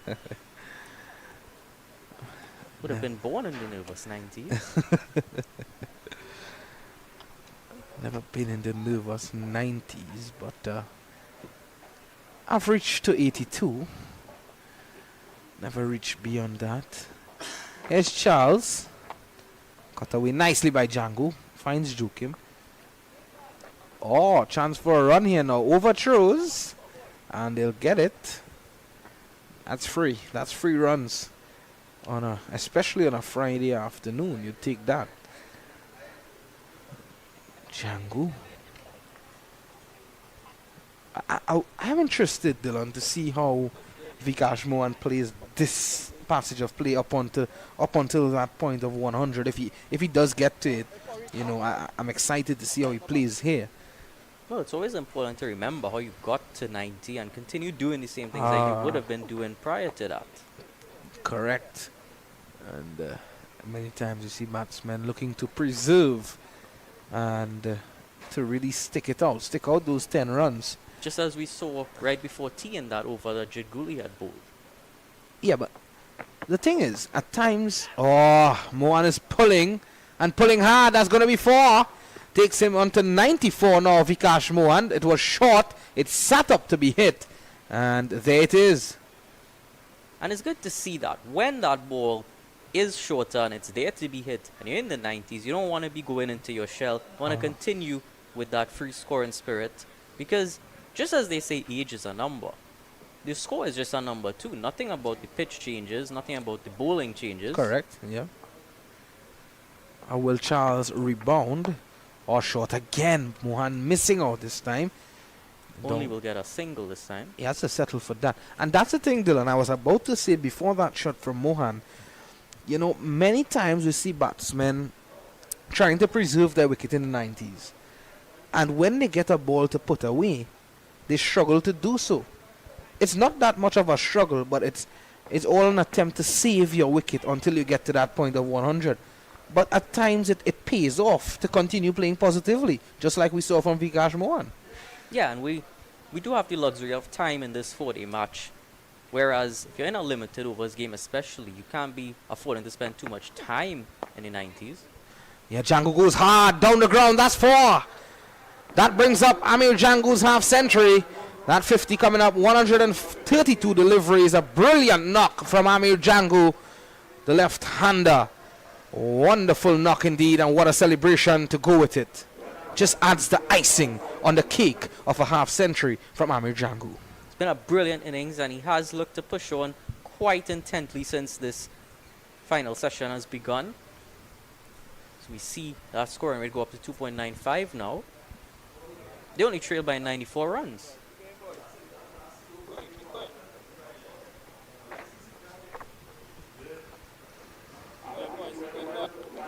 "61 overs have been bowled in the meantime. 180 for the loss of 2. One milestone achieved, and the other is awaiting Mohan. 95 to him.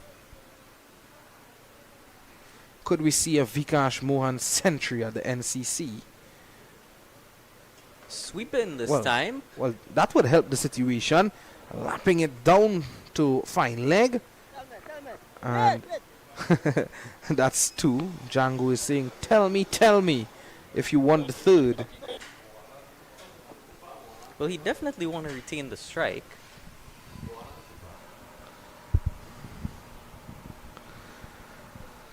Three runs away from what would be a magnificent century.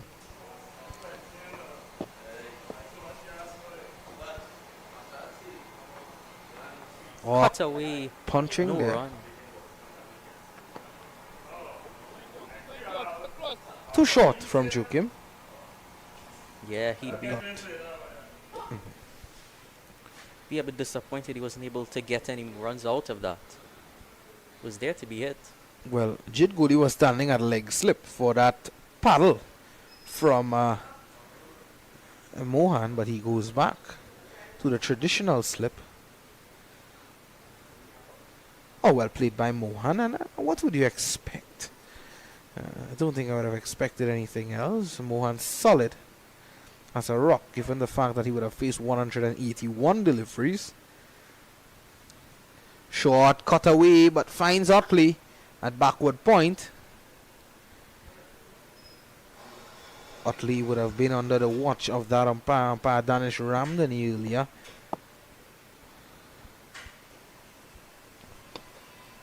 And one more delivery remaining in the over. Of course, that silly point in place is right in front of the batsman, putting in as much pressure as they can, the South team. It's a good delivery to complete the 62nd over. At the end of it, it's 188 for 2. We'll take a short break, and at the end of it, we'll have a double change in the commentary box. Like many others trying to save on Carnival, Gabby thought she should go for 50% off makeup. What about the other side? Well, Daisy 50% off offer. So you know. No makeup artist we don't know. What we do know is the savviest savings for Carnival are at KFC. Get a Jab Jab box, 1-piece chicken, 1 regular fries, and a biscuit for only $25.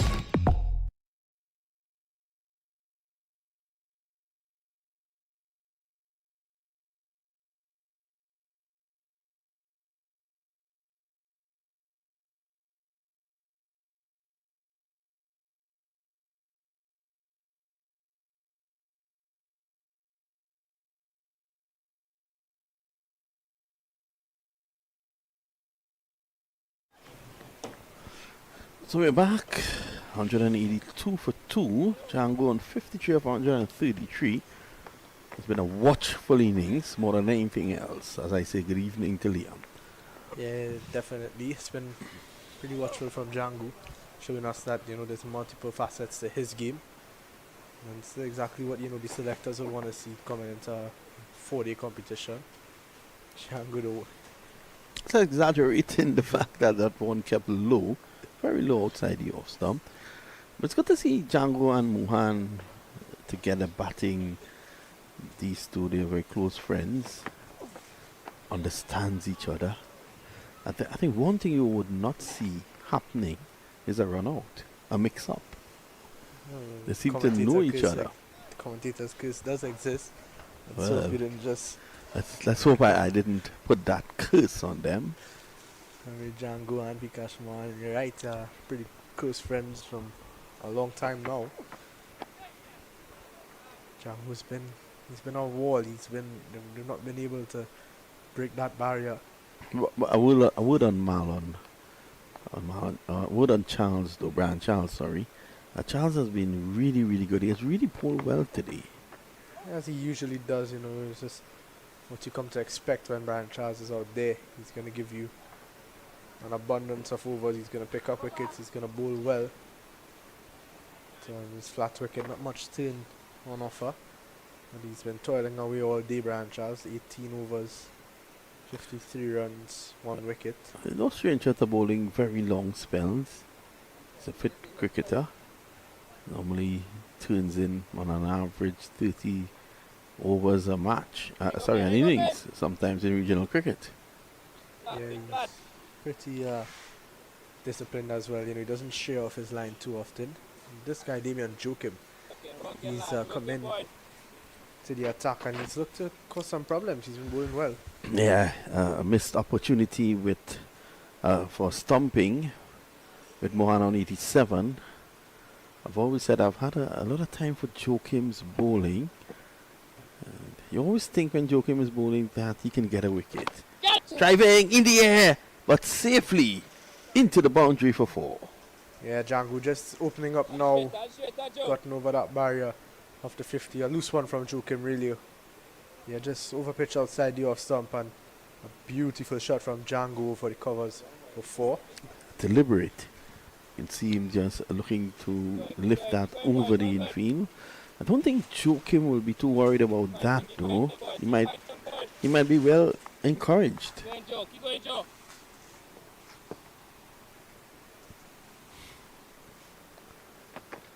This one pulled away and Candice Laborde ducking for cover. Well, if Candice Laborde is very fit, so she just kept out of the way of that.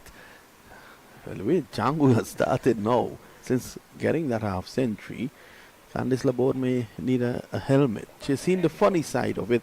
The dangerous thing about it though, she's standing on a side where the sun is totally opposite her, and that could probably be a factor. I want to say good afternoon to Kyle Ramdo, man who plays for North in the age group cricket coming up. I'm sure pretty soon he'll be playing in the North-South Classic. He's played in all the Classic, under 15, under 17, under 19. And I'm sure that pretty soon he'll be involved with the senior one. And he may be the one to help resurrect North in case North loses this one. Who knows? Kyle Ramdo. According to Kyle Ramdo, North don't lose.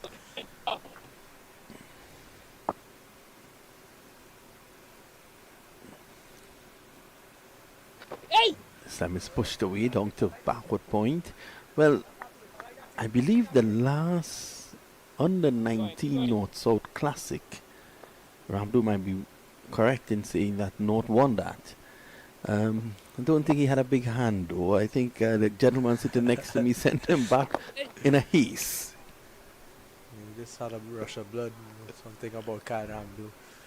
Can't seem to stick around too much when I'm at the other end bowling. One stuck on 97 for now. 188 deliveries he's faced. The young ladies of the national team under the very watchful eyes of Gibran Mohammed. They're doing their thing in the nets across at the National Cricket Centre. Balmain Coover, the NCC venue, the headquarters of local cricket, is always a hive of activities. And you always find cricket being played here. There are also plans to develop just behind the Aloilikoi Administrative Centre a wind ball playing facility. On evenings you can see people walking and doing their exercises there. So a wind ball cricket facility, and I think half of it is going to be a women's cricket facility as well. So I think that's a long-term plan of the Trinidad and Tobago Cricket Board. It's going to be Brian Charles to continue. He's going to bowl to the pride of Diego Martin, Amir Jangu. Jangu did seem to open up in that last over with some more aggressive strokes. Do you think there's a bet on, a friendly bet between him and his good friend Vikash, where Jangu is telling him, I'll get to a century before you? Well, Vikash he's been in the 90s for quite some time now. And Jangu's looking to play his shots. Don't think he's going to target Brian Charles though. I think he understands that he needs to respect good bowling. For two reasons. Respect good bowling, and also that end of the track, it's playing some games. Yeah, so he's not taking chance. He's actually looking at the ball right onto the bat, and if not, he's coming forward as he did for that delivery, smothering the spin. So he's not taking any chances. It's not that Joachim isn't bowling well at the other end. He is. Oh, that's a beauty by Brian Charles. Now that's some evidence that the wicket is starting to turn a bit. Now the danger for the North and Kyle Ramdu is that North will be batting last on this track. And it's not going to be an easy feat. I mean, just during the tea break we went outside to have a look at it, and it seems to be deteriorating quite quickly. Still 2 days left in this match. Well, I want to suggest, Liam, Kyle Ramdu is a very close friend of yours. I want to suggest you keep your eyes on him over the weekend. As that's played away, Dr. Short third man, 188 for 2. Brings us to the end of the over, does it? Yes, it does. Well, a pile of board. I think she is trying to find out if 5 deliveries were bowled in that over, which I think 5 deliveries were bowled in the over.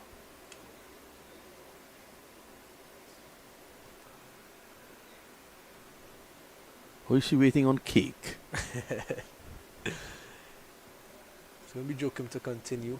197. Just getting into this nervous 90s now. It's batted well, hasn't he? Slides of luck. And on 87, but other than that, he's looking to sweep. Anderson Phillip is the man out there as the fielding to 98 now to Vikash Mohan. Jangu back on strike. I think this matchup is a positive one for Jangu. Let's see if he continues to attack Joachim. It is a positive matchup with the left-hand spinner turning the ball into Jangu. The thing about it, Jangu loves to play on the onside. He has to be wary because Otley is moving whilst the bowler is coming in, and Otley had gotten himself away from where the 30-yard circle should be to 3/4 of the way to the boundary whilst the bowler was coming in. So Jangu would not have seen that. It's good from Joachim, mixing up his pace well. Just last one was flat and quick. This one just giving it some air. But Jangu up to the task. Slow run rate they've been going at just under 3 and over.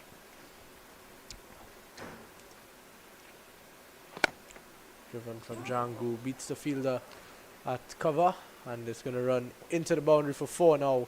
Amir Jangu finding his range here. Well, as you said before, Joachim was mixing up his pace, and that was more of a medium pace delivery. Jangu enjoyed the pace coming onto the bat there. It was just a matter of playing through the line. He definitely knew that there was no turn on offer. And just play through the line. A bit wide as well, wide outside the off stump. Even Jangu the arms to the willingness to free his arms there. There's still one slip in place, that's Jid Gully. And Cephas Cooper's that short leg.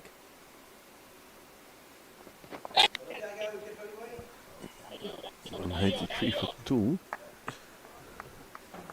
Better delivery there by Joachim.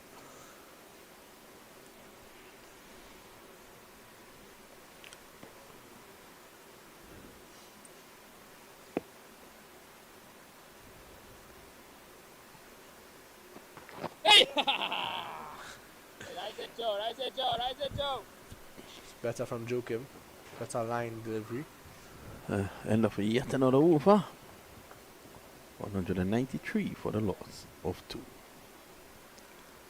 Just the 4 overs for Jid Gully. Jason Mohammed just 3 overs as well, none for 4, he was good. And Jid Gully and Mohammed did a really good job in that period just before tea. With some really good tight overs that caused some problems for Jangu and Vikash Mohan. Mohan on 98 now, cruising in on that century. Well, there goes the cake. I wonder whose birthday is it?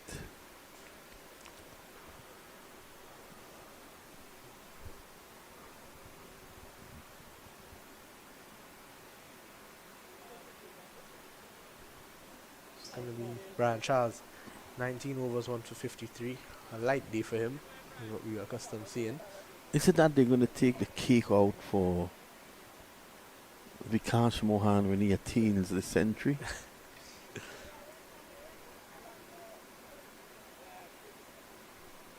So it's going to be Brian Charles.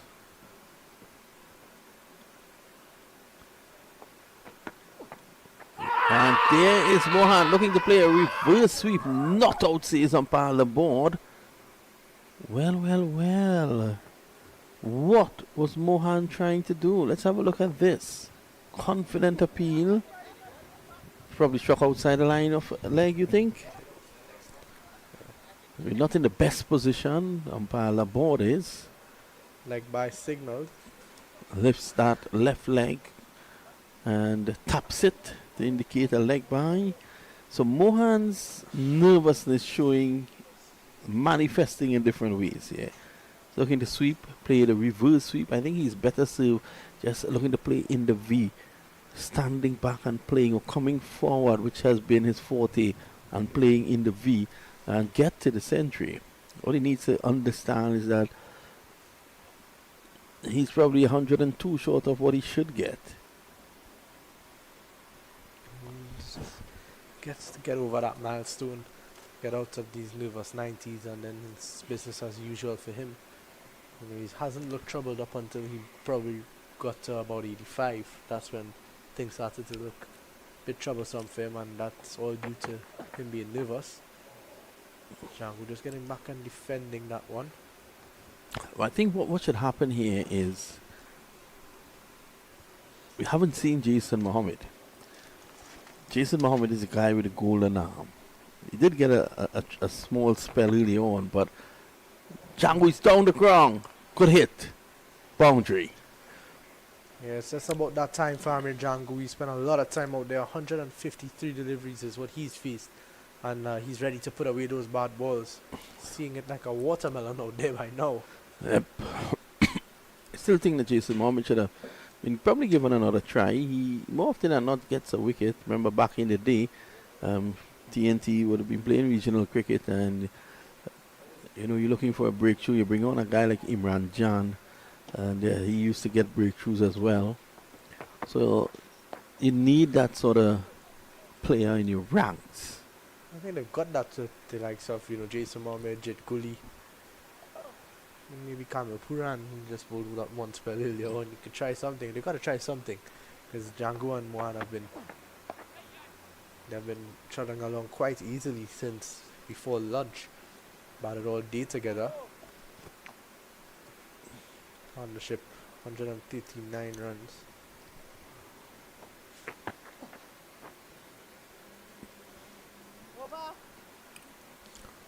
That's another over comes to an end.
Like many others trying to save on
Well, welcome back to the action at the National Cricket Centre, and it's Dylan Sharma alongside me. Dylan, good times for North and good times for North supporters. Good afternoon, Visham. Good afternoon, everyone. Very good times for North, and South have brought in the experienced campaigner in Imran Khan. Oh, he continues to sunbathe every day since we've been here, Dylan. It has been a norm to see him lying down in the sun, just to the edge of the boundary rope. But here's Imran Khan, who's back, the skipper of South. Or this one peeling off the outside edge. And Jangu gets one. And this partnership continues to grow and grow tall.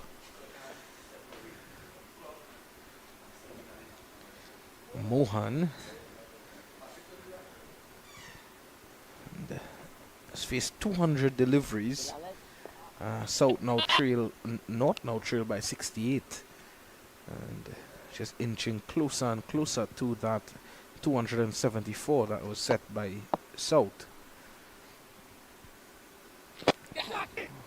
Back to Imran Khan, and that won't ease the pressure at all. You want to build pressure at this point, and it's very difficult to do so.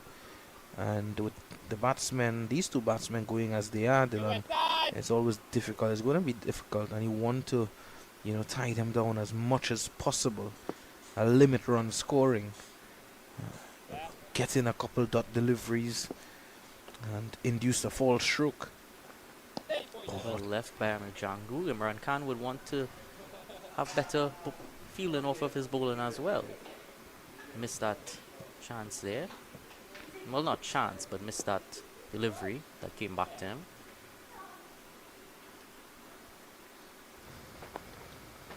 This one down the leg side, not a good delivery there from Khan. And Imran Khan would have been the leading wicket taker in the Legends League cricket tournament in India. He would have tied with Isuru Udana out of Sri Lanka for the most wickets. He would have taken 9 wickets in that tournament for the Manipal Tigers, the chief destroyer in that championship reign of the Manipal Tigers, led by Harbhajan Singh. I'm sure given, the experience of Harbhajan Singh and the great, he's considered a great of the game. Imran Khan would have had a lot to learn from him, despite being an experienced man himself. But Dylan, as you say, they're never too old to learn, Dylan. That completes the over. 70 overs bowled, 208 for 2. You're never too old to learn. Definitely not, and you would have enjoyed the conditions across in India as well. Some more fans, well, not some fans, but some Ttcb members here, as well as the cameraman, having a conversation. Mr. Daniel Prentice, the man charged with the responsibility of taking the quality photographs of the match play.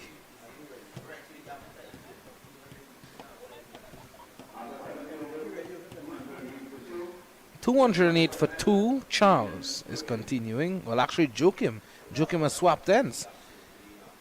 And there are a couple of fans. There's 2 of them lurking. A number of persons came in today. Maybe as the weekend progresses, Dylan, we might see a couple of persons coming in. This time, Jangu slug sweeping to the boundary for 4. Moves on to 73 now. And it's about that time where you'll see Jangu looking to open his arms, Dylan.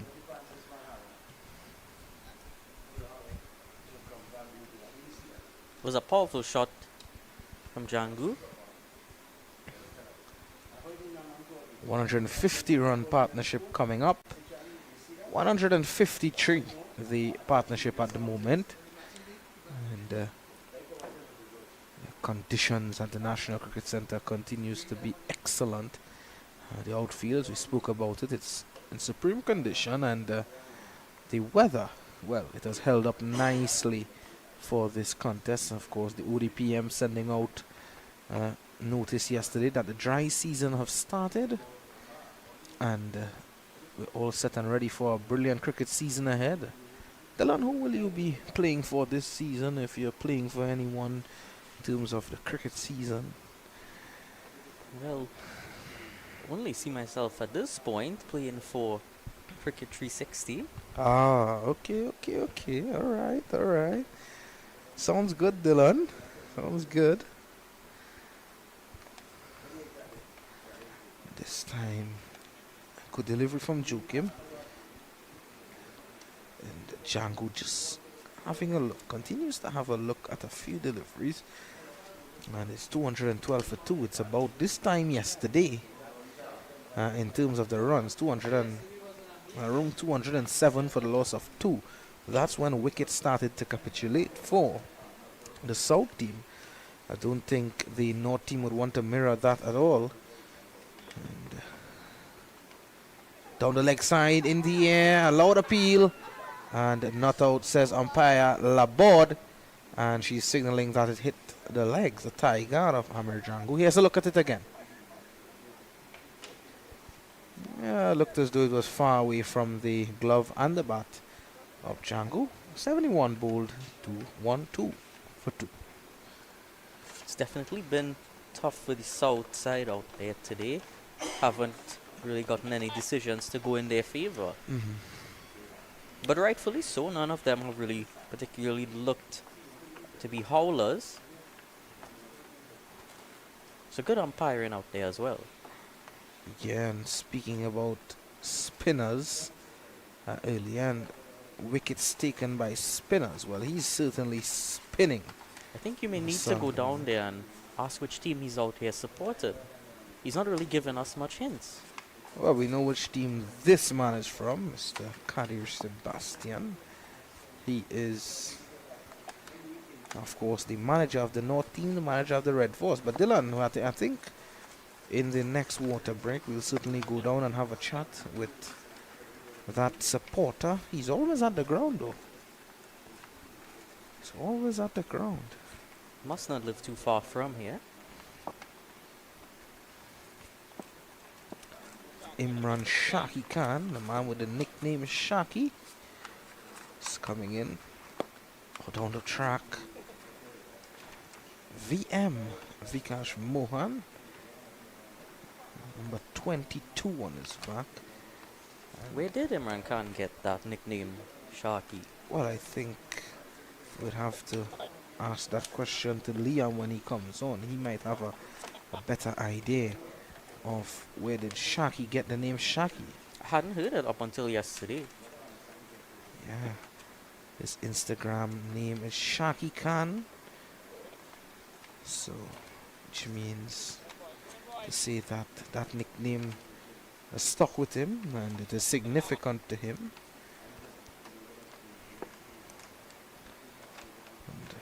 Wonder if he's a connoisseur of bacon shark. Well, we never know. We'll have to ask him.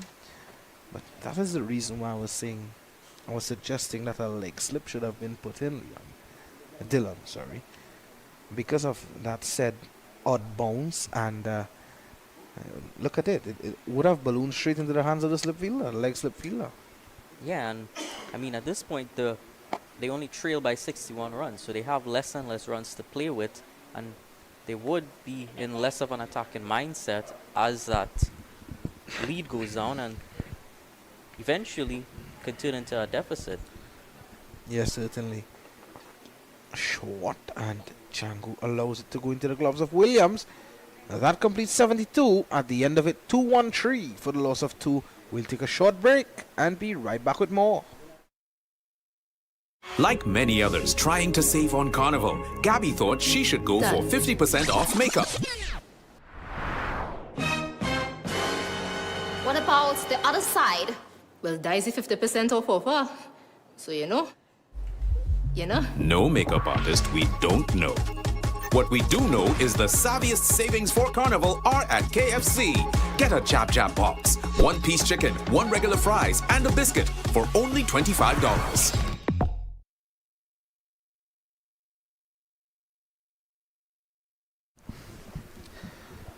Well, 2-1-3 for the loss of 2. Mr. VM Vikash Mohan, the skipper of North, continues to blaze a trail here at the National Cricket Centre. Set the example for the batting to come. Well, this innings has set up nicely with the likes of Leonardo Julian to come. Tell you what, he can really enjoy himself later on, if not today, tomorrow, as Vikash Mohan strikes this one down to long off for 1. Vikash Mohan, famously known for his, well, apart from his cricket, his coconut water. VM coconuts. That's the man. Wonder if he brought along any today for this weather. Well, I think today would be a good day to bring some coconut water. Short pulled away forcefully, but looks as though it didn't go anywhere. It struck Cephas Cooper. Didn't get that much timing on it. Well, that would have certainly went for 4, Dylan. Tell you what, it struck Cephas Cooper on the right thigh and went to Imran Shaki Khan at short mid-wicket. And Cooper is still in some discomfort. Wicketkeeper looks to be signalling. out there. Yeah, definitely they're going to call on the physio to have a look at Cephas Cooper. Carimbocas was on the firing line yesterday. Now it's Cephas Cooper. I think it gives us a good time to have a drink of water, Dylan, and return to the viewers in a short time. Until then, let's see if Cooper gets up and running. He looks in discomfort. It's 2-1-4 for the loss of 2.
The physio is off and Cooper is up.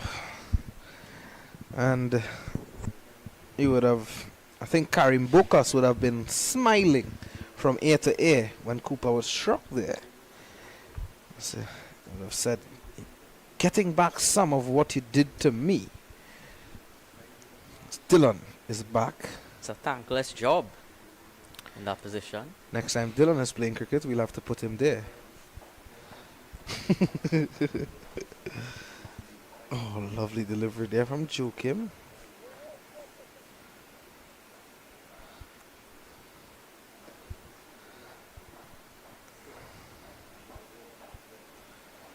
And Candice Laborde having a look around. Oh, looking to drive this time, taking the inside edge.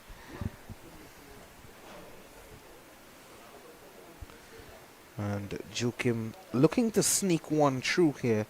He's bowled well, 11 overs. He's on to his 12th. He's conceded 39 down the leg side. That has been a problem for the South team, Dylan. Every time the bowlers are able to pile up a couple deliveries, straightish deliveries, on about the middle and off stump and target that stump, Dylan, there's this odd delivery that goes on straight. That one, luckily for Jangu there, didn't go on to the stumps. It went straight into the hands of Cooper.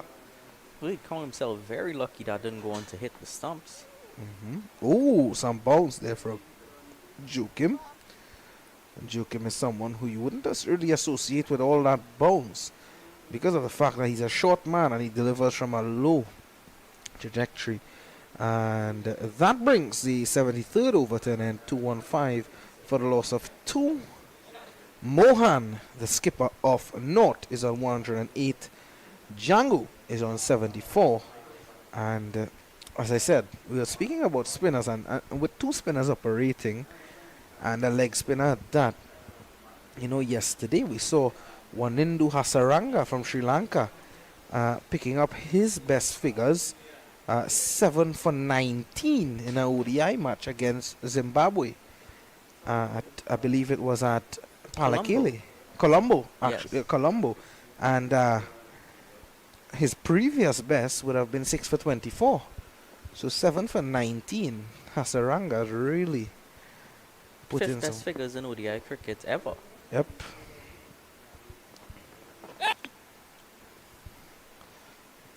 Imran Khan, if he can put up a performance like that for his team, well, it's much needed at the moment.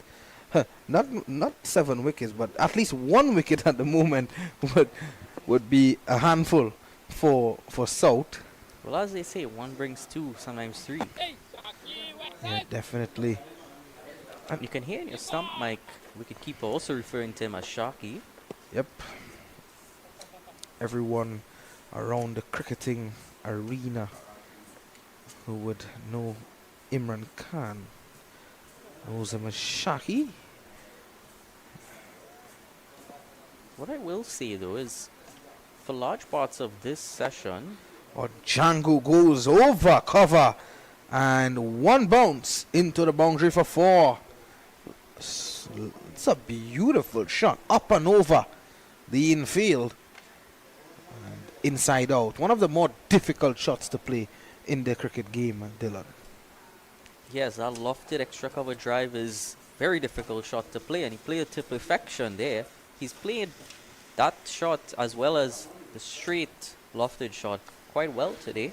And what he's done well is he hasn't looked to continue attacking ball after ball. He's gone right back into that solid defense after. Thought it was a bit overpitched from Khan. That's a better comeback, a better delivery from Shaki. Shaki Khan 10. That's the man.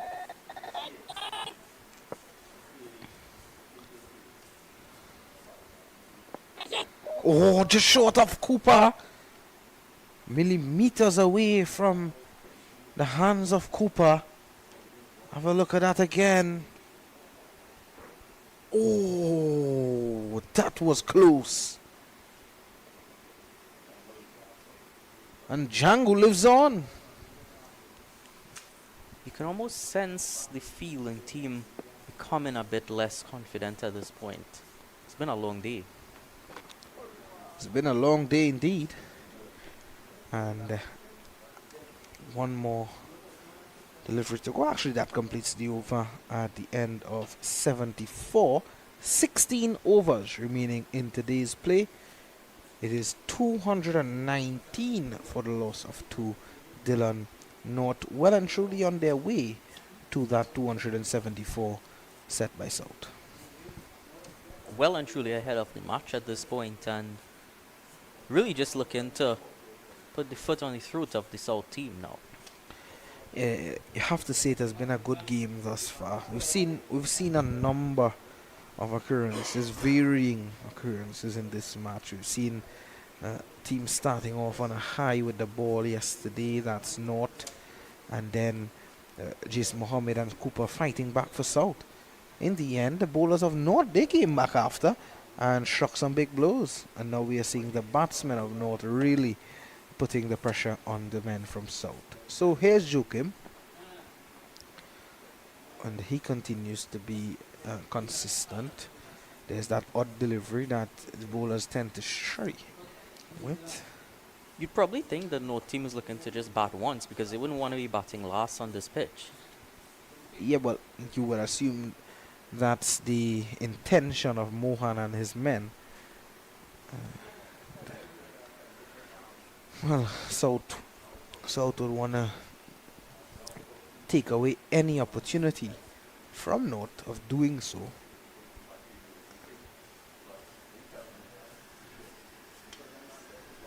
Do you find that Joachim's action resembles Akshar Patel a bit? Oh yes, definitely so. You're quite right there, Dylan. You're quite right in saying that. And I didn't quite get the greatest look at it from the far end, but now that he switched to this end, I've been able to see it. I was looking at Filton Williams yesterday, and you can correct me if I'm wrong. That's a good delivery. Filton Williams has an action similar to Umesh Yadav from India. Maybe if we do get another look, you can tell me if I am correct. Skiddy, and this needs to be a quick run. Yes, and they get him quite easily in the end, looking for the second now. And look at where Jangu and Mohan has to run from. They had enough time to complete that single. It's almost as though they completed 3 runs there, Dylan. Yeah, it was 2. But it's almost as though they completed 3 because of the fact that where they started the second run.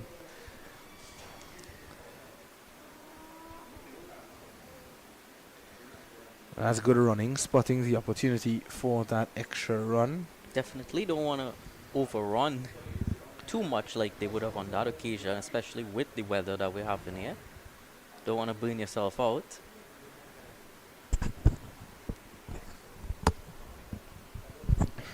And the spinners operating.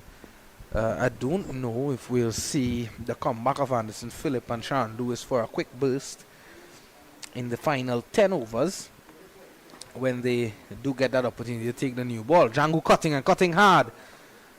This could run away. No, it will be hauled in by Satruhan Rambaran, the man who's on the field at the moment. Substitute fielder Satruhan Rambaran would have played for the combined campuses and colleges. He would have gotten an opportunity to play for that team in the Super 50. He would have made his first class debut in that recently concluded Super 50 and the CCC, giving these youngsters that opportunity. It really, shows that, if you work hard, you get the opportunity. Good to see Satran Rambaran would have made that team, and he would have participated in that tournament, and that would have earned him an opportunity to come into the North-South Classic and look to play for Trinidad and Tobago Red Force. Unfortunately, he was left out. Yes, he was left out for South. And down the track, I think one of the real standouts for CCC, Dylan, who would have went on to South Africa to play for West Indies A team, would have been Abhijay Mansingh, the leg spinner. Definitely has been around for 2-3 seasons now and has gotten stronger. Still not a finished product yet, but leg spinners do take a while to mature. And Imran Khan, this man would know all about leg spinners and how long they take to mature, and of course learning as you go on. And Imran Khan will tell you that he's still learning. Even though this may be his last regional tournament, he will tell you that he's still learning.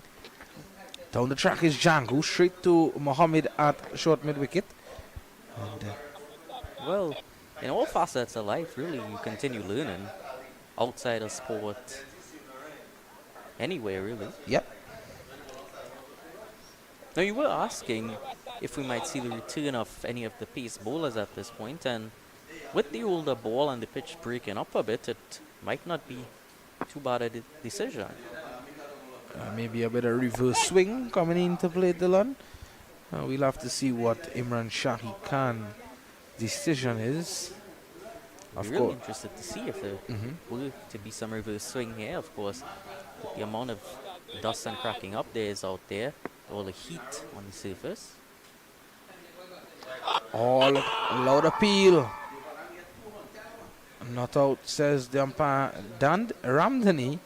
He nods in denial at the end of 76. It's 2-5 for the loss of 2. And right about now, it's just about 4:24 p.m. Friday afternoon here in Trinidad and Tobago. We'll take a short break and be back with more action.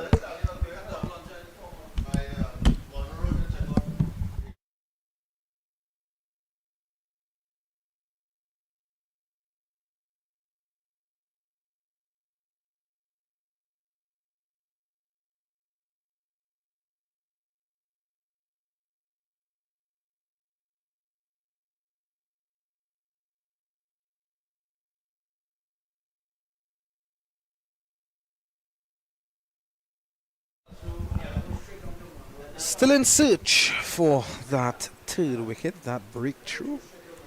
And there's where Dylan normally does his track and field. And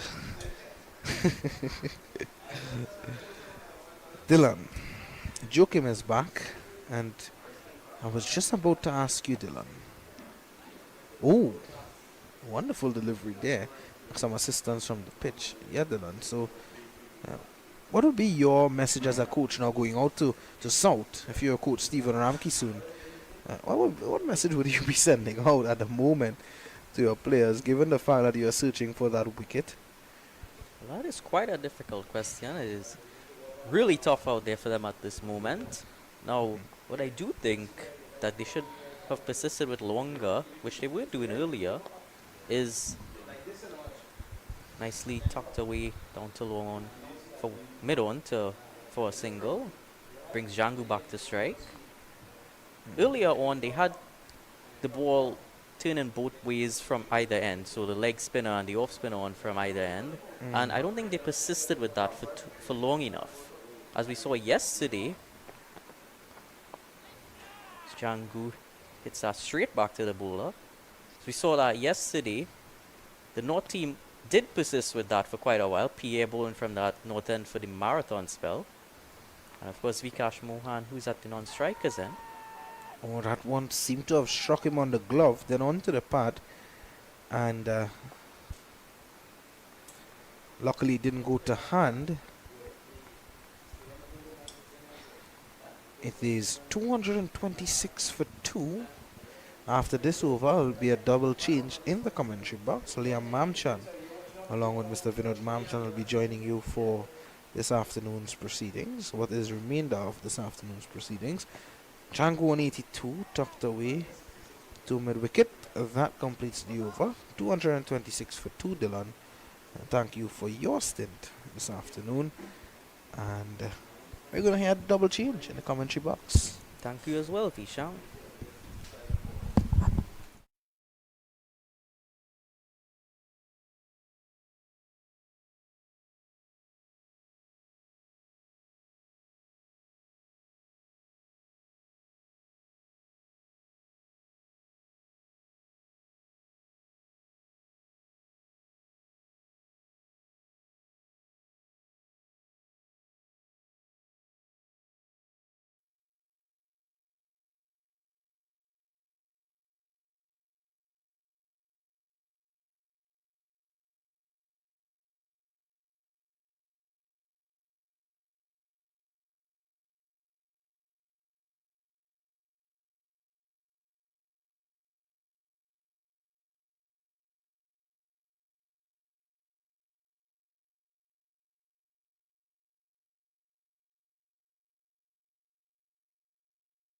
Welcome back here at the National Cricket Centre in this North South Classic. Imran Khan is in operation, and Ahmed Jangu is down the wicket very early on in this over and flicks it all the way for 4. He moves on to 86 now as I welcome my co-commentator Vinod Mamchan.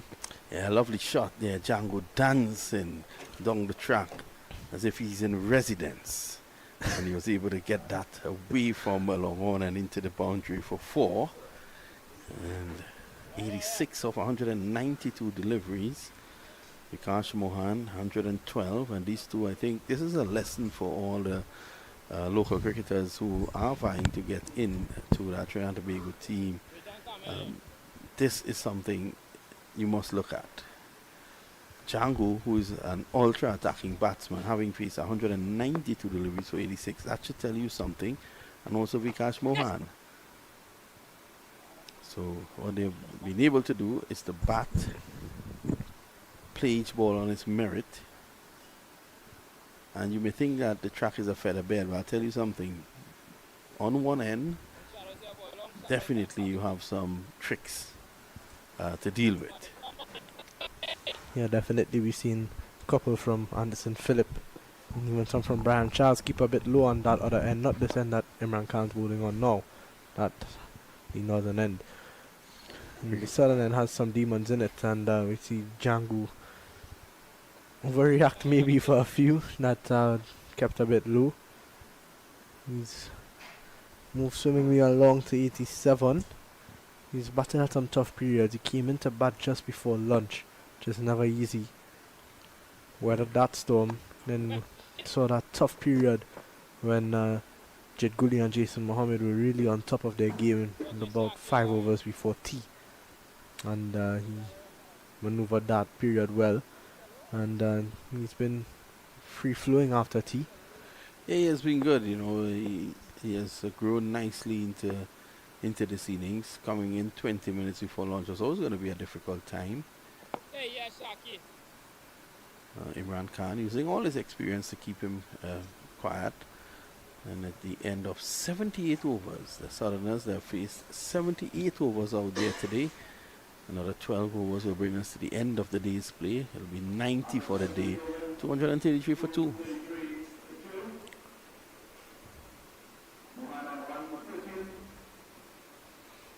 I think it's going to be Joachim to continue. Vikash Mohan, what an innings this has been. Just the one chance at when he was on, I believe it was 87.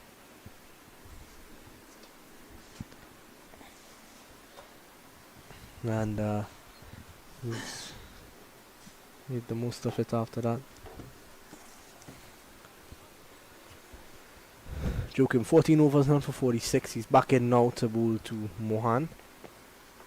Mohan driving and misses out completely. A tired shot there from Vikash Mohan. He's batted all day. Remember, he opened the batting this morning. So he's batted for the entire day. Must be tired. It's very hot out there. He's faced 218 deliveries. So short from Joachim and cut away from Vikash Mohan just for one. But I like his approach, after getting the century. He hasn't decided to throw things away or to play shots. He's just continued to bat. A little birdie appreciates the innings.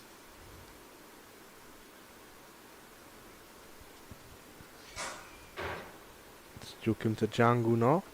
Jangu using his feet and not to the pitch of it, so just defending. So just what, I think that was a mistake that Kionot made yesterday. Didn't get to the pitch of one on that chip and drive, and still went through with the shot, missed it completely, and he was gone. The form he was in, he would be punching the air right now. Jangu defends nicely.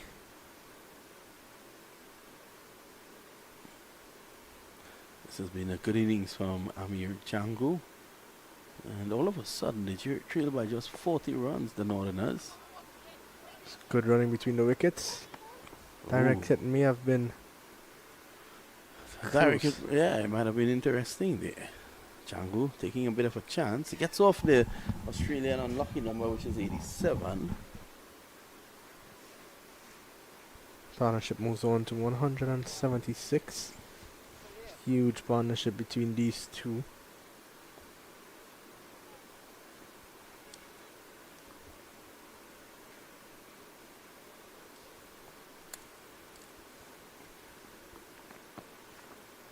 Well left from one.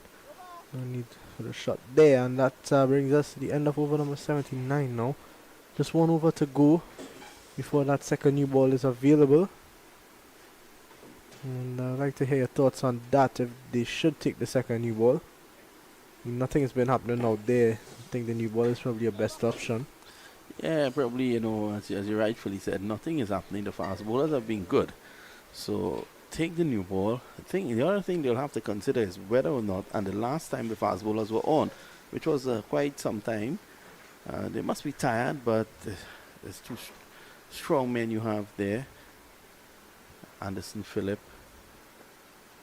is one who can really give you a burst within the last 15-20 minutes or so. Sharon Lewis as well. Here's Imran Khan. There's another school of thought that you try to get through this evening, take the new ball in the morning when the fast bowlers are fresh and let them loose.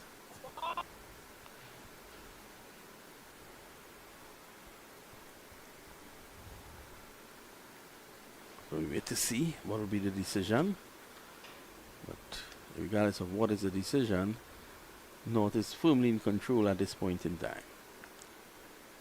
A lot of credit has to go to the skipper.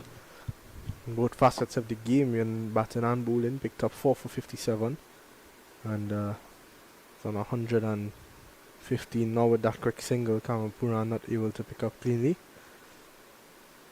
Vikash Mohan made his first class debut for Trinidad and Tobago just recently, or just last year in fact. He's going to want to build on that. Wasn't bad.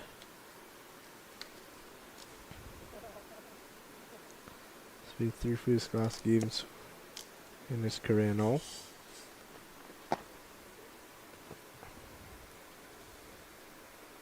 With a high score of 44 not out for Trinidad and Tobago as well.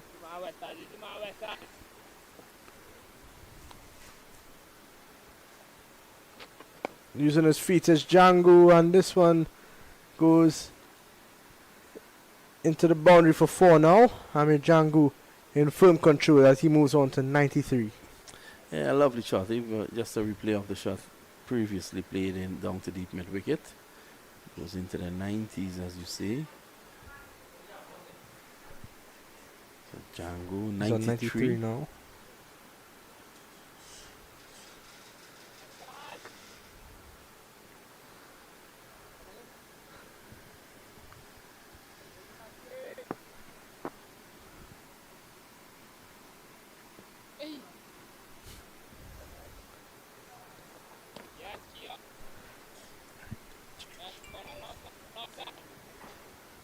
Yes, 93 runs. Jangu's really looked apart here. Did see Joshua De Silva did score 100, and Jangu will be competing for his place. Whose 100 is going to hold more weight here if Jangu is to get to one. It's a good headache for the national selectors, David Furlong and they to have. And with that, we're going to take a short break and we'll be right back. Like many others trying to save on Carnival, Gabby thought she should go for 50% off makeup. What about the other side? Well, Daisy 50% off offer. So you know. No makeup artist we don't know. What we do know is the savviest savings for Carnival are at KFC. Get a Jab Jab box, 1-piece chicken, 1 regular fries, and a biscuit for only $25. We're back here after enjoying a Jab Jab box. Mr. Dylan Sharma, big fan of Kentucky Fried Chicken. Edging of a thick outside edge. And on that note, we would like to, Jason Mommy throws his hat away. Thought that should have been taken. Let's have a look at that again. Choke him. Probably wonders what he could do again. Let's see. 66 wickets in the Premiership last year. And there was nothing no one could have done there. It went exactly in the gap. Choke him. This time he's looking to sweep. He's gone! Mohan sweeping once too many, and he has to go. A big wicket here from Damian Joachim. Vikash Mohan is not happy with himself at all. Well, he seems to not be happy with the decision as well. He's standing his ground. He can't believe it. I think he's just disappointed. He's been out there for quite some time. He begins his journey off the pitch. I think he had set up shop today, probably telling himself he would stay until the end of the day's play. But he has to leave. 241 for 3. Is this a slight crack in the door for South to make a comeback here? Well, it should be. I think they're going to get some confidence with this. A really top innings from Vikash Mohan. Well, we'll have to see the replay on this.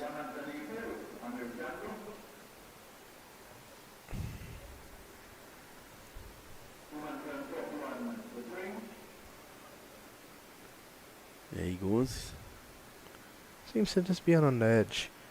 Vikash Mohan there. And there's Ttcb's Campbell, the social media man. What is he doing out there? One hopes that he doesn't go to interview Mohan at this point in time. Might be a good one. So Mohan has to leave 115. Still waiting to see the replay on that. And when you thought it was going to get easier, Tion Webster has just arrived outside there. Well, here's a replay.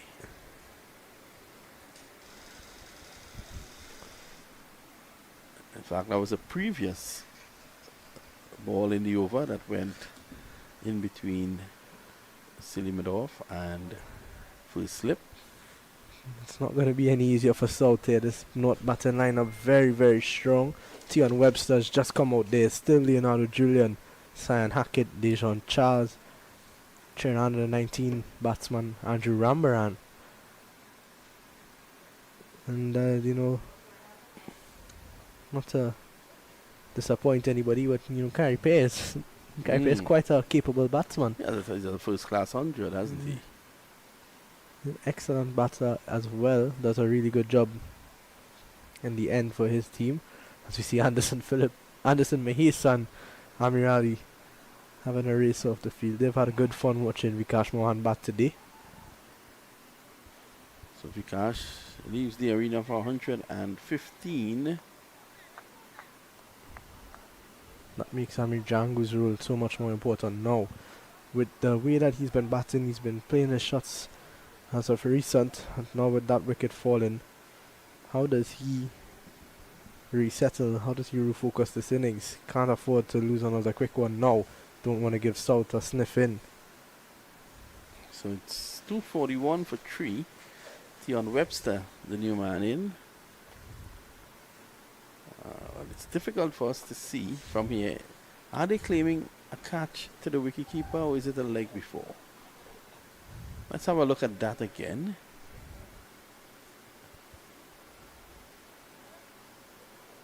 There's a disappointment there shown on his face.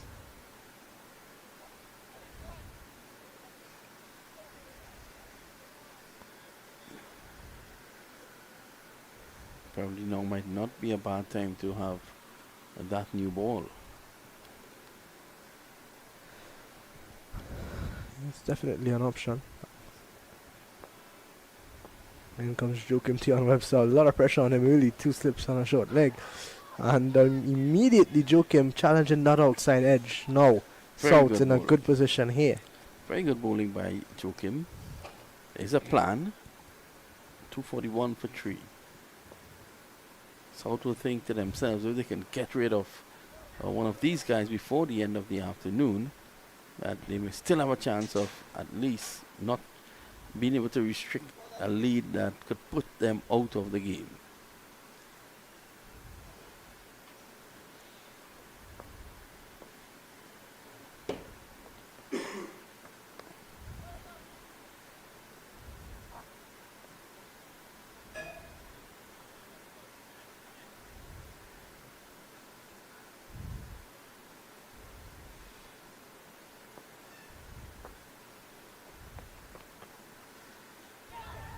Beautiful delivery. Beaten all ends up.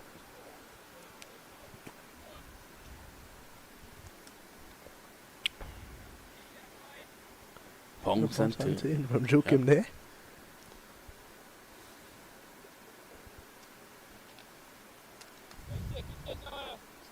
So successful over. Finally getting a wicket.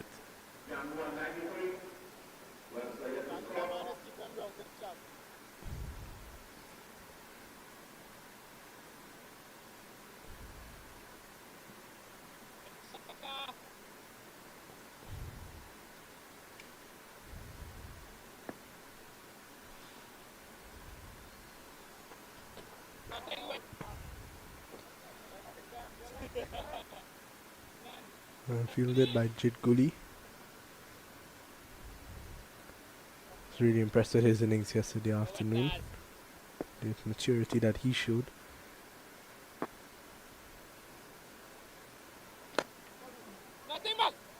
Tion Webster just standing on his bat a bit there, and Shannon Lewis throws to the wrong end.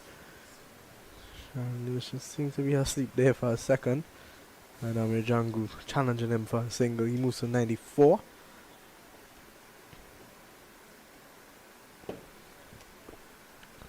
So just after this over, 8 to go before the end of the day's play. Let's see if Jangu will get to that century this afternoon. And he and and his good friend Vikash Mohan may well be off tonight, being a Friday to celebrate. Webster just nice push into the onside. Jet goodies there at short mid wicket.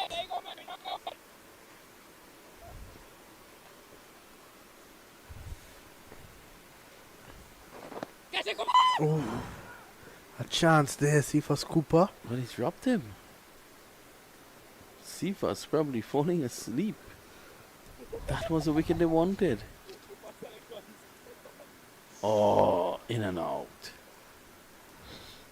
Always some sharp ones there at short leg. And Ian Webster gets a single. So Webster is now off the mark after being dropped on the north.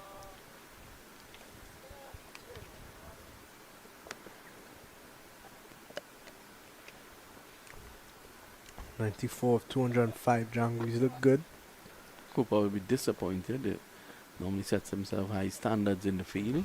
He's actually usually a top fielder. But those ones that short leg are sharp and they're always tough. Oh, Jangu wicking this one off the hips. He's got a single to finish that Imran Khan over. So at the end of over number 82, not 244 for 3.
We're back here at the National Cricket Centre. Imran Khan in to bowl. He's going to bowl to Tion Webster. Jangu, nervous 99. Almost got out twice in 3 balls. Imran Khan to Webster. Gets back and punches nicely into the gap, and Joachim does the fielding. So Khan has his man on strike again.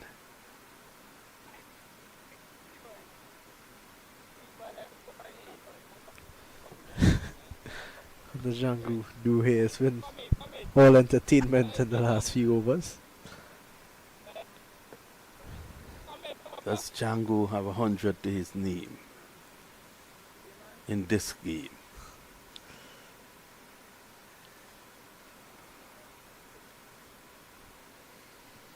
So a couple of field changes from Imran Khan.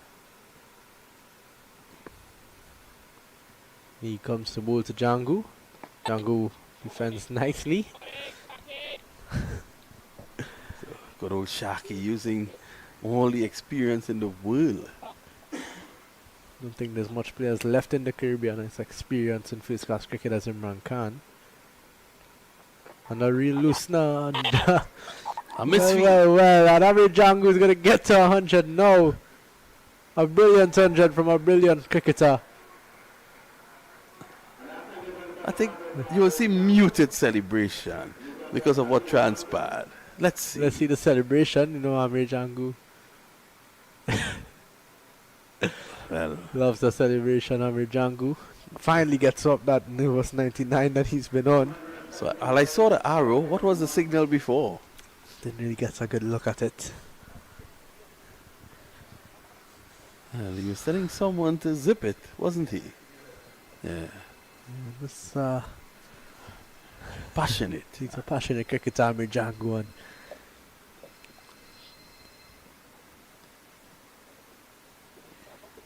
it's good to see him out there at his best, scoring runs. No bigger stage than the North South Classic to address those national selectors. Now that's a big headache for the head selector David Furlong and his crew to pick who's going to wicket keep in that first game. There's Joshua Da Silva, who may be back in time when he leaves Australia, coming off 105 against the Cricket Australia 11. And now Jangu's come out here with a brilliant 100 on his own. Well, looking at the batting reserves that we possess here on the Trinidad and Tobago team, I see no reason why Jangu can't play as a batsman. Most definitely is good headache again for the selectors to have. So that brings us to the end of the 86th over. 218 balls, 12 fours and a 6.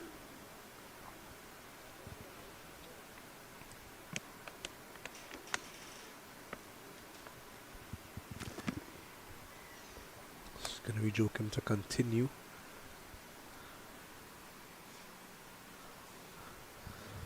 Or a spin bowl today by the South team. Joachim out quite a lot, 18 overs. Brian Charles as well had an extended spell.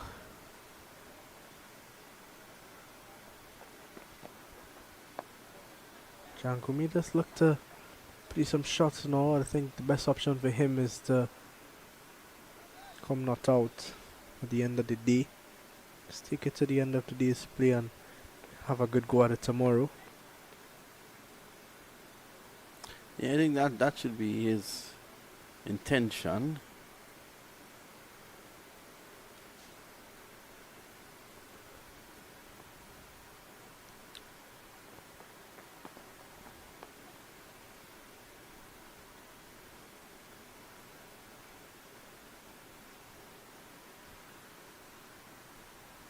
It's going to be Joachim again. He's bowled really well in this over so far.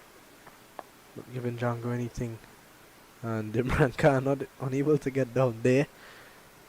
Gets Jangu an easy single down to Anderson Phillip at long on.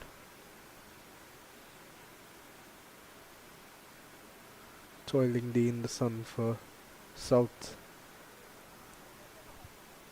It's not been easy going out there at all. Brian Charles at slip. And Cooper, he's been a short leg, that one wide and short from Joachim, but Webster can't get it.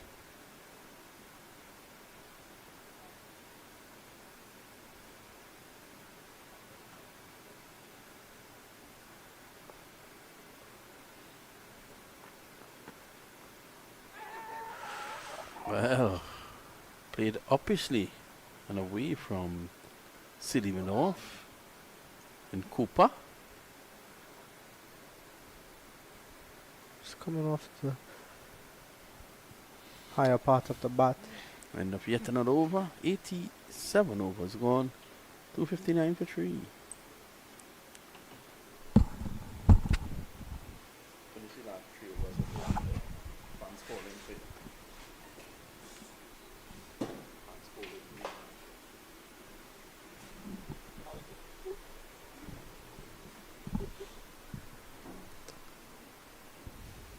I'd like to welcome the new commentator into the attack here.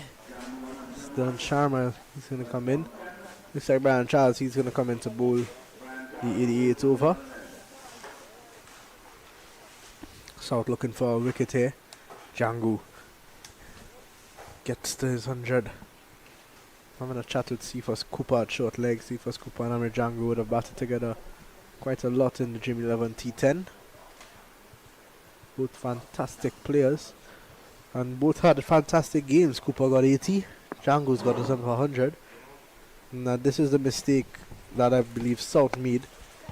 They got two guys set, and neither of them were able to get their 100. Jason Mohammed got 91, Cooper got 80. North, however, Jangu's carried on, as had Vikash Mohan for his 115, as we see. Mary Boys and the Trinidad and Tobago Red Force manager, Kadir Sebastian.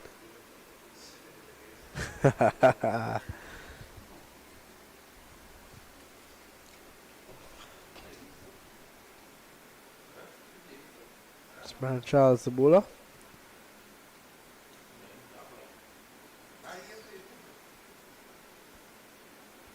Two singles in this over so far.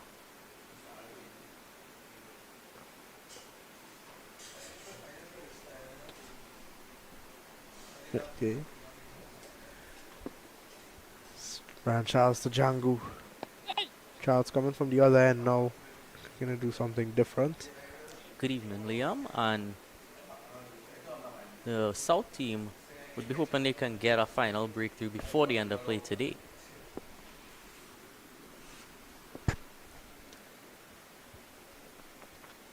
Jangu pulls and pulls well. Goes into the boundary for 4. Amir Jangu continues his onslaught here.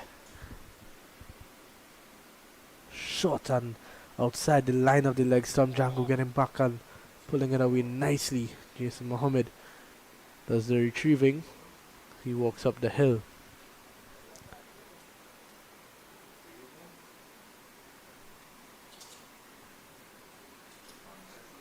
Jangu looking really confident now. Of course, was quite shaky in getting to his 100.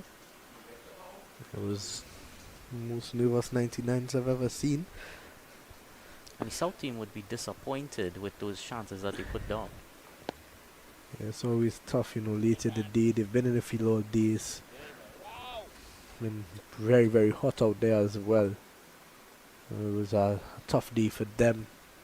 To stay focused is really tough, and they faltered when they really needed to get going. It's definitely been a tough day for them. A lot of spin bowled today. And they're going to get all overs in today. I'm going to take a short break. We'll be right back.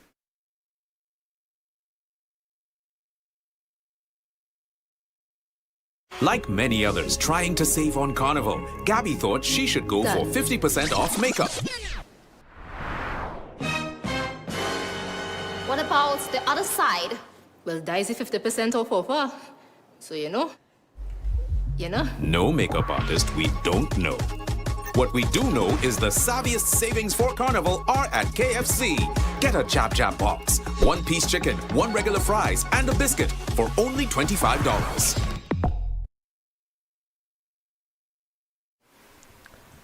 Back here at the National Cricket Centre. Should just be 2 overs left on the day's play. Joachim is back into the attack. Really nicely played. Tion Webster getting back and playing it late. Just gonna stop. Lewis does the fielding. And Webster gets an easy 2.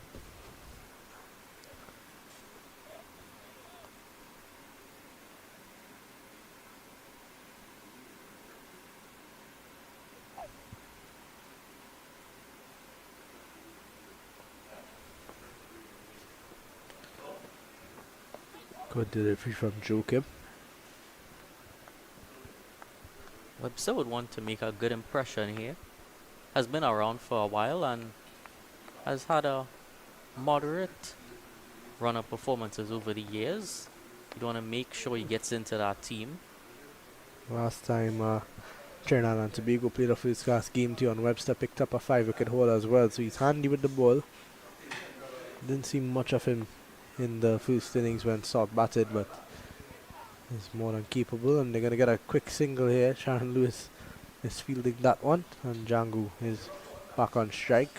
Did look pretty good with the ball when I saw him yesterday morning.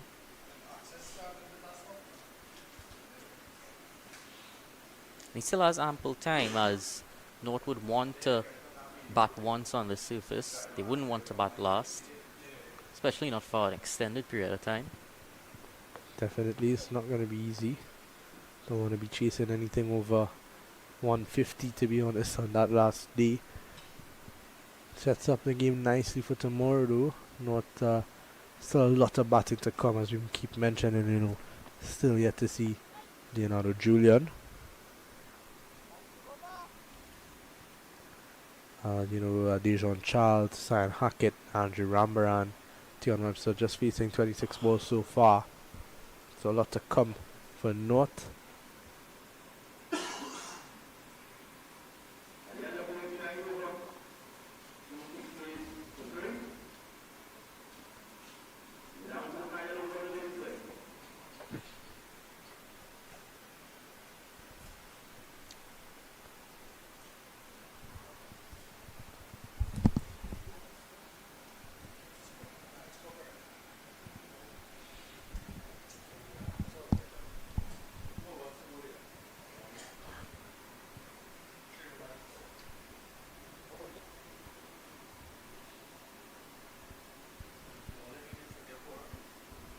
Into the 90th over now.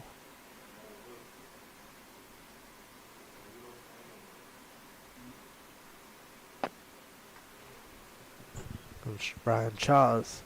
Webster pushing into the offside and gets an easy single. And Jangu back on strike now. Now, understandably, the lead that South would have at this point is growing ever so less.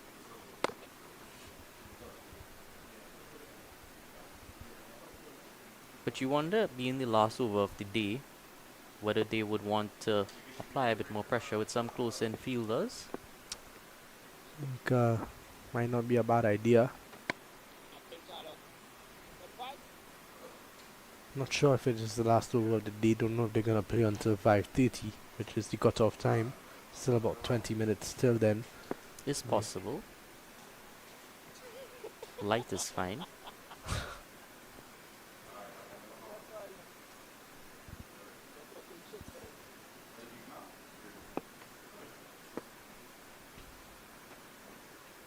Good delivery again from Charles.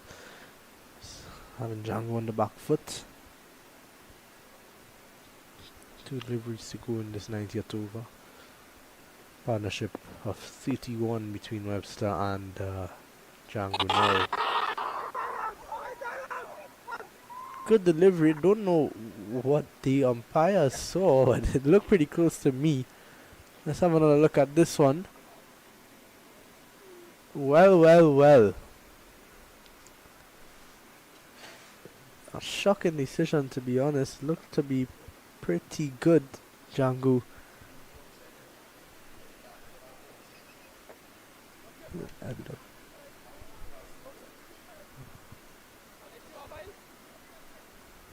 Have a look at it one more time.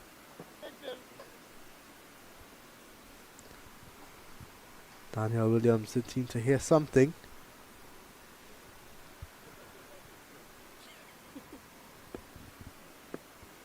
He'd be listening keenly.